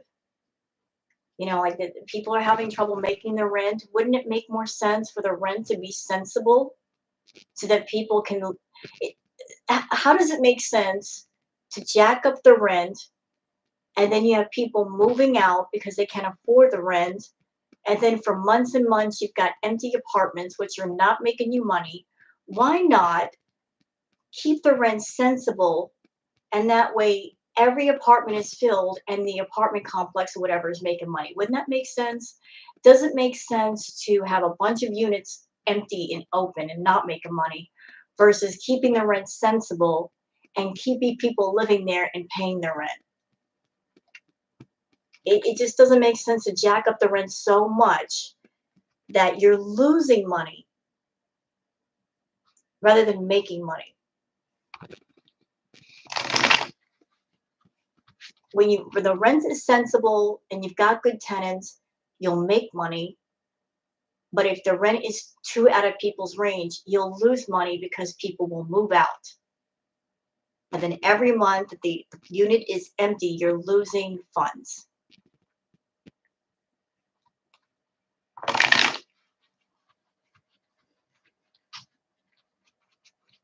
I love Portland, but on the roads looks like the sides and all kinds of trash. Can I tell you something, Bobby? I not too long ago took a ride through Portland, and there's some parts that don't look nice, but I gotta tell you, Long Beach is worse, much, much worse.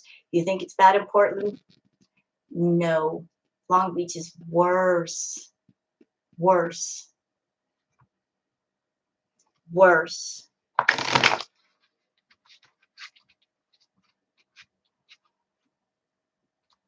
Much worse.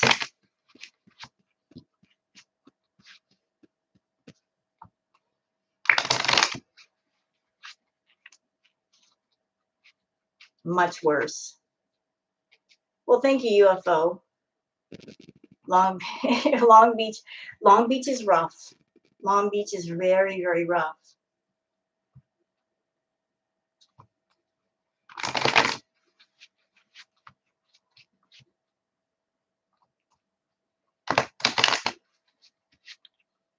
You know what though? I will say that though, living in that neighborhood because I moved in by myself in a place and I lived there for quite a long time. When you live in a neighborhood like that, you have to have the vibe when you're walking around like you belong there, not in an arrogant way, but you have to be relaxed. And I learned pretty quick that if you relax, like if somebody's walking towards you, you're walking towards them. If you relax your energy and be casual about it, and if you smile at somebody, they relax. You can't carry yourself like you are afraid. A smile goes a long way. You gotta walk around like I belong here, like I live here, and it's all good. In neighborhoods like that, people are always looking at you like, "Do you belong here? What's your business?" And like, are you somebody shiesty? Everybody's nosy. In a neighborhood like that, everybody's nosy. You got to walk around like, "Hey, it's cool. I belong here. I live here. I'm part of this area. So hey, what's up?" Like you got to be casual. You got to be not overly friendly, but not like on guard, like afraid, tensed up, because people pick up on your energy. Just, walk like, hey, it's all good, it's cool. And no one will bother you. No one will bother you. You gotta have the correct energy. If you putting off that energy like I don't belong here, or I'm scared of everybody, or I don't like this, people gonna pick up on that. You gotta keep it casual.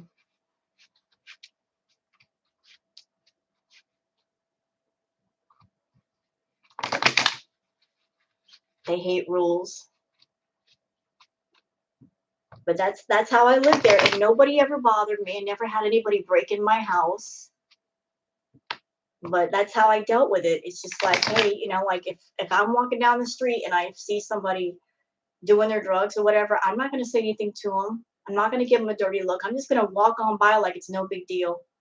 I'm going to mind my business. Like, I don't want to deal with anything. I'm by myself.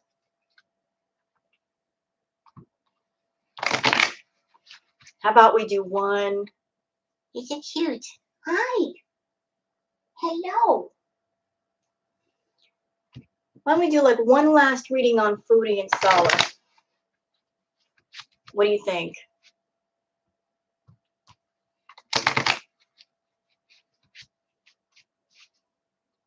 Should I do one last reading on Foodie and Salah?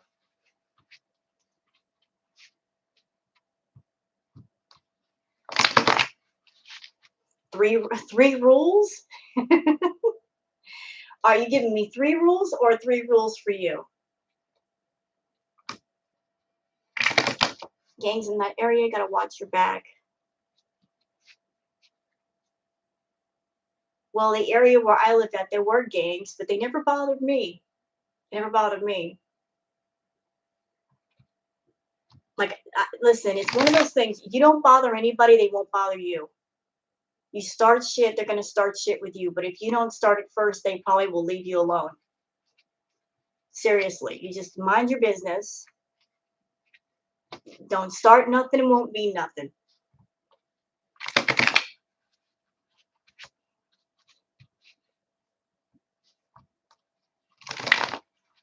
I even learned how to deal with, there were a lot of homeless that they were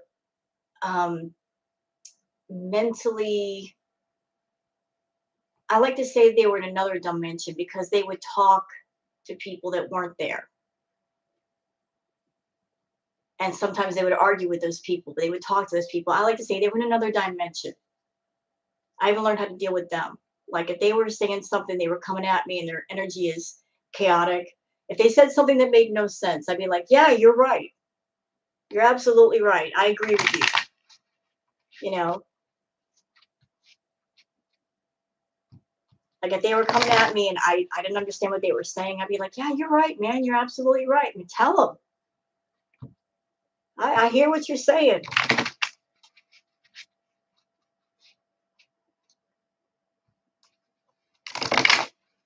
You know, that's how you deal with them. You don't say, what are you doing, man? What are you talking to me for? Just agree with whatever it is they're saying, no matter how ridiculous. Yeah, you're right. You're absolutely right. You tell them. You're on point right there.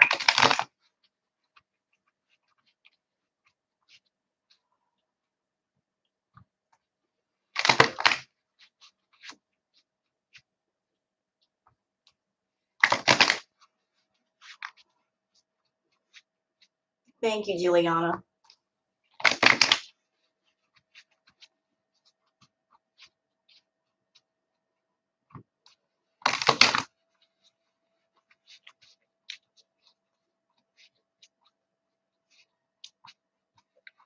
All right, so we're doing one last reading on Salah and Foodie.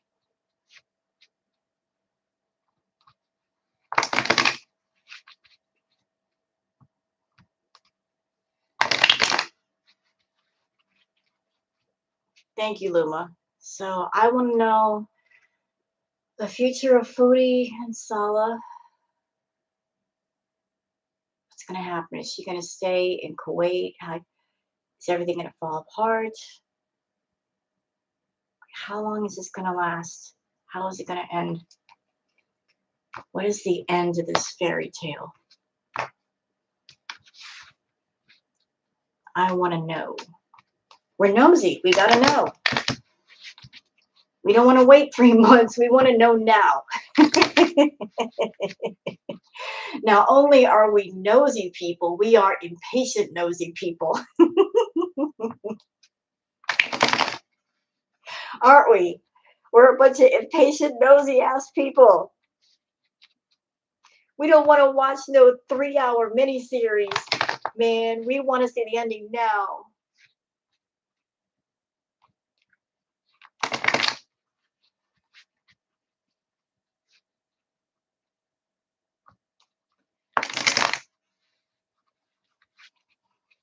Thumbs up for all you nosy, impatient people. You know what it is? You know what it is? We've all been watching Foodie for so long. Yes or no? We're all waiting to see her crash and burn. We're all waiting to see Karma bite her in her big ass. We're waiting. We're waiting for the checks to get cashed. We're waiting for Karma to do her business. We're all like waiting to see the ending of this story. How's it going to end? When's it going to end? How's it going to end up? We're all waiting. We're all waiting to see Karma finally catch up to her. We're all like, when's it going to happen? She's done the most. We're all waiting. And does it ever end? We're all wanting to know.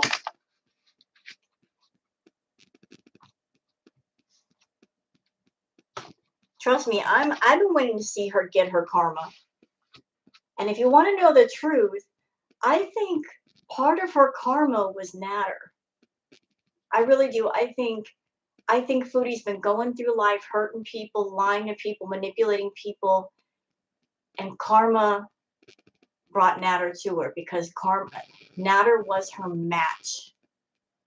You know, the player finally met another player. And Cupid shot his arrow and she got wrapped around him. And that was the start of her ruination.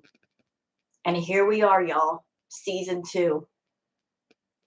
Natter is out as the lead male main character, and Salah has entered the chat. This is season 2. You know, the arc of Salah. And he might bring this whole damn thing to a close. And he's going to do it with surgical precision. It's not going to be, he's not going to be one of those that he's going to be in a screaming match with Foodie. He's not going to curse at Foodie. He's just going to lord over her, and she's going to let him. He's going to do it in silence. But she's going to be too wrapped around Salah. And even if Nader tries to get back in the door is already locked. Salah's already got a hold on her. Even if Nader tries to say, hey, what's up? Can I come back in? She's going to be like, no, part's already filled. The movie goes on.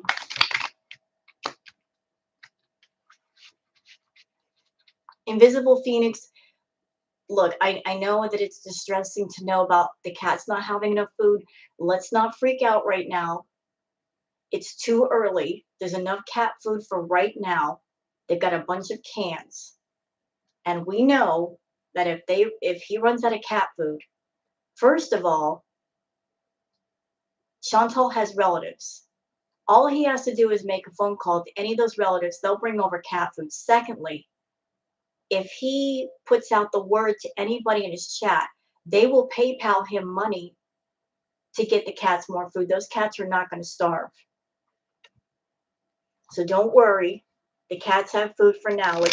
She might be back before 3 months. So let's not freak out too early.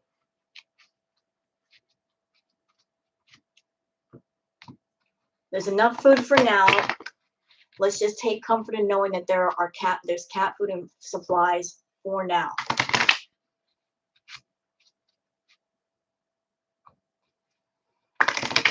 Everything's okay for right now. Let's just stay calm until it's time not to. Because if the time comes they don't have any cat food, trust me, I will read her down to the floorboards for that.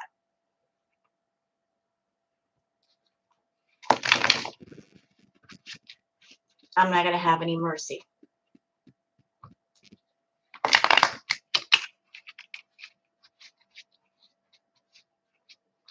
All right, so I want to know about this marriage. How is the fairy tale going to end? When is it going to end? We want to know the ending. What's the ending? What's the ending? When's it going to happen? How's it going to happen?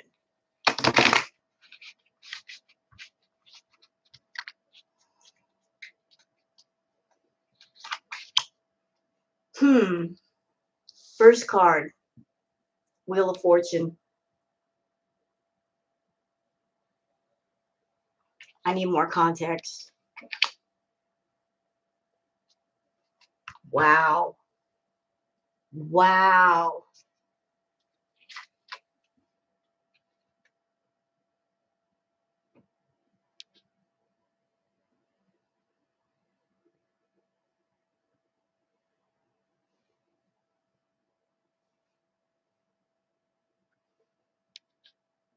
Six of Swords.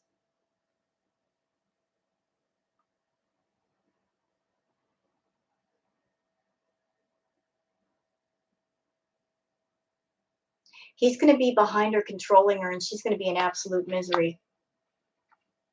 Absolute misery.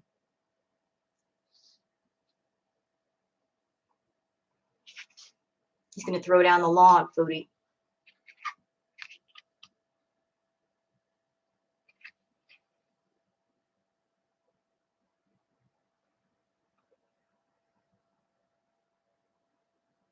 And Foodie's going to be over there just looking for a way to get out.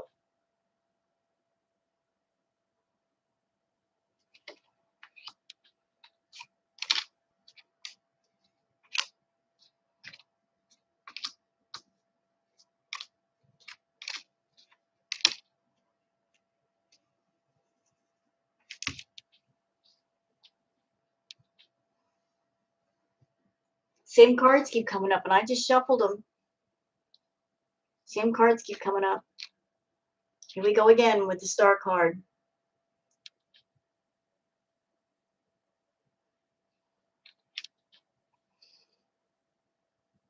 Some of the same cards are coming up.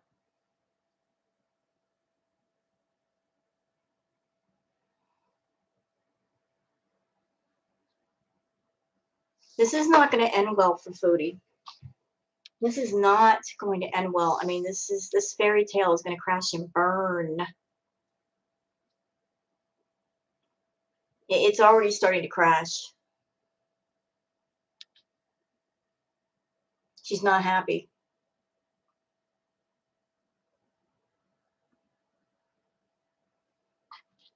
She's not happy at all. She keeps telling herself that she's happy. Trying to convince herself that she's happy.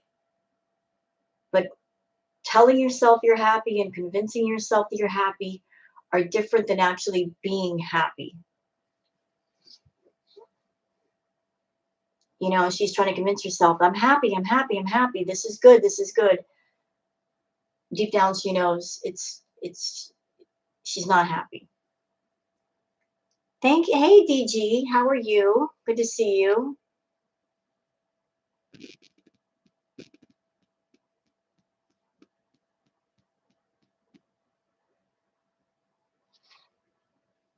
He's gonna be making her do a lot to keep him happy. Like making the money. And she's gonna be making the money for him, taking care of him. He's gonna be a kept man. Like if he comes back to Canada, she's gonna be taking care of him. She's gonna be financing him. It's not gonna be that he's gonna be working and taking care of her. It's gonna be the other way around. So it's going to be a situation of like, you give me money, you give me money to keep me talking to you. I need money, I need money, I need money.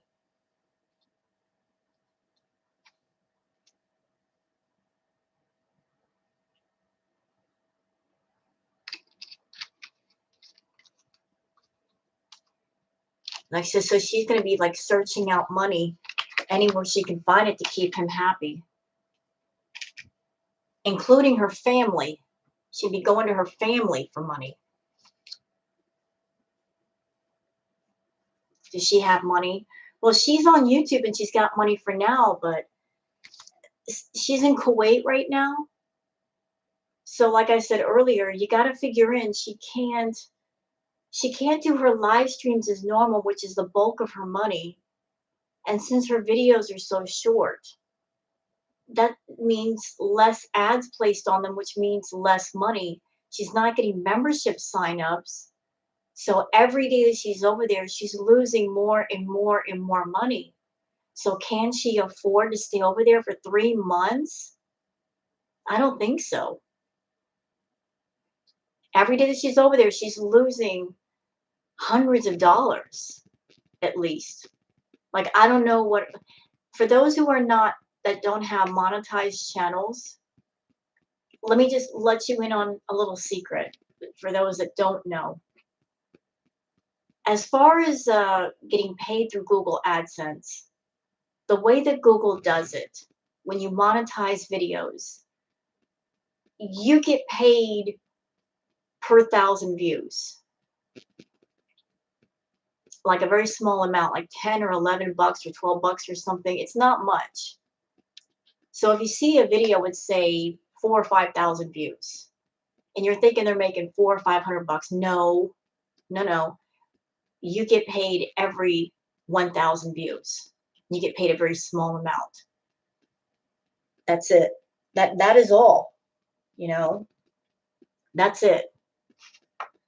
So I don't know. I haven't looked at Foodie's channel lately, but she's not making thousands of dollars per video.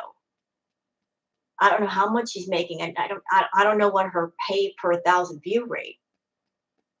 But if her videos are very short, she's not making that much money, especially if they're boring.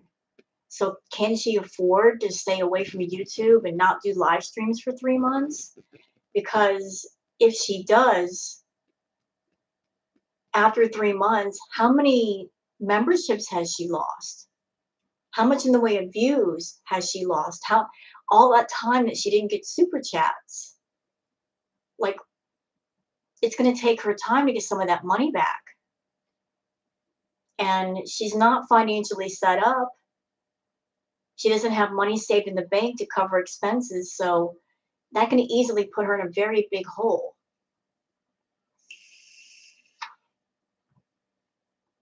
Um,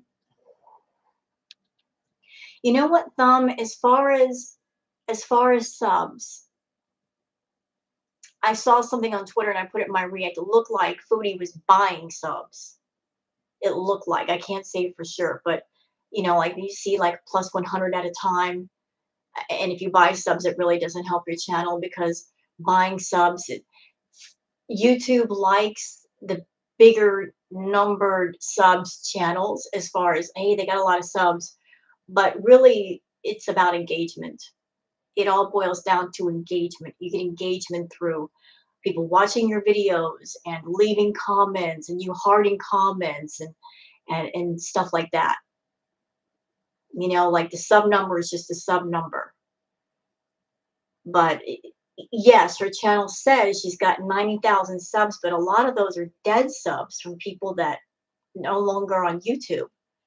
If they took away all of the dead subs, I'm sure her number would be a lot lower.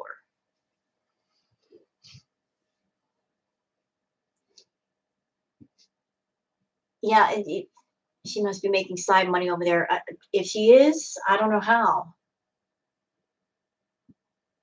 Exactly. So it's like she's traveling. That's money out of pocket. The villa rent and the bills have to be paid. That's money out of pocket. Where's this money coming from? Like, how much of the money has she really saved up? I mean, she's going to come home strapped for cash. And if she's been doing these vlogs and people aren't interested, a lot of people that were watching her videos may not be watching anymore. And if she's got to work out financial difficulties, again, more money out of pocket. So, I mean, where's all this money coming from if she's not live streaming, if she's not doing anything? She always seems broke a week or so before payday. Yeah, especially now because she's traveling and she's not really working. And for those who do not know, when you are a YouTuber, you only get paid once a month. And the amount that you get paid is not actually for that month. It's for the previous month. So let's just say I made X amount this month. I would not see it until next month. So if she's gone for 3 months, right? And let's just say she gets X amount for the previous month, she would not see it until the following month. That's how YouTube does it. You get paid once a month. So that's a long time to go between paychecks, especially if they're really small. She's going to get the paycheck and it's already going to be spent. She probably bought the rings too, and the wedding rings aren't cheap. I'm sure she did buy the rings. Her ring and Salah's ring didn't even match. She had said he had done some great job. If he's working, how is he able to drive her around during the daytime? That's what I want to know. She told us he works during the daytime, right? She said that. And then she said we spend hours talking to each other on live chat. How is he able to do that? How is he able to work all day and then be up for several hours talking to Foodie? And if he's got a job, then how is he driving around during the daytime across this long bridge in the middle of the desert? How does that work? How are you able to work and drive her around all day?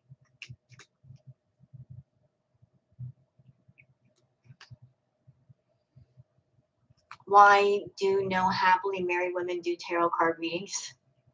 I don't know. Why do they? Silver rings are common for men over there. Okay, I mean, I'm not familiar with the culture. I believe you. I don't know how things go as far as getting married. I rings aside, it just There's no synergy between them. There's no chemistry. It's very awkward. It's very forced. She said he was taking time off. Okay. So what? He's taking 3 months off? What job does he have that he can take 3 months off? What job is this? What job can a person get where you can just tell your boss, I'm taking 3 months off because I just got married? What job is this? I want to know. She's going to be there for 3 months. How's he going to take 3 months off?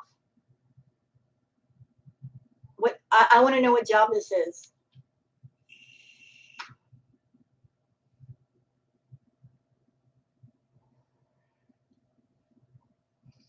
How do you take 3 months off from work and still have a job?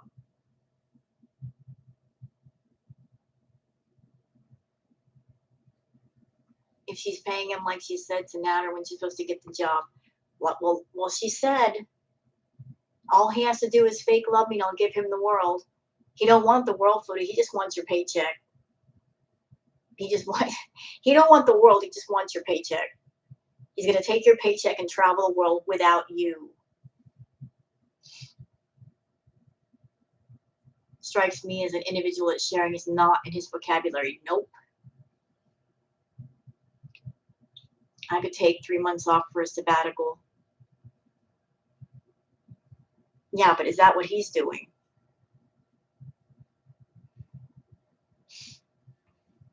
Is that what he's doing?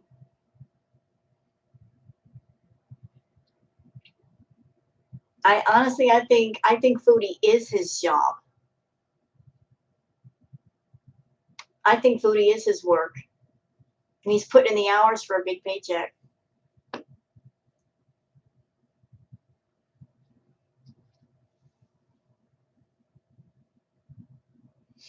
And YouTube payday, I'm looking at the date right now.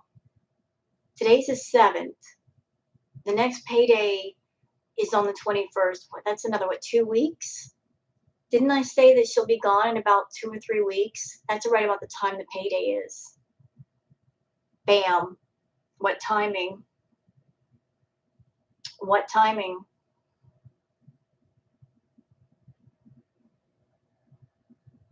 So if she stays there for 3 weeks and the YouTube payday is on the 21st or 22nd, and if she leaves, that might be why, because he's waiting for his money and she can't leave until she gives him his money.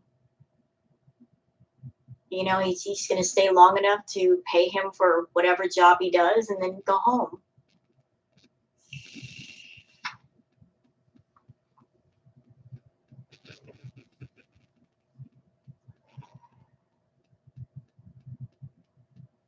We will see. We will see.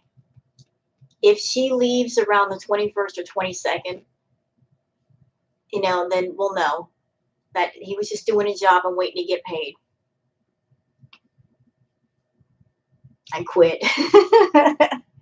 Hey, it must be a big paycheck. Booker. Hey, Booker. Hi. Hi, baby. Hi there.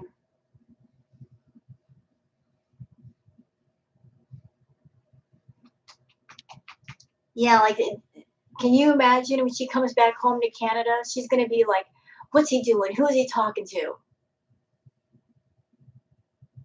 Because he's in another country and she can't drive to his house and peep in his windows. She can't stalk him. He can just hang up on her.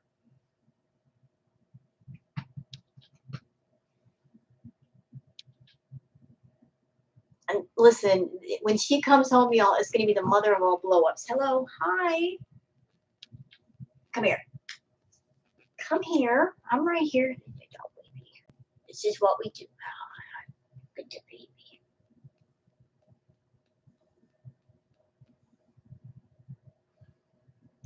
She's going to come home. She's going to get messed up on drugs. The big day on the 11th. What big day? I'm kind of confused. What's that in reference to? Well, thank you, newly UC. I'm married. Thank you for becoming a channel member. She thinks she's going through withdrawals. If she is, it's her own fault because she didn't try to scale back before she left. This is what Booker and I do like 10 times a day. She'll curl up in my arms like a baby and I have to hold her. Get your baby. I'm Booger. She's spoiled. Hey, baby. I think I you know what, Snickle Fritz? I think she's going through several withdrawals. She's like I said, she's in a country she's not familiar with. She doesn't have the freedom to get in her car and go anywhere. Even if she did, she has no idea where she's at. She didn't learn the language to know how to talk to people. She can't go and get her fast food fix whenever she wants it. She has no edibles. She has no other party favors to speak of. She can't live stream to talk to anyone. She's completely isolated. Like she's a complete change in life there. You know she's miserable. That's my baby. Look at her. Spoiled. Hi, Happy Chappy.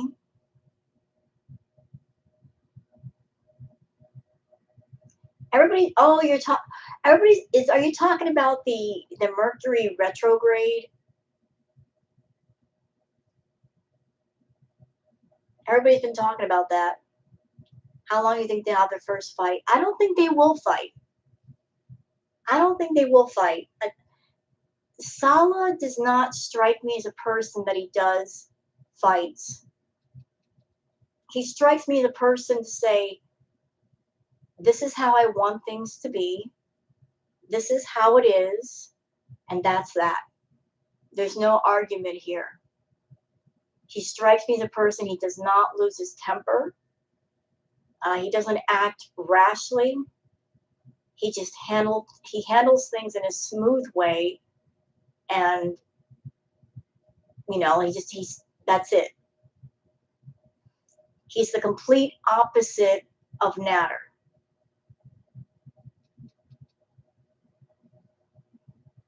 Like he might just say, "Hey, you knew the deal going in, and we had a business deal. I gave what was promised, and I didn't do anything stupid. I did exactly what you asked me to do." He's going to put her in a place where she cannot argue with him, and he's not a person that she cannot act like a brat and poke at him to get a reaction. He won't give it to her.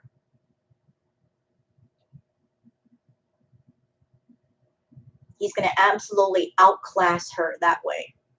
Like where Natter played into her anger, and she knew she could poke at him and get him angry, and she got attention from fighting with him. Salah's not that way. He's going to be like almost not in a gross sense, but kind of like just like a sensible father. Like I'm not arguing with you. We're not arguing. I'm just not gonna do it. So if you feel like arguing, you're gonna be arguing with yourself because I'm not doing it. It's just that kind of approach. He's not gonna play into that crap. He's not about the drama.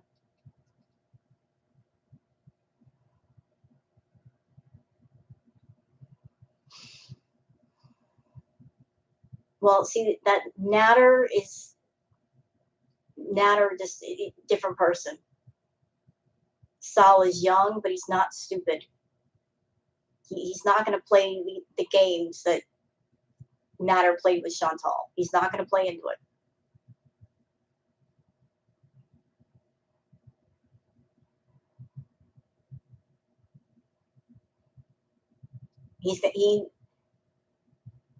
Okay, all right, you want down? Okay, there you go, fatso.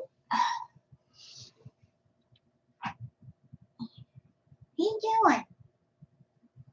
Hi.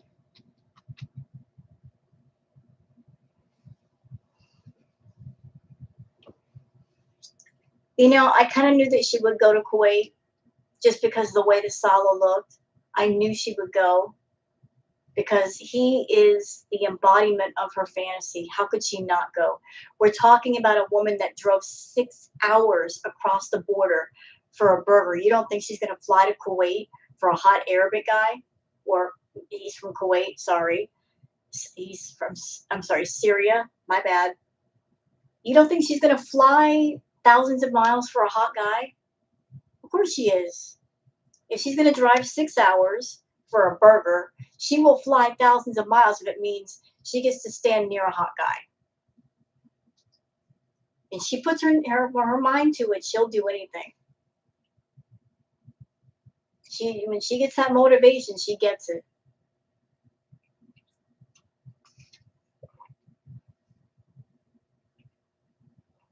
And she was motivated. Like she's been itching to get married. She wants the experience of being married. And she's just a marriage tourist, in my opinion. She wants to play act of being married because she will never have the real thing. So she found this hot guy and said, let's just play house, essentially. Y'all remember being young and playing house? They're playing house on YouTube. You be the wife, I'll be the husband. We'll put on the rings, we'll put on an act, and put stuff on YouTube for content. They're playing house. Like you do when you're little, but she's doing it as an adult.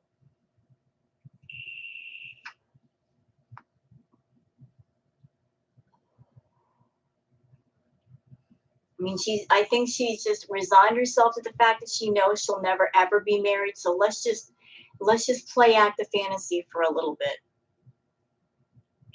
and see how it goes.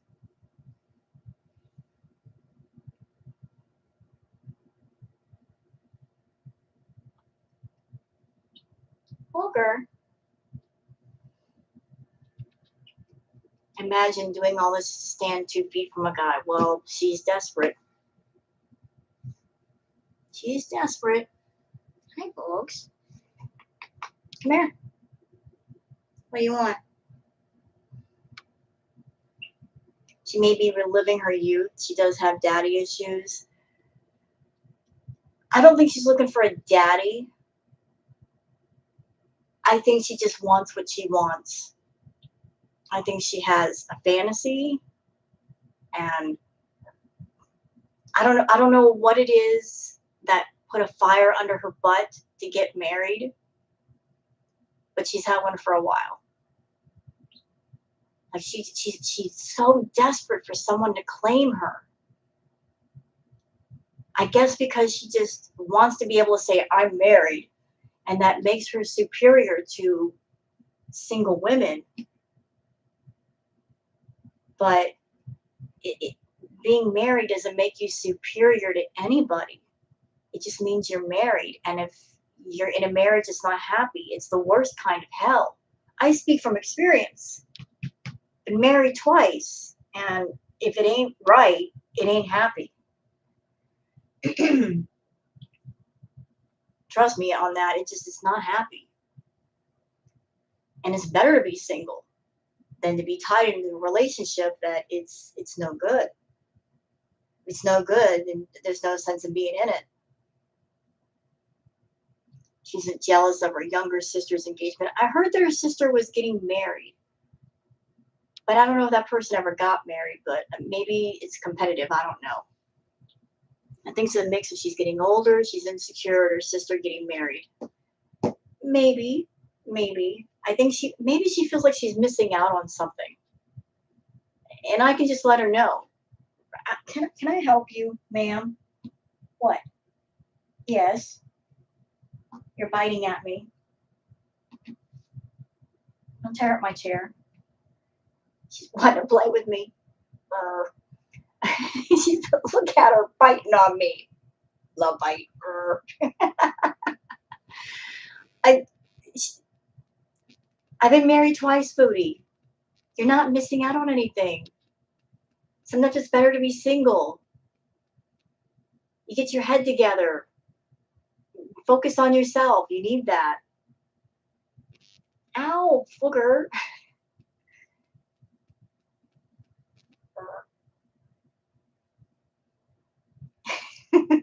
Now you know why I call her booger. Look at this. Ow. Ow. Booger. Ow. Come here, you little brat. 9 years old and she still plays like a kitten. Come here.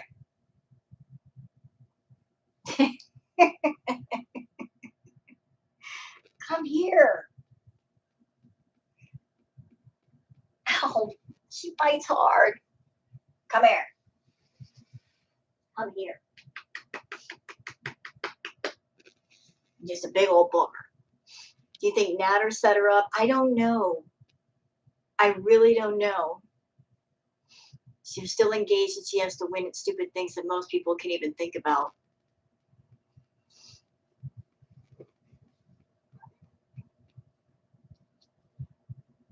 Well, I got a question for Foodie. If she's over in Kuwait playing house with Salah and she's not happy, how is she going to manage it for the next 10, 15 years? Like keeping the act up, keeping the character up. If she's having trouble with it now, you know, because she has to prove everyone wrong. Maybe Salah is one of his grifter buddies. That's a possibility. I mean, we don't know. You know what, Thumb, at the end of the day, do any of us really care if Foodie's married or if she's single? What does it matter to us? We don't care if she's married or she's single. What we care about is if she lies to us and treats us like we're stupid. That's why we care. We care about the truth. That's why people go the reaction channels. It's about seeking out the truth. And people have to go the reaction channels to find the truth because Foodie is such a liar. If she would stop lying and give us the truth, people wouldn't, you know, go the reaction channels looking for what she should be giving us naturally. I pep them.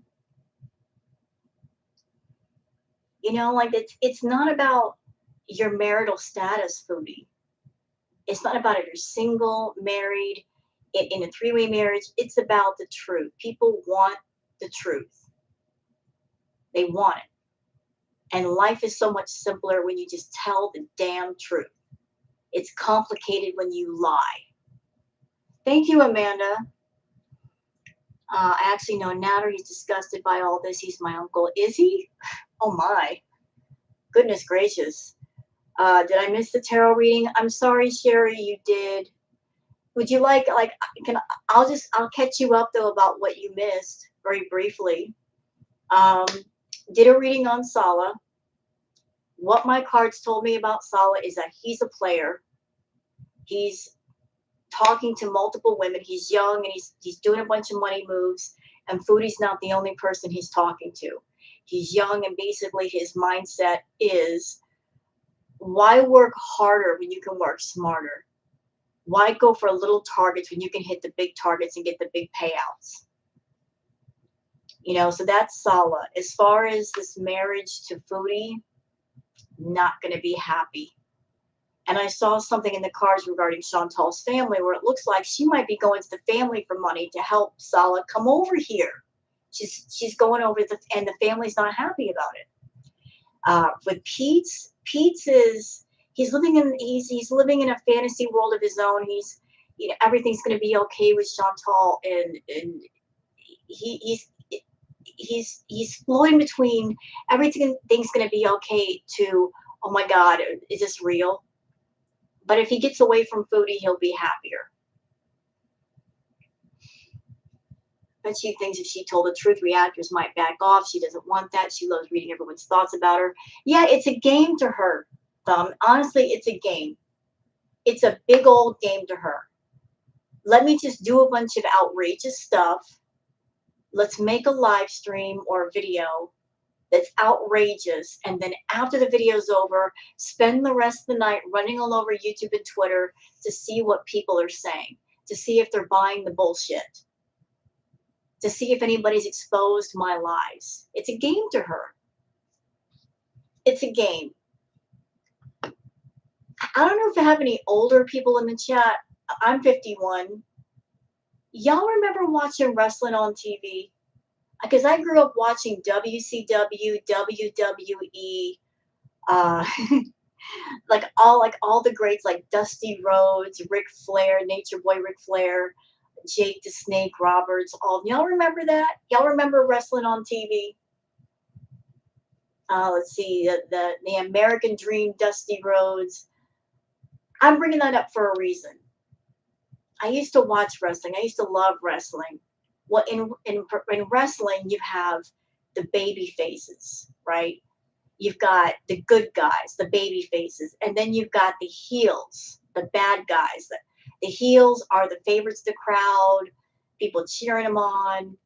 And then you've got the bad guys, like they walk through the crowd and they get booed at, and people saying stuff to them, and people hate on them. Foodie is the heel. She walks to the crowd and she gets booed, but she embraces the role of the heel. She embraces it. She loves it. She doesn't want to be a baby face. She wants to be a heel. Think about that. She loves being the bad guy. She embraces that energy. She embraces that negativity. It makes her money. It gets her attention. She doesn't want to be the person that everybody loves. She wants to be the one that everybody hates, because hate is an intense emotion. And she's even learned to take the hate and make it profitable by doing all this crap and getting people to send her hateful super chats. People get mad at Foodie, and they're like, they send her a super chat saying a bunch of stuff to her. And Foodie's like, look, you can say anything you want, just pay me. You know, and it's ridiculous. Like, I hate you, here's some money. Well, thank you, I'll just spend it. You know, my Irene. So like she embraces the role of the heel. You know, she embraces it. And she embraced it for a long time. And she took it as far as she could. And the only place to go from where she was at was go in the complete opposite direction. Hence why we've got this arc where she's covering up her body and she's trying to be more modest. What else could she do? She's shown us everything. She's done everything she can as extreme. Where else could she go? She had to take a completely different direction because she ran out of ideas. So like she did everything. She couldn't, there was nothing else. She had to take a different direction. She hit the ceiling.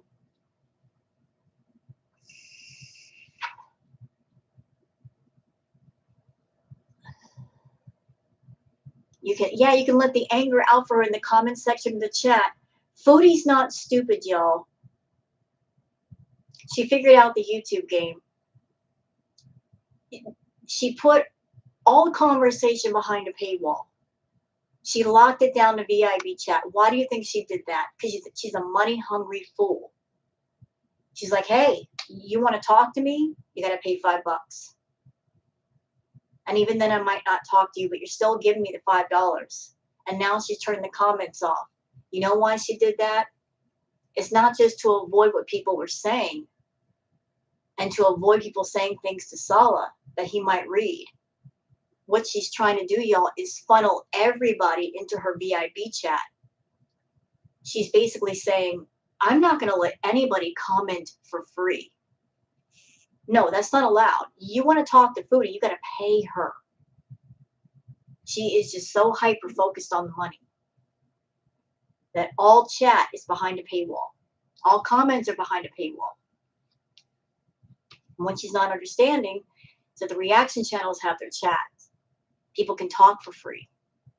because they can talk for free. They can enjoy themselves. They enjoy themselves. They might give super chats or memberships whenever they want. They're not being forced to give money right up front.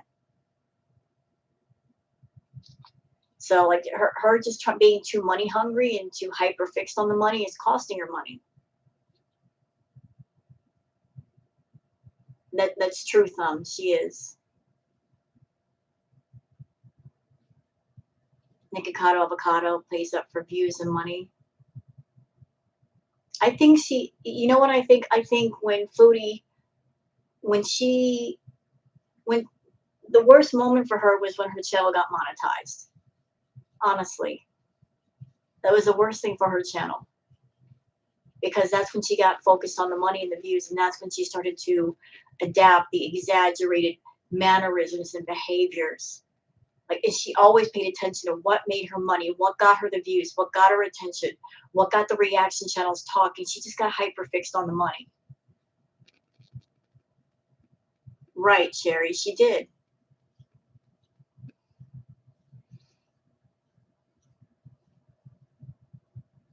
Money changes people. Well, it warped her into a caricature of herself. That's what it did. Like, if you went back to her channel and you watched the videos before she got monetized, at the very beginning of her channel, saw how she behaved, versus 3 or 4 years later be a different person. Hi, Simona. No, no one can talk to her. She's a different person now.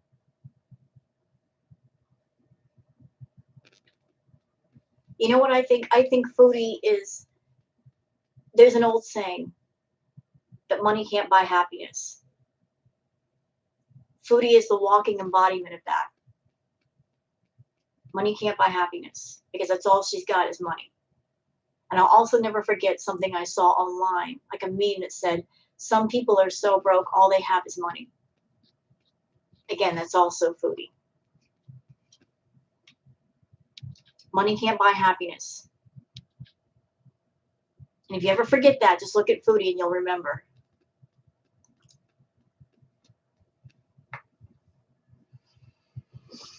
You know, she's not stupid. She's not stupid. She knows how to make money, but she doesn't know how to use the money wisely. Once she makes it, she spends it foolishly. So she knows how to make it. She knows how to get it in pocket. She just doesn't know how to use it smartly once she gets it.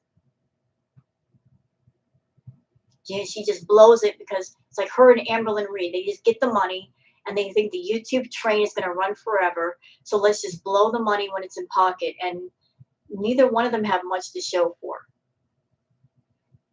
Right, Snickle Fritz. She needs an accountant. She would be a nightmare for him. Yeah, imagine being an accountant for Foodie.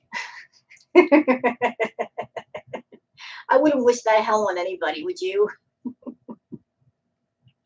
Like, what's he going to tally up how many nasties he's eaten that week? What will be the receipts? The nasty wrappers? You're gonna turn that into the tax office?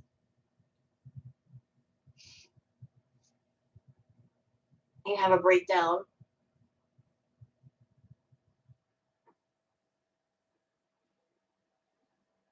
Yeah, they would quit within a couple of days. Like, there's nothing to tally here.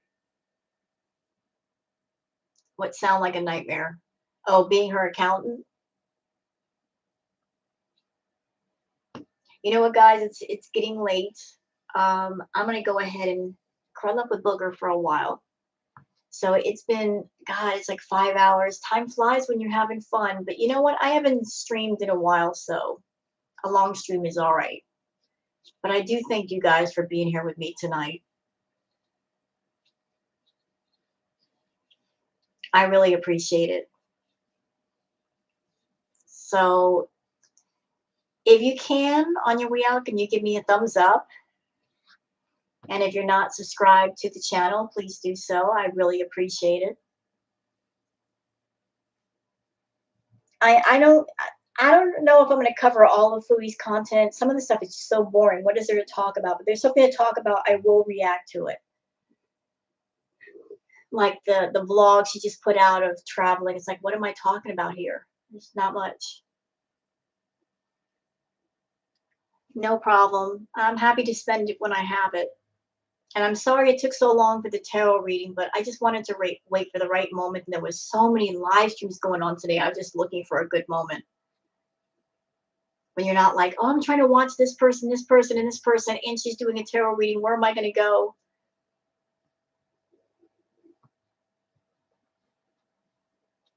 Just waiting my turn. All right, guys. Thank you so much for being here. I appreciate it. And thank you all for being here tonight with me. You know what? I'm going to be doing it soon. Take care, everybody. And oh, thank you, Thumb, for becoming a channel member. Appreciate it. Hope you all have a good night. And please take care. And I'll keep an eye on Miss Foodie. And if we can, I'll do another tarot reading later.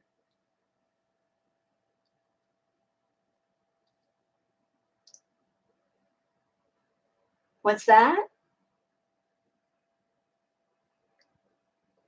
Are you talking about me, Sherry? Are you talking to me or Foodie? Thank you, DG.